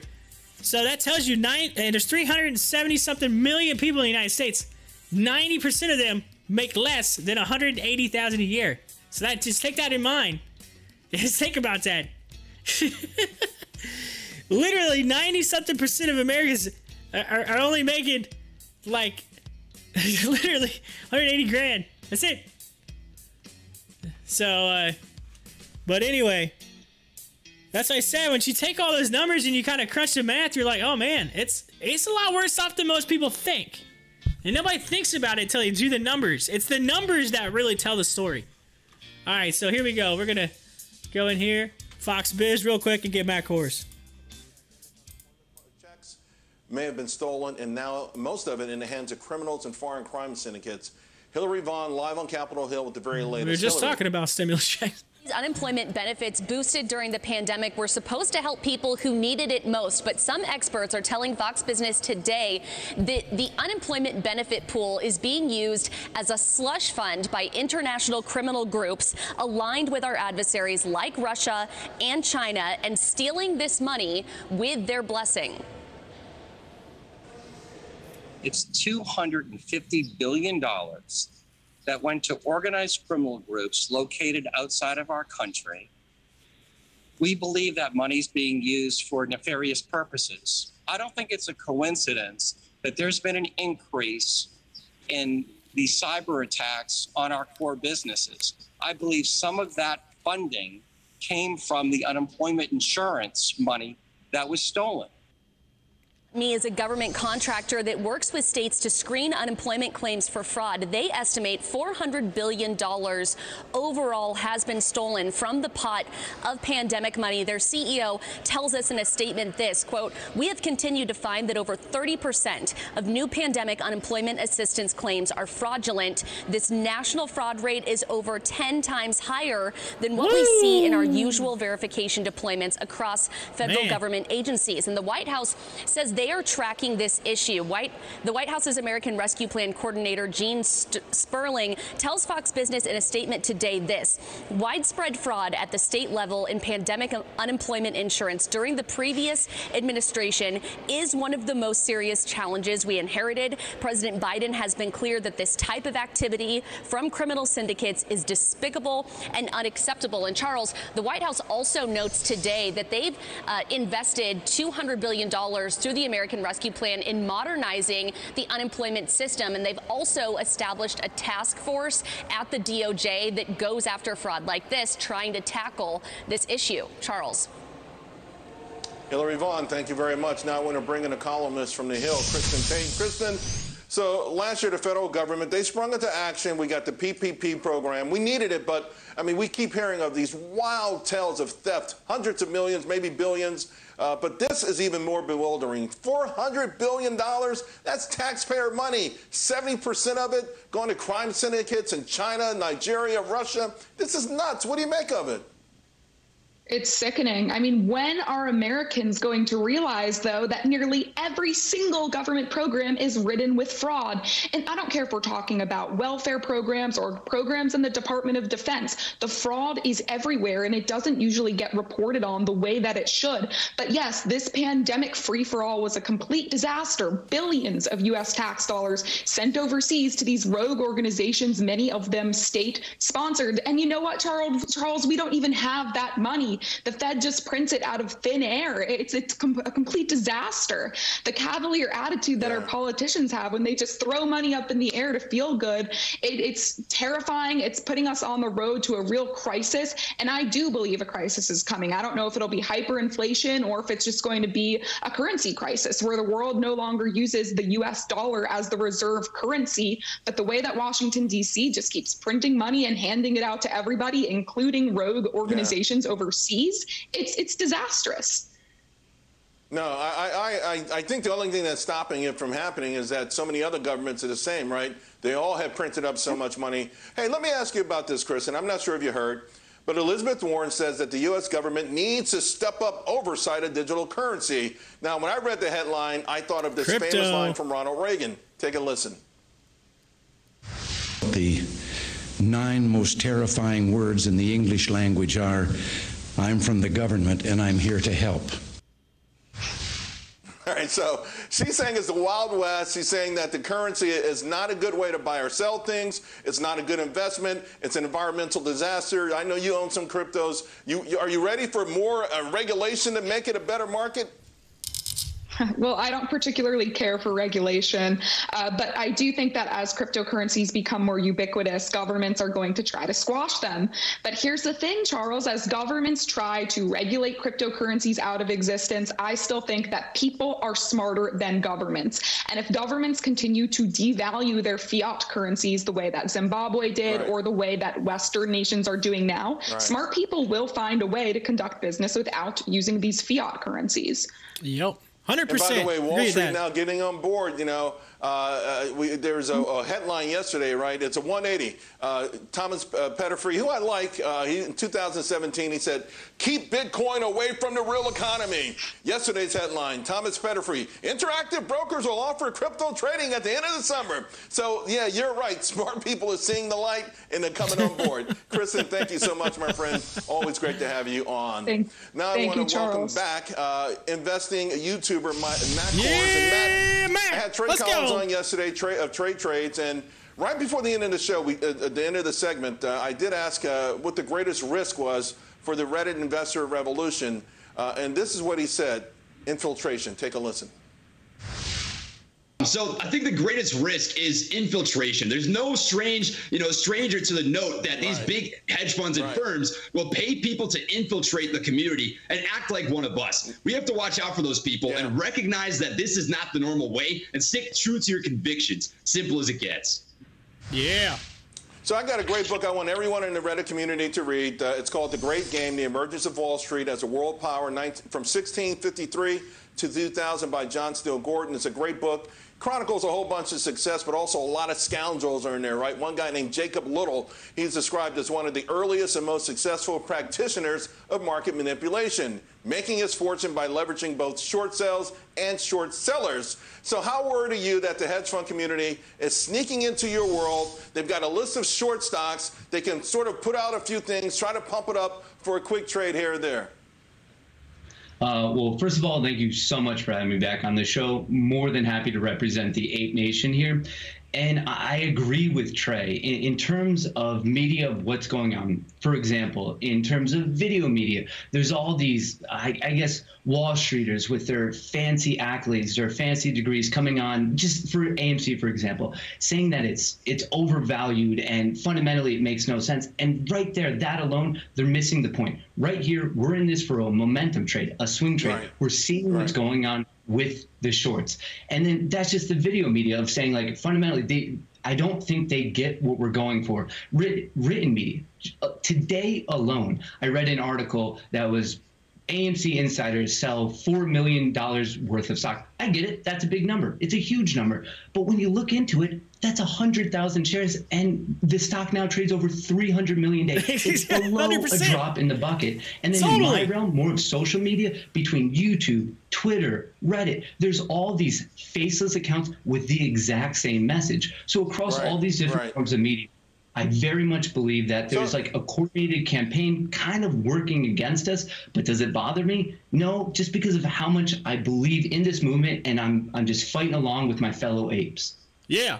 Apes. Okay, and on that side, I know they're trying to talk it down, but also just sneaking in there with a, you take a list of shorts and you see a name that's 30% short, maybe you can get a spark. But I know that the community is looking out for that. I do want to ask about SEC Chair Gary Gensler. He made a lot of comments yesterday hinting at some form of regulation. Some think he may curb excessive shorting, certainly payment for order flow. The establishment, though, is taking a different read, saying, oh, no, they're going to stop the, the sharing of information, somehow figure out a way to regulate what people say on message boards and things like that. What are your thoughts? Yeah, so for the people in that latter group, if you ask me, doesn't that sound dangerous? Stopping the sharing of ideas? Oh, to me, yeah, it's almost 100%. an argument of, like, potentially in the realm of against free speech. I mean, very seriously, what is the difference between a Wall Streeter publicly sharing their idea and a regular person like me just, like, posting it socially? Like, I just don't get it. I don't understand the obsession with, like, don't forget, we're just dumb money. Instead of the obsession on us, why not, I don't know, attempt to look at things such as payment for order flow? Why not try to even the playing field and one set of rules for dark pools, for retail wholesalers? Yeah. Extreme transparency with brokers, with prime brokers. In a general level, I don't get the obsession with us. Why not take a look into the potentially illegal or maybe just nefarious actions of the cronyism on Wall Street? That seems like a much bigger fish to fry than us. Matt, I've seen this so many times. I remember when the SEC went after all the penny stock firms, put them all out of business, And at the same time, these other entities were growing like crazy, called Enron, called WorldCom, called Bernie Madoff, who was part of the SEC. All that stuff was growing $1 trillion in risk, and they were going after the little guy because that's how they do their job. All right, Matt, thank you so much, my friend. We'll talk to you again soon. Now, there's so many ideas, so many great guests. Want to discuss everything on the show. I don't have enough time. So I do invite everyone, please go read my daily commentary. WStreet.com. I think you'll like it. I put a lot of work into it. So we thought it was impossible. But Congress, folks, there's bipartisanship, at least on the Senate side, with respect to China and crypto, believe it or not. Plus, how big business and big government are teaming. Man, I love Mr. Payne. He's a good dude. I like him. He's really on board with all of us. He's really fighting hard to help us out. He's posting every day, and he's talking about his blog now. I mean, come on. He's on the bandwagon. He's riding. Charles Payne, thank you so much. No pain, no gain, ladies and gentlemen. I think that should be, I love it. Thank you so much. Matt Kors, getting it done. Getting it done. Let's get to crypto. Crypto, where you at? I gotta turn you on. Hold on. I clicked out too quick. There you are. Crypto. Boom. All right. Yo, 100%. People are trying to infiltrate. They're trying to come in. They're trying to act like, oh, I'm this person and I'm gonna talk bad about AMC and whatever. And then at the end of the day, it's like, look at the numbers. Sure, 4 million might sound like a huge number. At the end of the day, it's only about this teeny much of the overall amount of shares. So yeah, 100%. That's where the craziness comes in. That's where all the bull honky comes in. Get that bull honky out of here. Yo, they're missing the point. Matt Kors said they're missing the point. There's bigger fish to fry, Gensler. Why go after us? Why? I don't get it. No, that makes no sense. Anyway. Alright, so I'm gonna get into this. This is what percentage of the cost of living is covered by the minimum wage. Alright, so we're gonna Georgia. It says one income, one adult is 41%. In Georgia, one income and a family of 4 is 20%. All right, so here we go. So this is how they do. They got one income, one adult, one income, family of 4, 2 incomes, family of 4. So you got basically, you got the individual, you got the single, the single parent, more or less, with the covering the kids. Then you got the actual family of 4. All right, so there we go. So the individual is 41%. The single parent is 20%. And the family of 4 is 33% of the cost of this. This is how much they're making versus the cost of this. So you want this number to be higher. The higher the number, the better, right? So they're not even halfway in Georgia. All right, the minimum wage is $5.15. Now keep in mind, this is not right now. This was for as of this article came out in, what did I say? January. This is the current state as of January 2020. So this was as of last year. All right, this was literally as the beginning of last year. All right, Wyoming. So to go through these, so Wyoming, 47% individual, 21%, 21% single parent, 31% family of 4.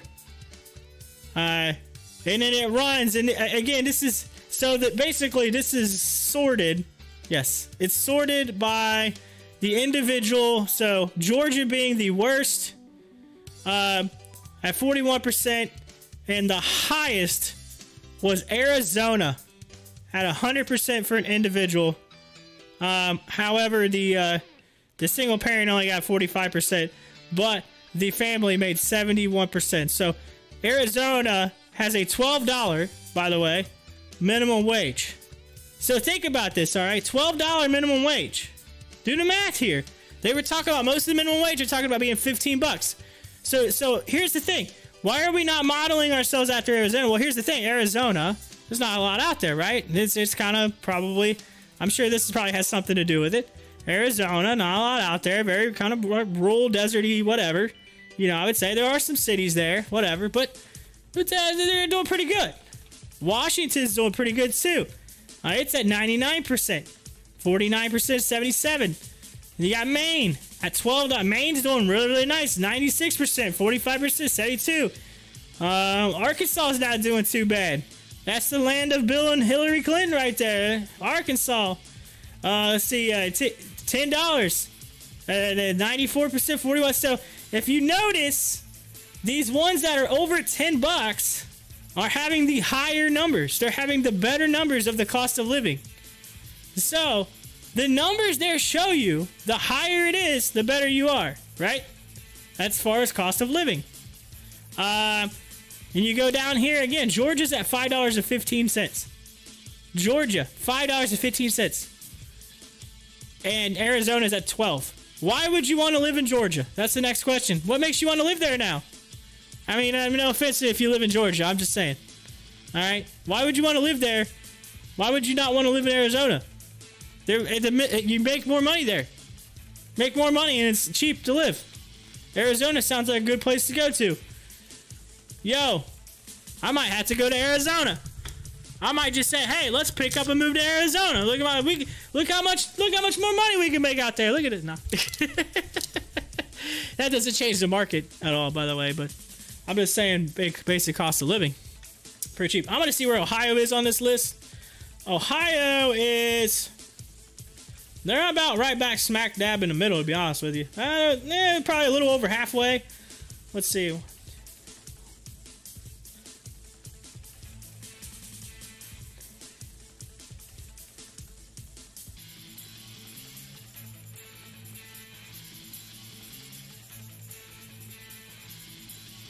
$33.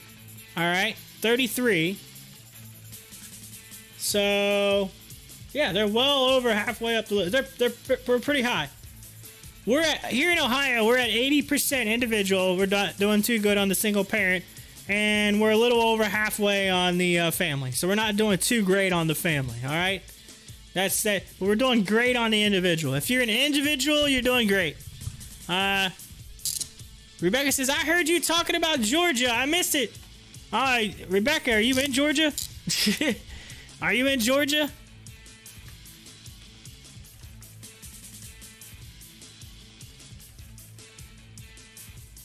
Are you in Georgia, Rebecca? Is that where you're from? Georgia? Georgia on my mind. Yeah, get it. It's that old sweet song. Yeah, that puts Georgia on my mind. Oh, yeah. That's about the best I'm going to sing right there for you. That's the best you're going to get right there. Yeah. All right, anyway. I just channeled my inner Ray Charles right there. That just happened. You feel that? Did y'all feel that? That was good. All right, what part of Georgia are you at, Rebecca? Because I drove through that state a couple weeks back. Well, about not even a month ago. Probably about a month ago. About a month ago. I drove through there. I've drove through there actually several times, but what part of Georgia are you in? Who knows? I had to go off the beaten path, off the highway, and go out some back roads and all this stuff. I might have went by your house. Who knows? I could have drove right by your house. Savannah. Oh yeah, I remember you saying that now. No, I didn't go near Savannah. I've drove past Savannah. I was at 95, runs up and down through there. I drove past there. Going up from like near the Daytona part of Florida and all that, heading up towards and cutting back over off. But I've head past it. I've never been there, but I drove past it. I've been to Charleston, South Carolina. It's not too far. Savannah. Okay, so here's the deal, Rebecca. So this right here was as of last year. I was talking because they got to talking about inflation. All right, the whole thing was about inflation. Inflation and how basically some people were saying, like, because I guess what company was it said they raised their one of the just today one of the companies announced that they were going to raise their minimum wage. One of the not fast food, but like one of the restaurants, popular restaurant, Chipotle. That's it. It was Chipotle. Now I remember. Chipotle said they were going to raise the minimum wage for their employees. And so I got in this same little, excuse me, conversation with one of my family members recently when we were talking about minimum wage and raising it.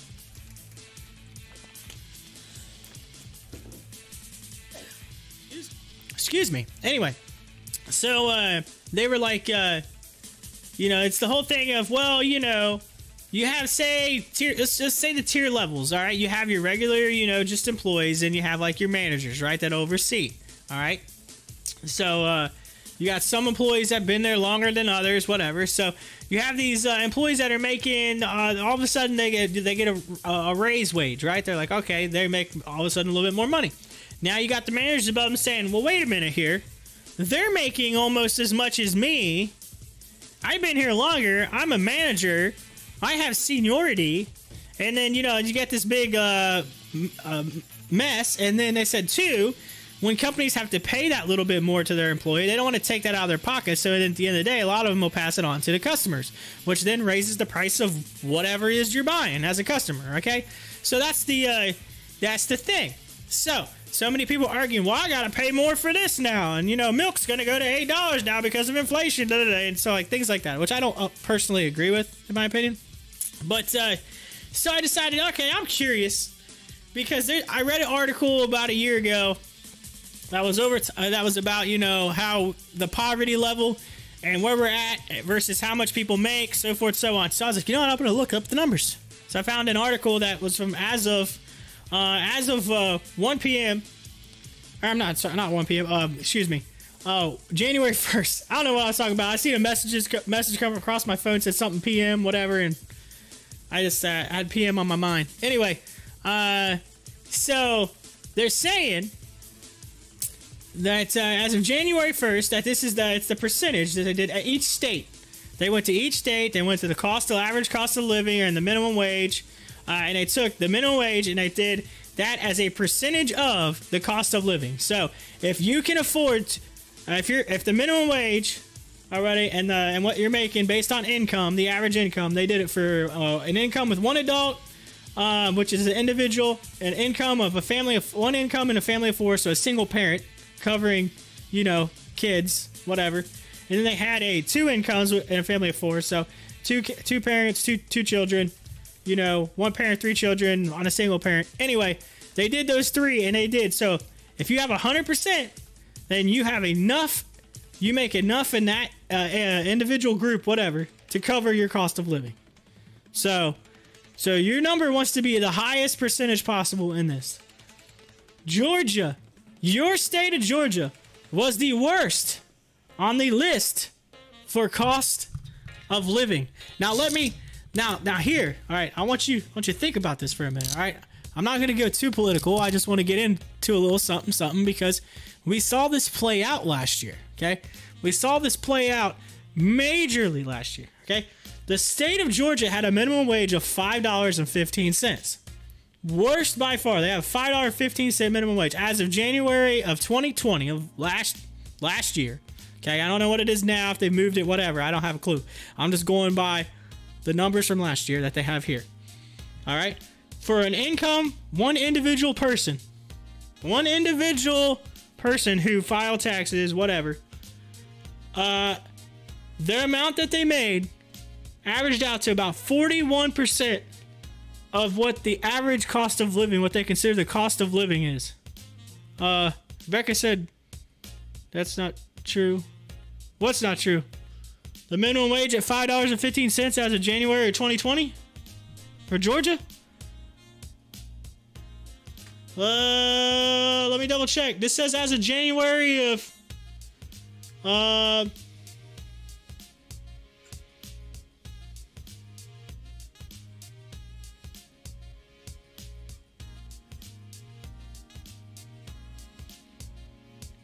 says first we track down the current state minimum wages as of January 1st of 2020. Next we researches the difference in living wages by state, comparing income for individual versus a family of 4. Okay, so that's what they did. $5.15. Minimum wage is at least 7. Okay, well let me double check. Let's find out. As of 2020 though. This wasn't as 2021. So Georgia minimum wage. I'll click on it. If you Google it right now, you type in Georgia minimum wage, it shows up $5.15 on Google. Look, I'll show you. You don't believe me.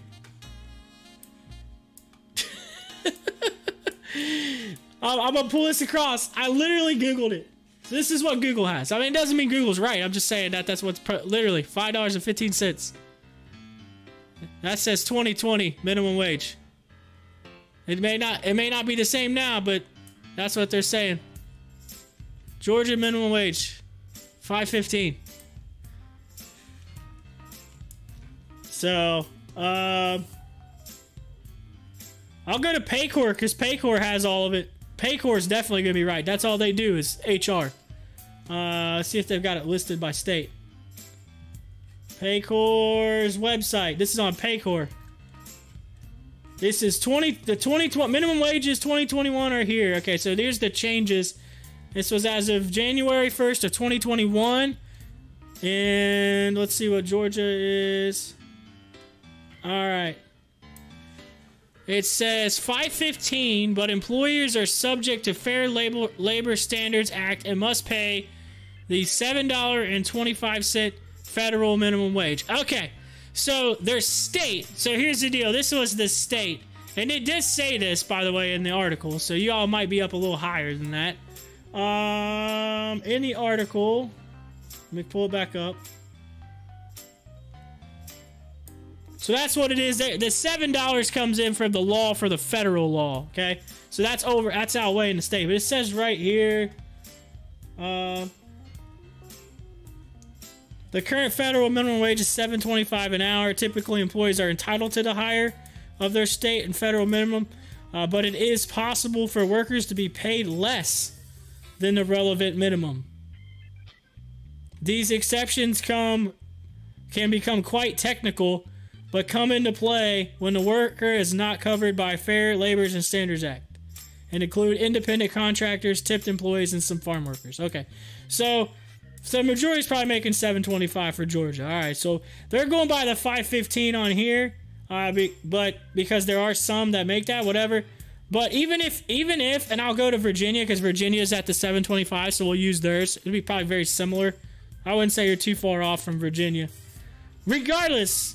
All right, it has Georgia at $5.15. It said 41%, 20%, and 33%. So 41% of the total cost of living in Georgia, for an individual. So you could, if Virginia's $7.25, theirs is 52%. New Hampshire's $7.25, theirs is 57%. North Carolina 61%, South Carolina 62%. So if we go North Carolina, all right, you guys are probably 61%, right? If you go North Carolina or South Carolina, it's 62%. So you guys are in that realm. So how crazy is it though? Look at this. The only one out of the realm. Okay, so Georgia, North Carolina, South Carolina, all right, and Virginia. 1, 2, 3. Let's see. 1, 2, 3, 4. 4 of the bottom 6 states are all in the same area. So there you go. So check that out. 4 of the bottom, the worst of the 6 states, 4 of them are in your neck of the woods. Why? Because Virginia is not far. I mean, Virginia is not far. You got Virginia, then you go into North Carolina, then you go into South Carolina, and you go into Georgia. I mean, you literally can drive bam, bam, bam, bam, bam. I know because I've drove it. I know because I drove it. I drove it. But, so yeah, and all of those are the bottom. The other ones that are there are Wyoming and New Hampshire, which are kind of out of that realm. But those are all, and they're all right around the same area.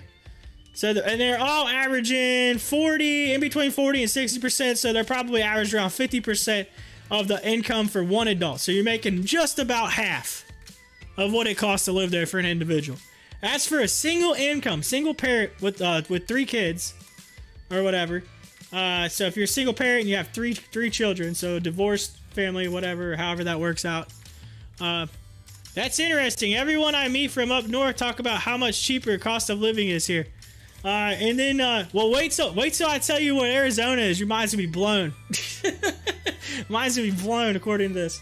So then family of 4 is at, for Georgia, it's 20%.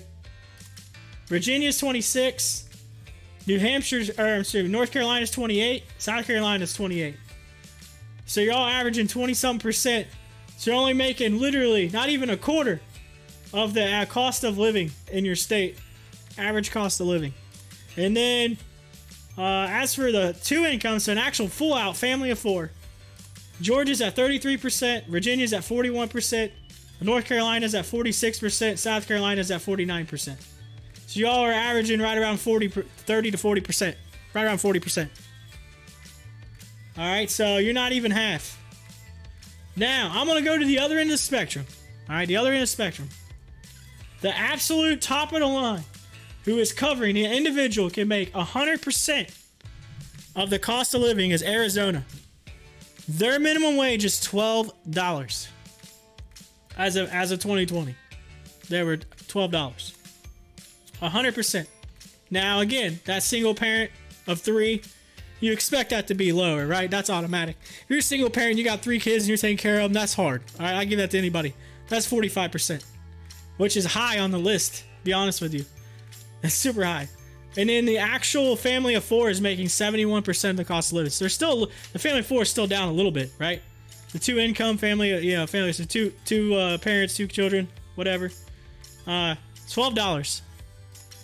But then, let's see here. Maybe that it's because I don't have a family. That's it. Again, that's the thing, though. It really depends on your situation. So that's why they categorize this into 3 different categories. Because those are like the 3 main categories, right? Your family of 4, your single parent, and then your individual, whatever. You know what I'm saying? It's like the head of household versus family, whatever. It's the 3 categories. But Arizona, I mean, think about this though. Even at $7, all right. So even if you get the $7, you're still almost. I mean, Arizona is almost double that amount. I get it. Arizona is literally probably nothing out there. So you're entitled to the higher of the 2, according to this article. So if your state is higher than the federal, you have to pay the state. But if yours is lower than the federal, you are expected to pay the federal, but there are some exceptions for and the exceptions come in. Those are going to be your servers, people that make tips, stuff like that. But here's the thing. Yeah, people say, oh, there's not a lot in Arizona. There's a desert out there. There's probably not a lot there. Well, there are major cities there. I mean, you got Phoenix and so, yeah, that's what I'm saying. Like, so there are areas there. I mean, there are a little bit of population out there, but apparently cost of living is super nice. But here's the other thing though. So but at the end of the day, if you look at this list, and if I pull it over so you can see it, which I will here in a second, but like anything that's over more or less $10 or whatever, the individual is making at least 80% or higher of the cost of living on this list. Like pretty close. Like once you get to about $9, it gets just about 70% and goes down from like super far from there. So, I would have thought California would not have been, because I always hear California is pretty expensive, right? Turns out California has a $13 minimum wage as of 2020. It's 87% individual, 41% single parent, and 64% family of 4. So surprisingly, they're actually better on the list. California, which I know there are some expensive stuff out there. When I go to California, I'm like, man, beer's a little more expensive here. I tell you one who's really expensive. I bought beer. We bought beer in Florida. And I was like, holy smokes. Florida was like insane. Florida is... I mean, I don't know. I went to California. I bought beer. It was a little expensive. But at the same time, though, apparently, according to this, they pay their people more. So that covers that. So if you live there, you're going to make more money. than you would make here. Obviously, because and then the cost of living is a little higher, but you're gonna make enough to still make better than what you're doing here, according to this. These are just numbers, right? Okay, whatever. But the whole grand scheme of things, and the whole reason why I did this is because it's not about picking one state over the other. It's about just the whole thought that this right here literally says that if you are a single parent with 3 children, you're not even gonna make half of what it costs to live, which automatically, you know, you're paying for kids. That's kind of common sense. But then you go to a family of 4, and the highest is 71%. So the majority of, like, and that's the 70, there's only 1, 2, 3. There's only 3 that are over 70%. Everything else is pretty much 50% or less. Like 60 to, like, well, there's very few 60s. There's just a few 60s. Mostly it's 50% and 40%. So that tells you, like, a regular family is really only making half of the cost of living, which shows you, and my point exactly was that some people say, oh, raising the minimum wage is not a good idea for specific reasons. But I think at the end of the thing, it's all about where you live at and the cost of living, right? Where you live at, because some areas are a little different than others. But if you notice, the majority of the ones that are making around $10 to $13 an hour are doing better in this list. So, I mean, in my thought process is like, a lot of them, they're moving them to about $15. I do think if you're in a state that's paying less than $10 for minimum wage, that you are not paying enough, in my opinion. I think, in my opinion, and again, you can agree or disagree, I think, in my opinion, people should be making at least $10 an hour if you're working somewhere. I really do. To be honest with you, let's just do this math. I made $5 an hour as a minimum wage when I was in high school. When I was in high school, I made $5 an hour. I worked at a grocery store bagging groceries, stocking shelves. I got paid $5 an hour. All right, that was in 2005. That was in 2005.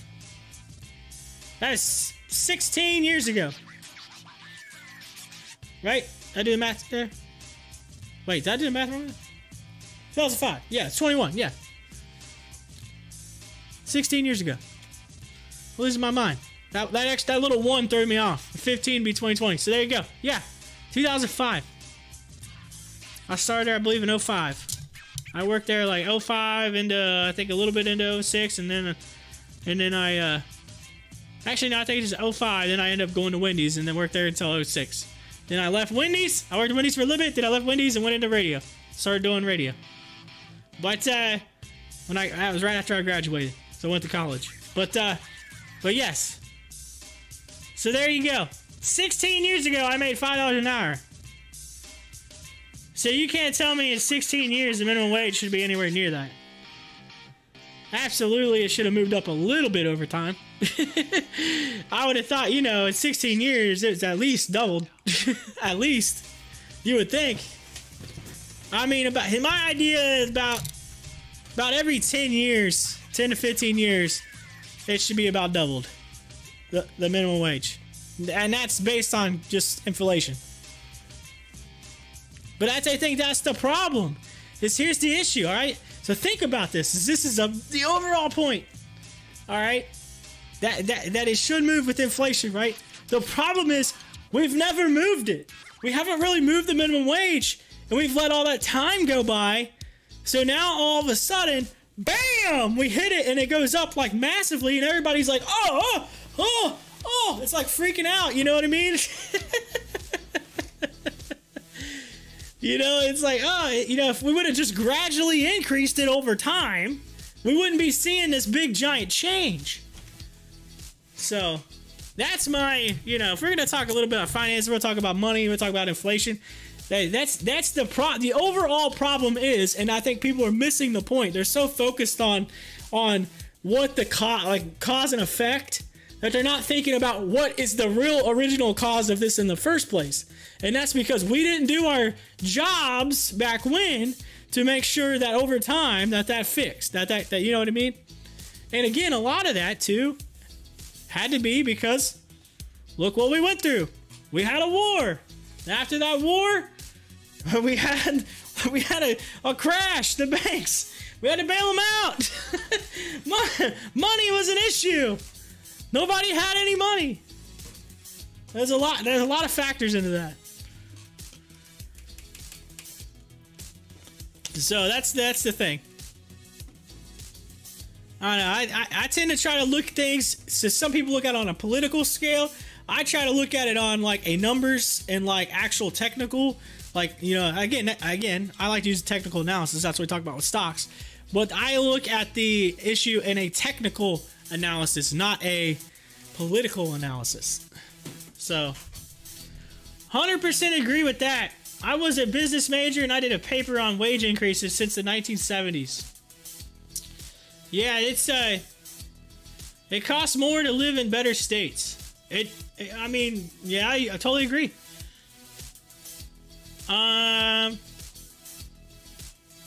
So I think that's where we're at. By the way, we're in a power hour.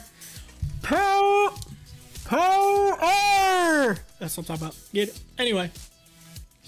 I don't know. It's just like... It's like, again, I just think too many people get caught up in the wrong side of that discussion. And it's like, you know, we wouldn't be having this discussion if this would have been fixed way back when. And I say the 1970s because that's where the chart of wage increases flatline and profits on a steady increase. And profits on a steady increase. Yes. Well, you had the big business boom. Remember, it was like a big business boom back when. I do know that's a big business boom. So I remember my dad telling me, man, when I was younger, you could get a job wherever you want. You could literally just walk in a place and you were hired. Like, it wasn't even like a process. Like, it's just like they would hire me so many places where just business was booming. People were making money and da-da-da. And he was like, it was nice. He's like, then it all changed. He's like, it all changed big time.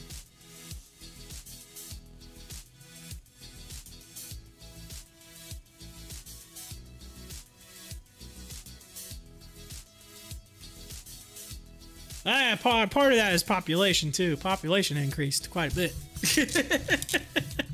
Yeah, think about that. There's a lot more people in the world now than there was 1970. What was the population of the United States in 1970? I don't know. What? Come on, man. I'm curious. What was the population of the U.S. in 1970?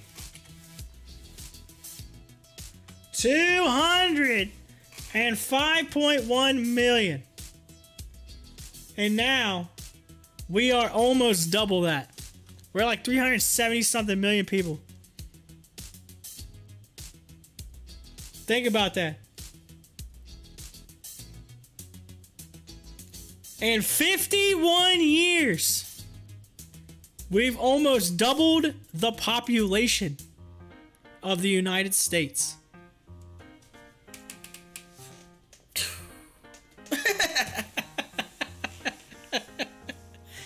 Yeah.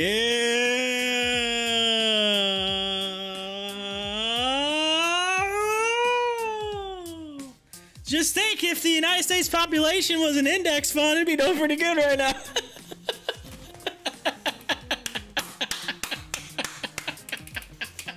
You see what I did there? You see what I did there? Oh man. That deserves a tweet. That deserves a tweet.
All right, I totally tweeted it out just so y'all know. I had to. I said, just think, if the United States population from 1970 until now was an index fund, it would be pretty profitable. And it says hashtag nerd alert. It's like, it's literally someone going, nerd alert.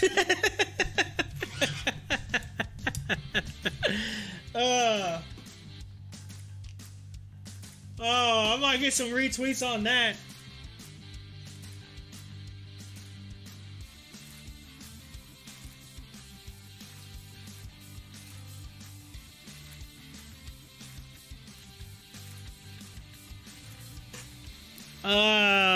Anyway. Let's see here.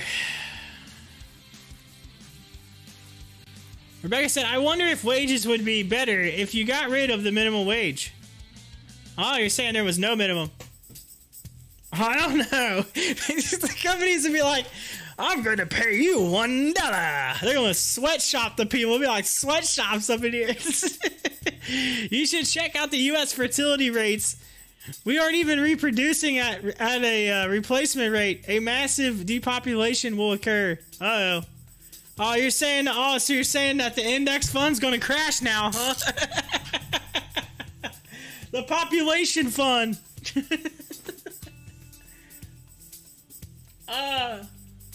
That's it. We're gonna create a fund that's based on the number of the population. That's what it's literally an index fund based on the population called Population Fund.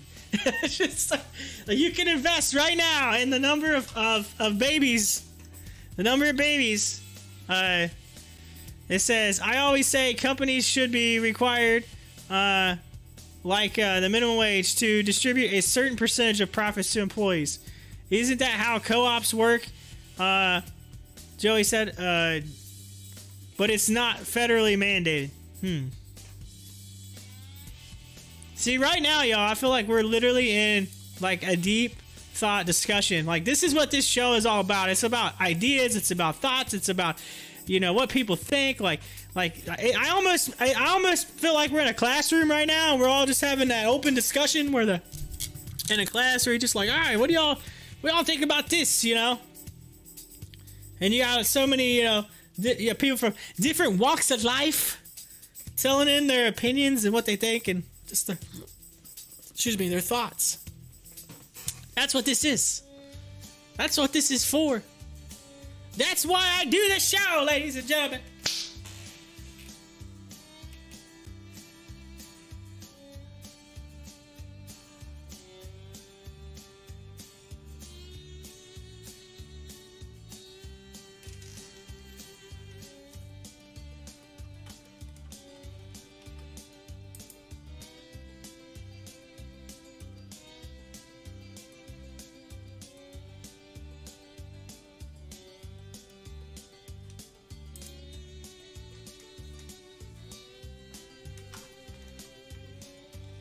Man, GME coming down.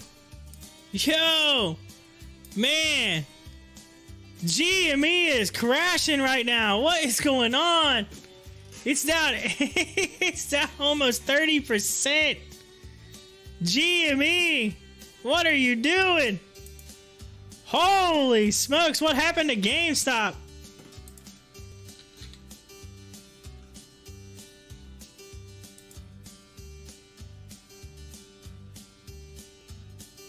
There's like not even any news out here. What is going on? 213 on GameStop? Man. Yo, what a dip. That is a dip.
Oh, man.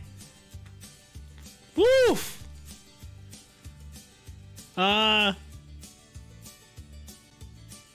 Says people working at McDonald's will never see any profits. Yeah. AMC was 50% higher 2 days ago.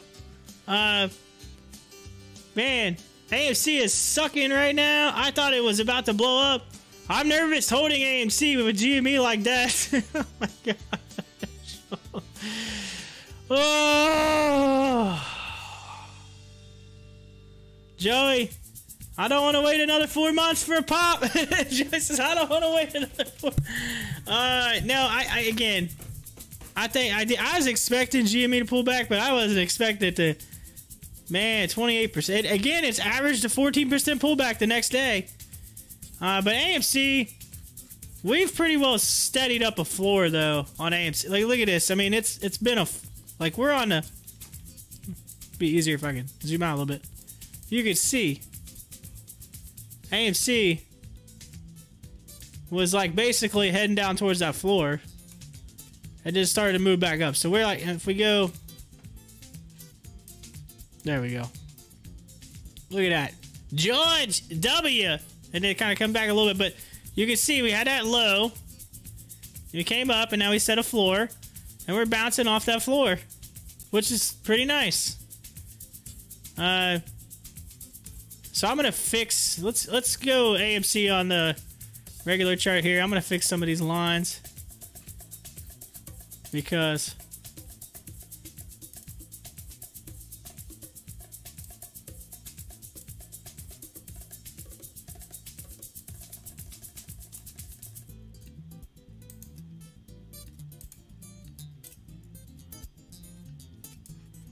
I think right there is where we're at on that.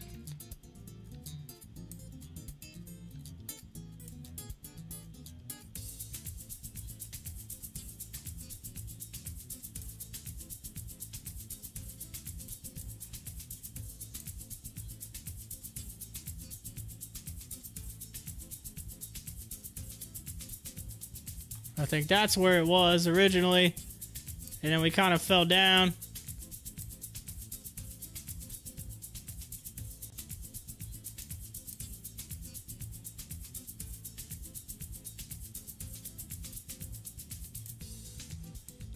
So I don't know, I feel like that's where we're at right now. We're kind of coming down this right here, this little slide down right here, and then maybe set up a little breakthrough. And it may pop, it may hit this 36 and move back up. But we are setting a solid floor right here. And I want to keep that other line on there just in case. But here's where we're at.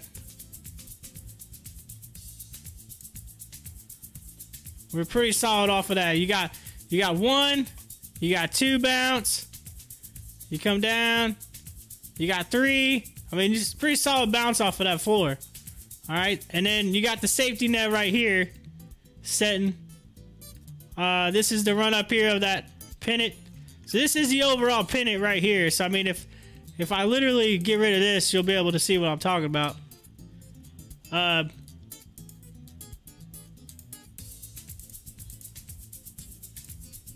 That's the pennant right there. You still got this top right here in this channel. So it's sitting in a channel. I mean, it's not terrible. You like, if you look at the end of the day, we ran up, we come down, we ran up, we come down, we ran up, we're coming down, and now it's set up for another run up. I mean, really, to be honest with you, it's been kind of hanging right there. It's not anything terrible about it. It just looks low because we kind of haven't been to this point in a little bit, right? That's all. These are all. This is a 1 hour chart, so these are over days. So this is what day is this? This is the 2nd. I mean, it's the 10th, so it's 8 days ago. So it's not terrible.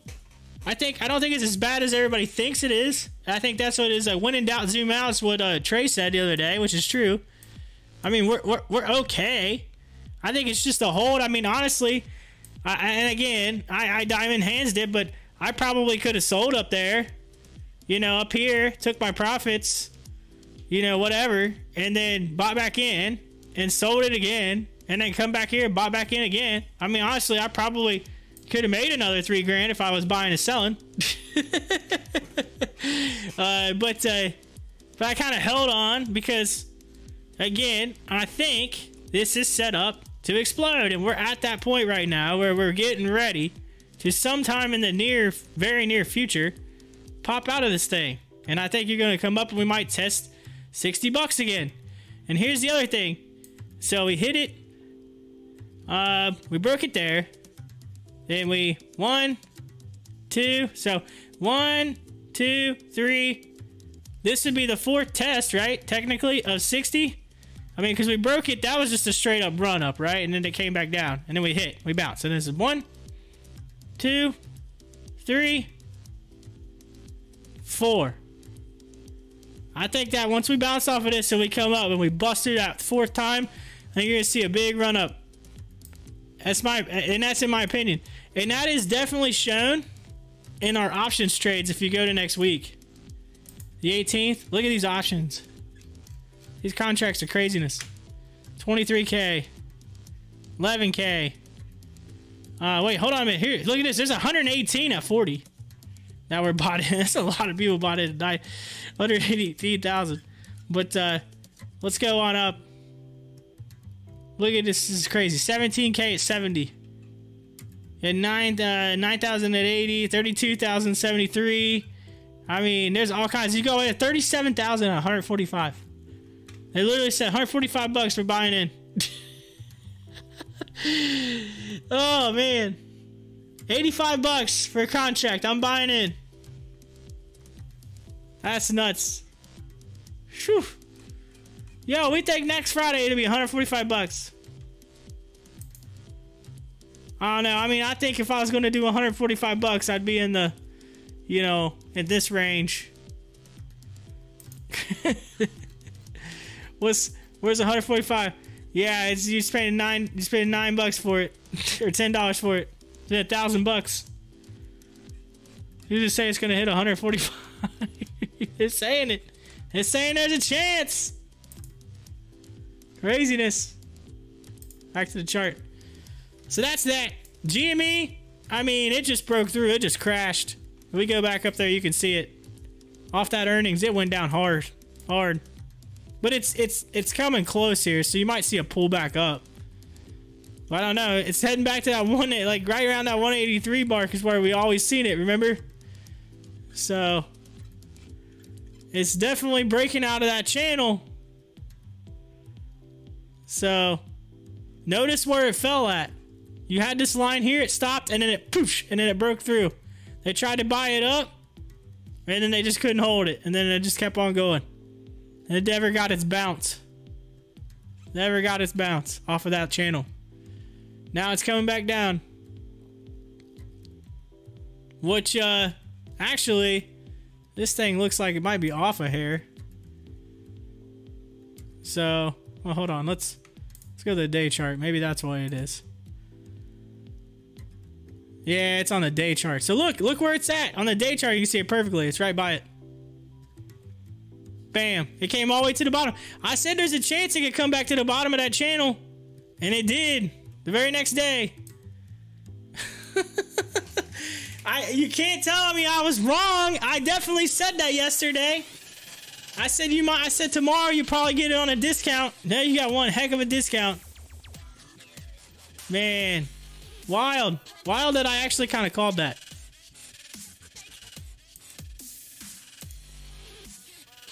Craziness. Little over 30 minutes left on this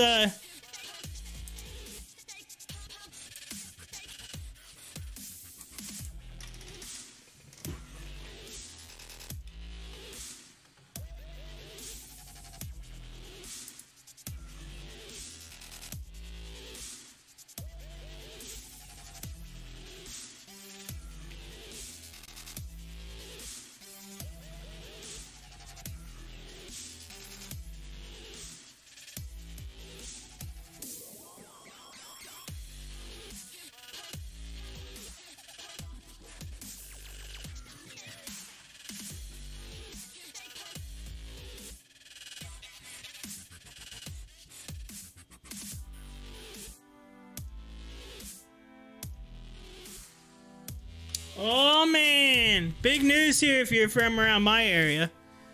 Jonathan Joseph just retired, an NFL player. He's was a defensive back in the NFL. He was drafted here in 2006 by the Bengals, which is the year I graduated. So so he's a big player in Cincinnati, and then eventually moved on. He actually became a thorn in Cincinnati's side. It's funny because the person who drafted him, he actually is part of the reason that person never won a playoff game. Weirdly how that works out, but yes, he ended up playing against him in the future, and it came back to bite him. So it's quite funny because the photo he posted is him being drafted with Marvin Lewis back in the day here. But anyway, so I just seen that. So the NFL on ESPN, veteran quarterback Jonathan Joseph announced his retirement from the NFL, so he retired today. 2006. Finally retired. Jonathan Joe, gone. Moving on. This is an interesting fact. Sports side of things for my area. Let's see here.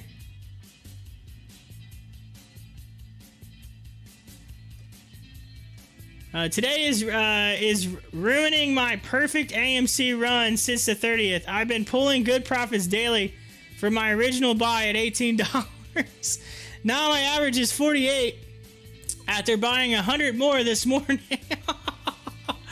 Oh, $48, man. That's why I'm scared AMC might be next. I don't think it's too much to be worried about. I'll be honest with you, Rebecca. I mean, I'm not trying to sugarcoat it. I promise here. This is I'm showing you on the chart. I showed you right there. I mean, you can see it. It's bouncing off of it. It's pretty solid. Bam, bam, psh, bam, wham, bam. Thank you, ma'am. You can even see it on the chart. It looks like it's just, and you should. I ideally think these two gonna meet up tomorrow. You see, might see a little bit of a flat day here. Right around here, we get that little bit of bounce off of that one more time, and then bam, and bam. And then I'm thinking Monday next week is going to be the day. You'll see a big run up next week. I think some volume's going to roll in Monday next week. I think because here's the deal, hedge funds going to try to keep it from getting any higher. They want to try to hold off those options contracts as much as possible. But I think it runs up next week, it starts to go, and all of a sudden you're going to see a bunch of people jumping on board again, just like this. And it's just going to go, and it's going to go right up to here. And middle of next week, we're going to have a big run up. And we're going to have that fourth hardcore test of 60, and I think we run through it. There's a good chance we get up 77 again, or at least somewhat close, maybe 69, 70.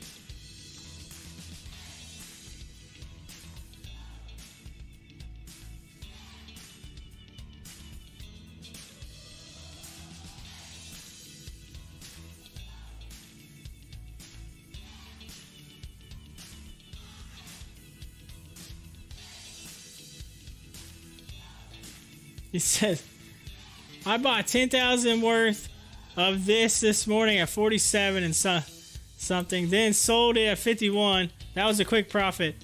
Says, I almost sold at 51 as well, but truly thought it was going to test 55 to 60 today. Then I got busy, and all of a sudden, it's 45. But it actually hit 39. So keep that in mind. It actually broke 40. It went to 39, and we bought it back up.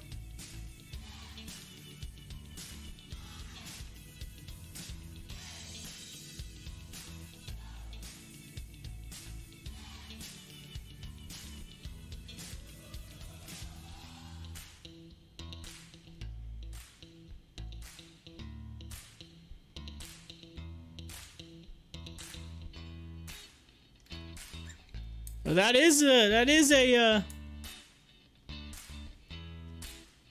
it's a little bit of a flag here. We just gotta bounce out of it. That's all.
All right, so Trey posted this.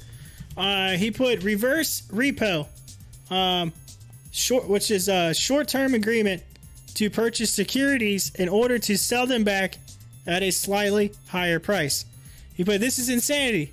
This would only happen with massive cash to collateral imbalances. A tipping point will come inevitably. And he put, and here it is. It says the Federal Reserve's reverse repurchase window on Wednesday, it took in $503 billion in cash, hitting a record peak for a third consecutive session. As financial institutions flush with liquidity flocked to the federal facility to park their cash and secure Treasury collateral. Since the U.S. Treasury has targeted a $450 billion cash balance by the end of July, the debt ceiling deadline, it says to get there, the Treasury needs to spend its cash, which usually ends up on bank balance sheets, often in the form of money market funds. With short-term money market yields so low, in some cases negative, investors have trekked to the Fed's reverse repo facility, which pays a zero interest rate.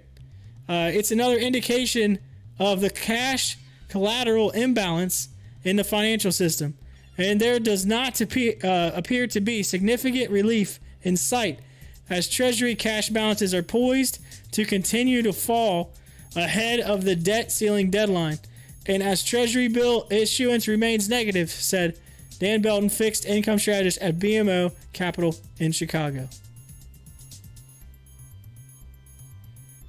Chicago, Chi-Town. I'll be there in a couple weeks. I'm going to Chi-Town.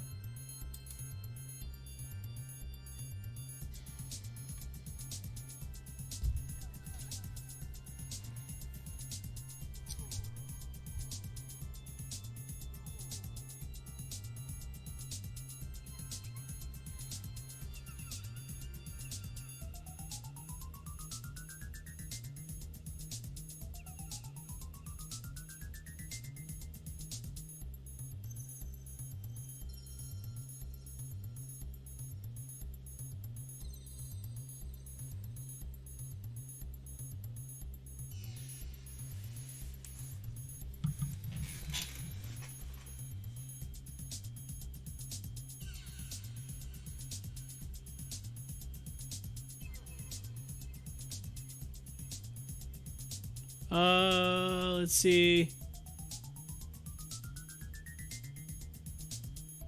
Joey says it triggered my trailing stop this morning. That was in my wife's Roth tax-free money. Rebecca said, should have used a stop loss, but I had been playing it nearly perfect without. Oh, well, this is still the start of my best month ever. Rebecca says, knock on wood. January is my best month ever. I made an 80% return. It was wild. Just the EV and pharma stocks were going nuts. Joey, what's your average in AMC right now? Rebecca, and then she says, I made back all my losses for the entire year in just 1 week. $48. Yeah, after dumping some a little while ago, my average is $49.87. It comes to $41. I'll buy some more. 40 to 41. Boom.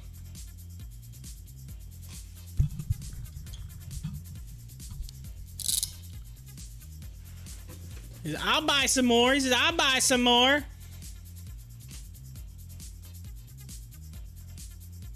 My average is sitting at 47, I think, right now. Yeah, 47. That's where I'm at. So I'm actually down a little bit today. But that's my average on AMC. So I'm a little lower. A little lower than Rebecca. She's at 48. I'm at 47. So it is what it is. And then Joey says I'm at 49. So we got 49, 48, and I'm at 47. 47.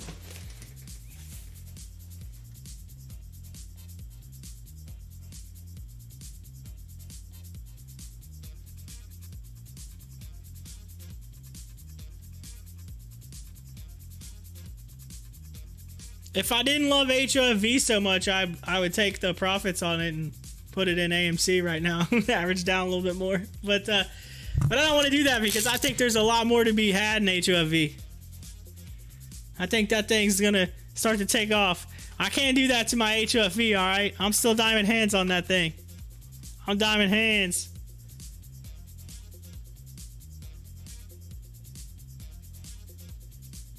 Ship's moving up today, $1.14. Man. Holy ship. Oh, man. Let's look at ship. $1.15. I haven't seen this in a little bit.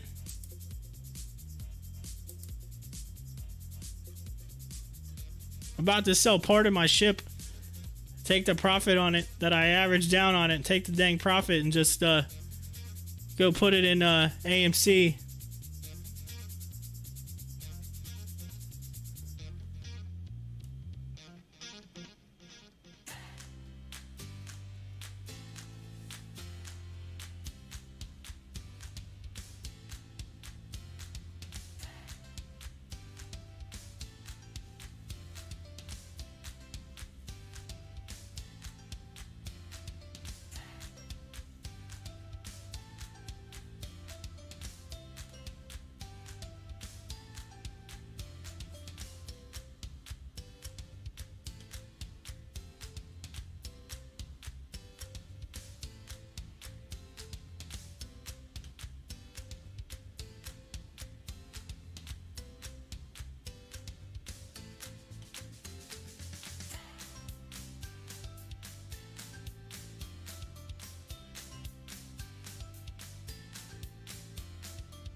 So, interesting story, Corey. When I first found your stream back when HOFV was hot, you literally were talking about every stock I had as well.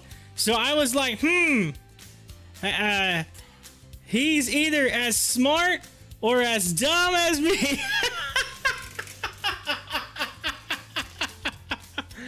Oh.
Nick says, "What's up, peeps? Checking in."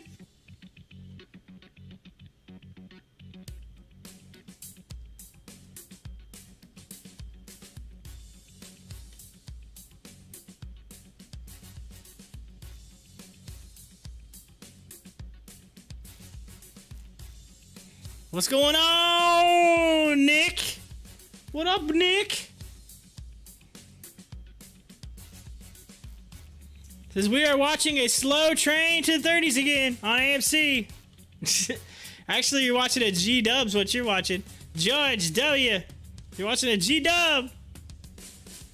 Becker says, well, I gotta go get my car from the shop. See y'all tomorrow sometime. Bye. See you later. Bye-bye now.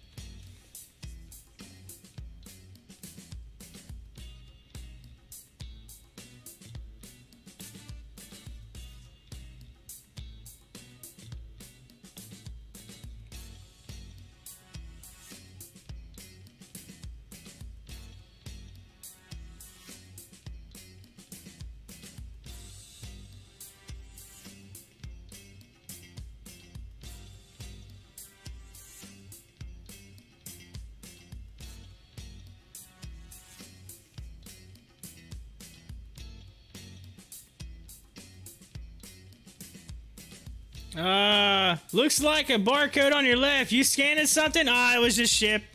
It was moving up a little bit. I was just saying, I'm gonna take a profit on it, and some profit. I think I might allocate it over to AMC. I'm thinking about it. And then Joey said, "Good luck with the car." Yeah, good luck with the car. Get it? Beep beep. Any chance we rebound to 50 tomorrow? Could be worse, I guess. GME. He said GME. I expected GME to pull back. I did. I expected it. 100%.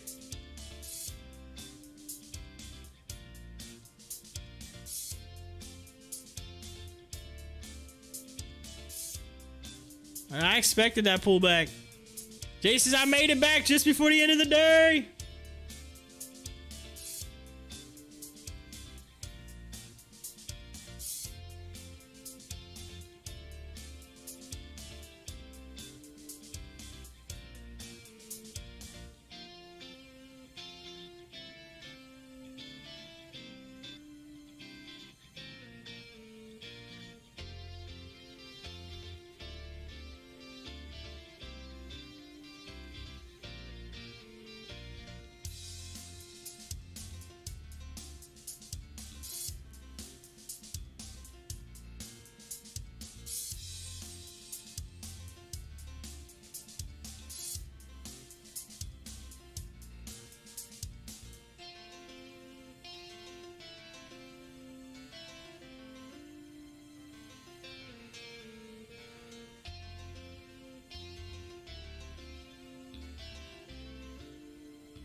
Alright, so let's take a look at this really quick.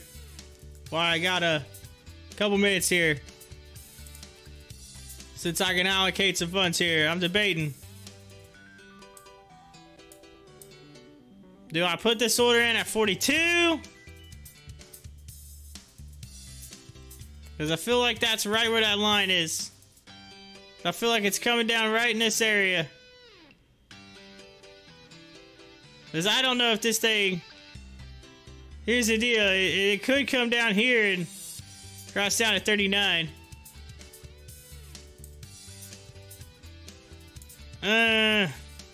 It's hit it before.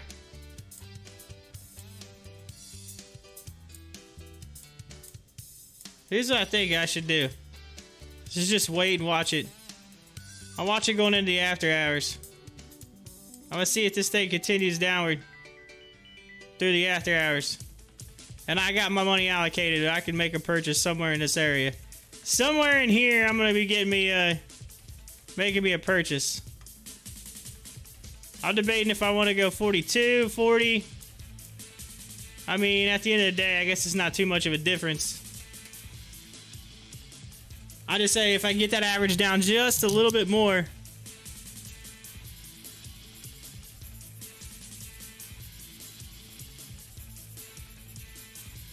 It's either that or I find something that's running all of a sudden, ride it up, take some more. Well, I can't really do that as I just took profits, so I can't day trade anything, so it's literally going to be. I'm going to take a chance. If I put money into it, I gotta, you know, can't really day trade it.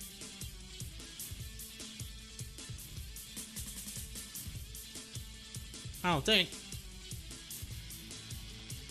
Well, yeah, it's not settled yet. It's got settled. Take 2 days. So whatever it is I'm buying, I'm not selling it for at least 2 days. So that's why I said I'd probably just do AMC. If I buy it today, it should be settled by Monday. And if it ends up taking off Monday, Tuesday, Wednesday, I'll be good.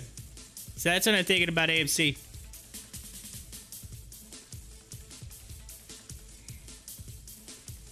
Alright, let's see here. Where do you think AMC will finish the after hours at today? Jason? And Nick says, what the heck is going on with, was it ORPH? Let me pull up my, yeah, we're under 5 minutes, by the way. We're actually almost 4 minutes. Let's see. ORPH.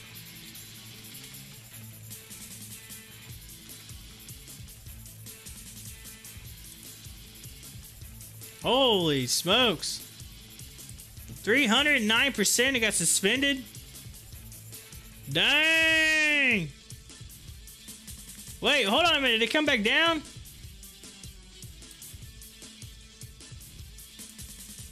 What the heck? Holy smokes, it launched from 550 to 77. It came all the way back down to 20 bucks.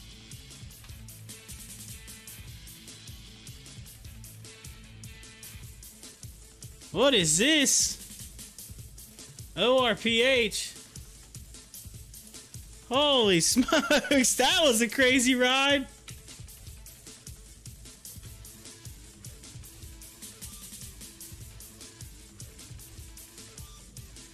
Not seeing any company-specific news.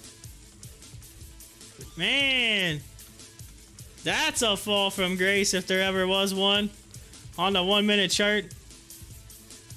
Y'all gonna buy into this really quick? Y'all getting in? It bottomed out on the RSI. Looks like it's halted right now. Is it gonna continue to go down? Where's this? What's going on with it here? It just went. Come on. Woo! Holy smokes! Who bought at 70 is the question. Who bought at 70? Oh, jeez. I've been that guy before. Johnson, I've been that guy before. Don't touch it. Don't touch it at all. This thing's nuts. Holy smokes. Jeez. It went from, what did it open at? It opened at $5. It went from $5 to 77 all the way back down to 21. That is crazy. Crazy, man. That's crazy. Yo, it's a 2-minute warning, y'all. 2-minute warning. That's crazy. I don't know what to say to that. Jeez. Jeez.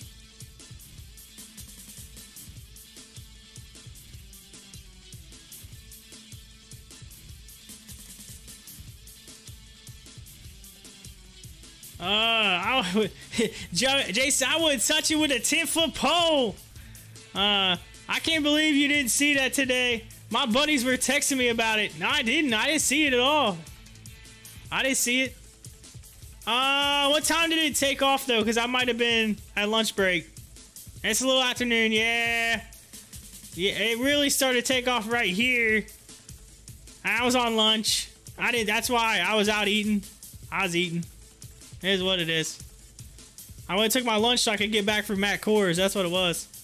We're under a minute. Yeah, I wanted to see that Matt Coors interview on Fox Business, so I took a real quick lunch break, and then came back.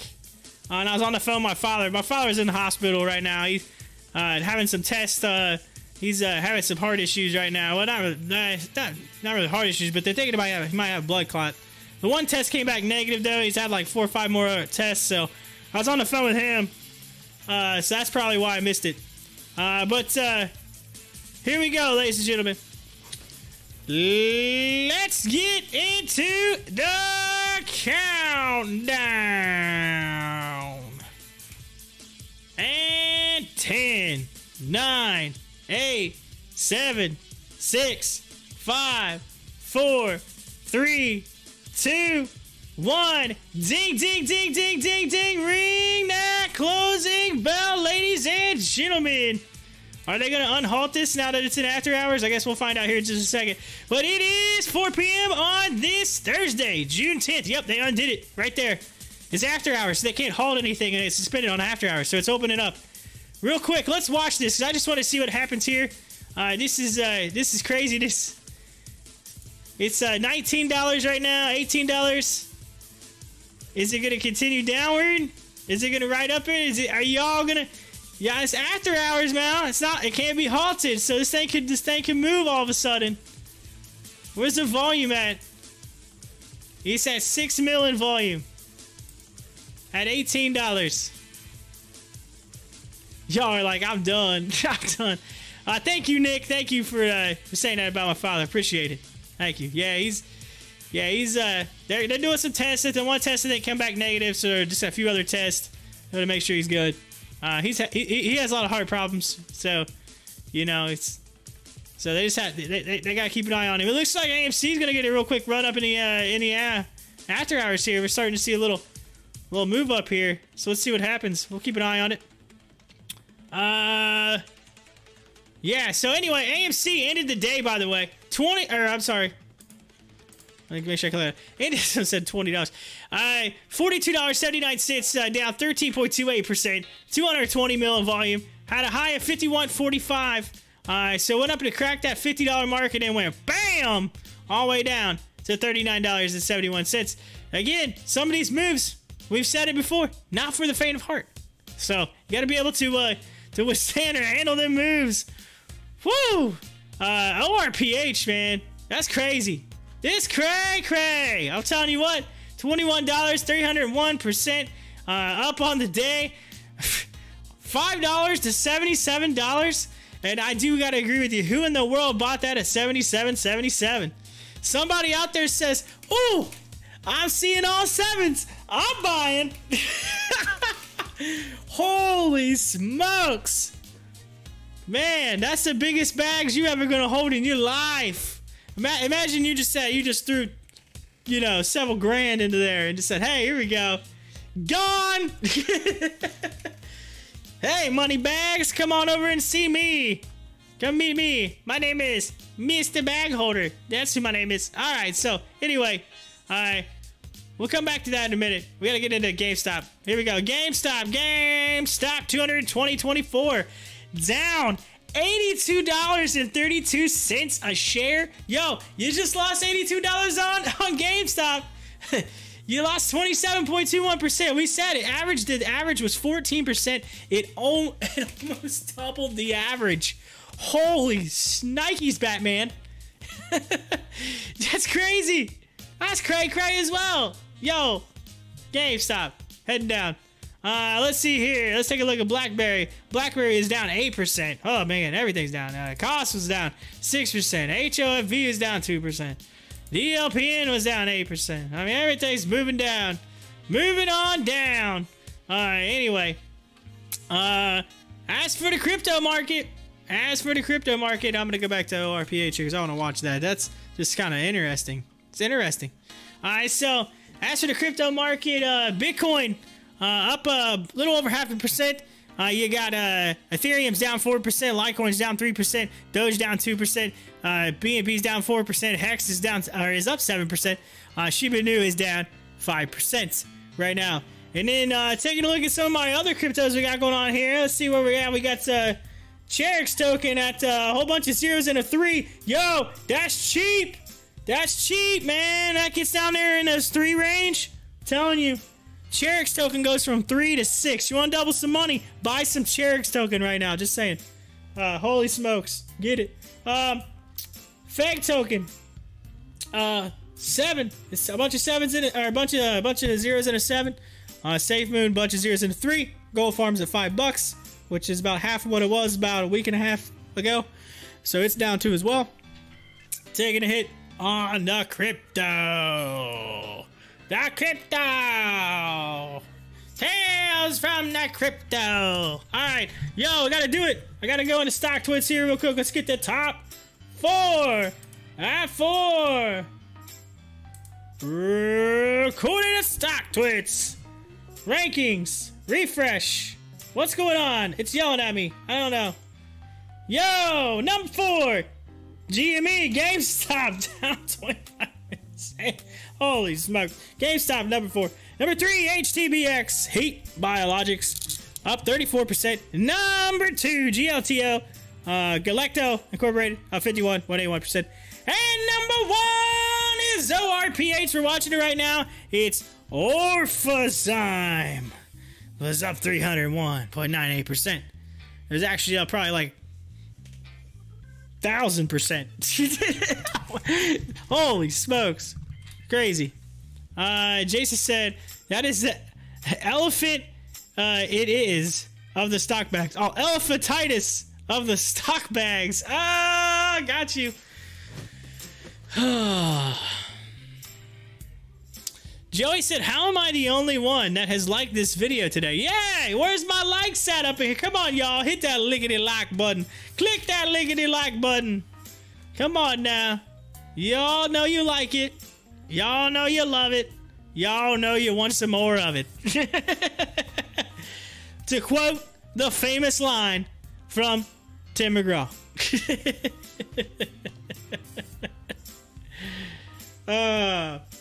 Alright, ladies and gents.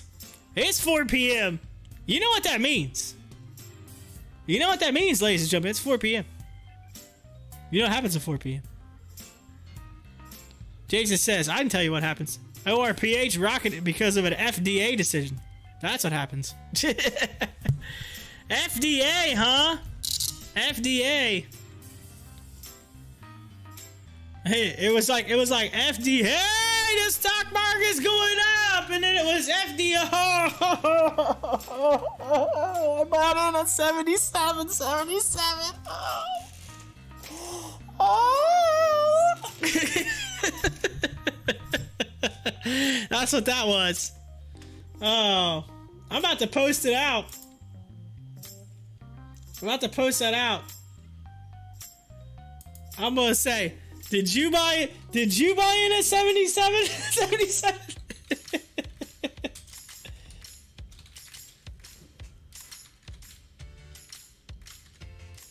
Oh, dude, this is getting ready to be posted out. Y'all gonna love this.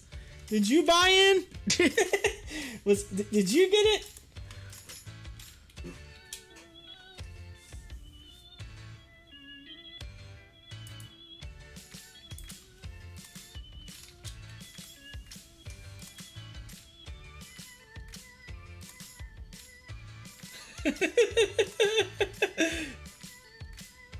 Oh, I gotta find the best one.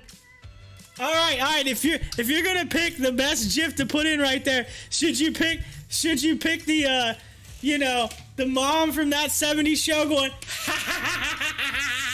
like that? Yeah, that's like her laugh too, by the way. Or should you do the guy from The Simpsons where he goes ha ha? or just someone going, ha ha. Nick says, I just threw 10 shares, added at 19. Whatever. If it goes up crazy, I will sell and make $100. There you go.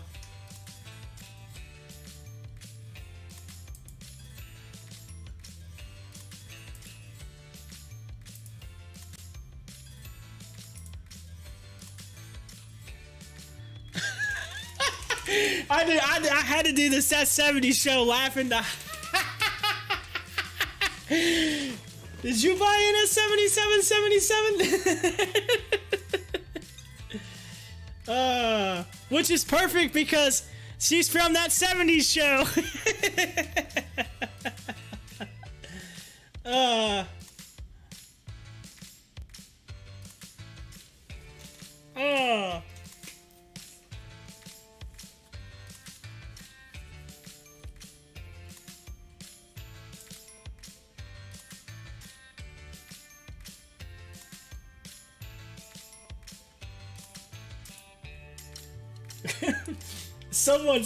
Someone somewhere is gonna be like, you're a beep.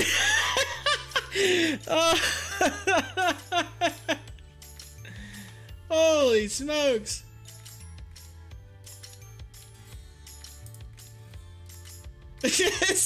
Somebody put just imagine. Just imagine 77. Oh.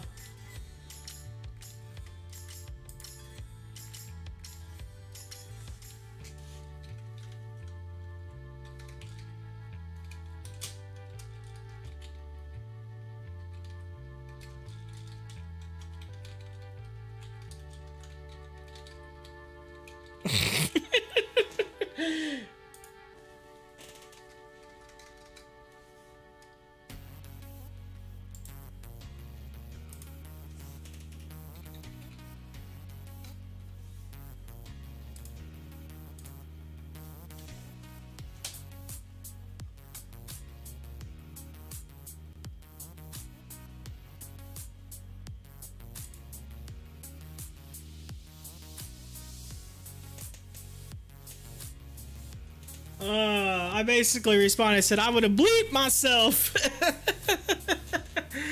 I put the little poop emoji in there, by the way.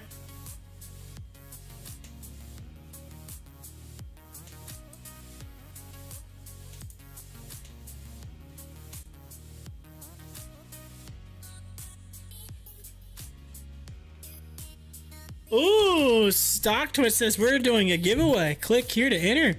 Yo, I'm seeing some clickbait up here. Hold on a minute, y'all. Hold on a second. What we got here? Giveaway? What you giving away, Stocktwits? Stocktwits says we're giving away one of our limited edition, not financial advice hats. All you need to do is follow Stocktwits and reshare this post. The winner will be randomly selected, notified in 24 hours. Oh! Yo, follow Stocktwits. Oh, it's happening now. Dude, that'd be the perfect hat for me.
Yeah! Yo, Stocktwits is giving out a hat. I'm in on that hat. Oh, it just said, I just posted Stocktwits. That would be the perfect hat for my YouTube stream. I would proudly wear that every day. I would wear it every day. Every day I'd wear that hat. Every day. And if I didn't wear it, I would at least show it. Because some days I do gotta gel my hair, alright? So I can't. Some days I have to gel my hair, but I will show that hat. Every day.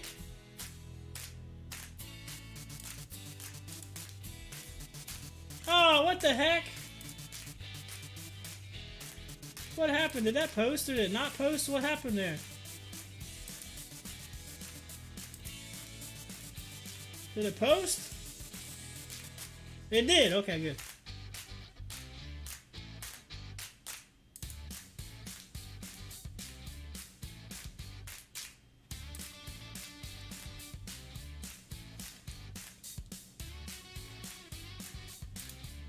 Well, I just shared it on my. I just shared it. Y'all more welcome to go on there and retweet or reshare my message. I basically put at Stocktwits. That would be the perfect hat for my YouTube stream. I would probably wear that every day. And I put hashtag Stocktwits to the moon. Y'all more welcome. I got my link in the description to Stocktwits. Y'all can follow me on there. Hit that up. AMC right now, $43. Well, $42.98 anyway in the after hours. But ladies and gentlemen, I'm gonna bolt out of here. I want to thank you, each and every one of you, for being a part of the show today. Y'all are the reason I do what I do. So, yo. Nick says, I'm going to the moon.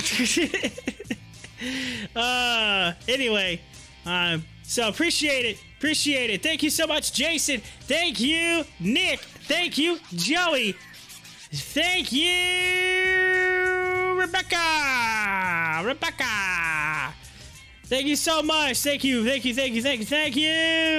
And then I gotta thank you to Brian. Brian was in here today. Yo, thank you, Brian, for coming in, hanging out. Hi-Fi came in. Thank you so much. Hi-Fi, whatever. Ha, ha, ha. Y'all are awesome.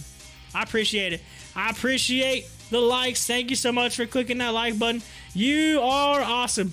All right, so I'm gonna bolt because I might have to go get my daughter from the sitters that my wife texted me. So I better run. So appreciate it. Thank you so much. Y'all come back again tomorrow right here at 9:25 a.m. I'm going to keep the stream rolling, though. We're going to keep watching AMC through the evening, and I'll keep on ORPH for a little bit, all right? We'll just keep that on. I'm going to keep an eye on it. We'll see where it's at. We'll follow it. So, y'all come back here tomorrow, 9:25 a.m. Same bat time, same bat channel for a Friday edition of the show. Alright, with that being said, ladies and gentlemen, Corey, host of Pop the Chart, heading out. Y'all have an awesome Thursday evening. Bye!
and sit down.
And sit down.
sit down.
Shut up and sit down.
and sit down.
Shut up and sit down.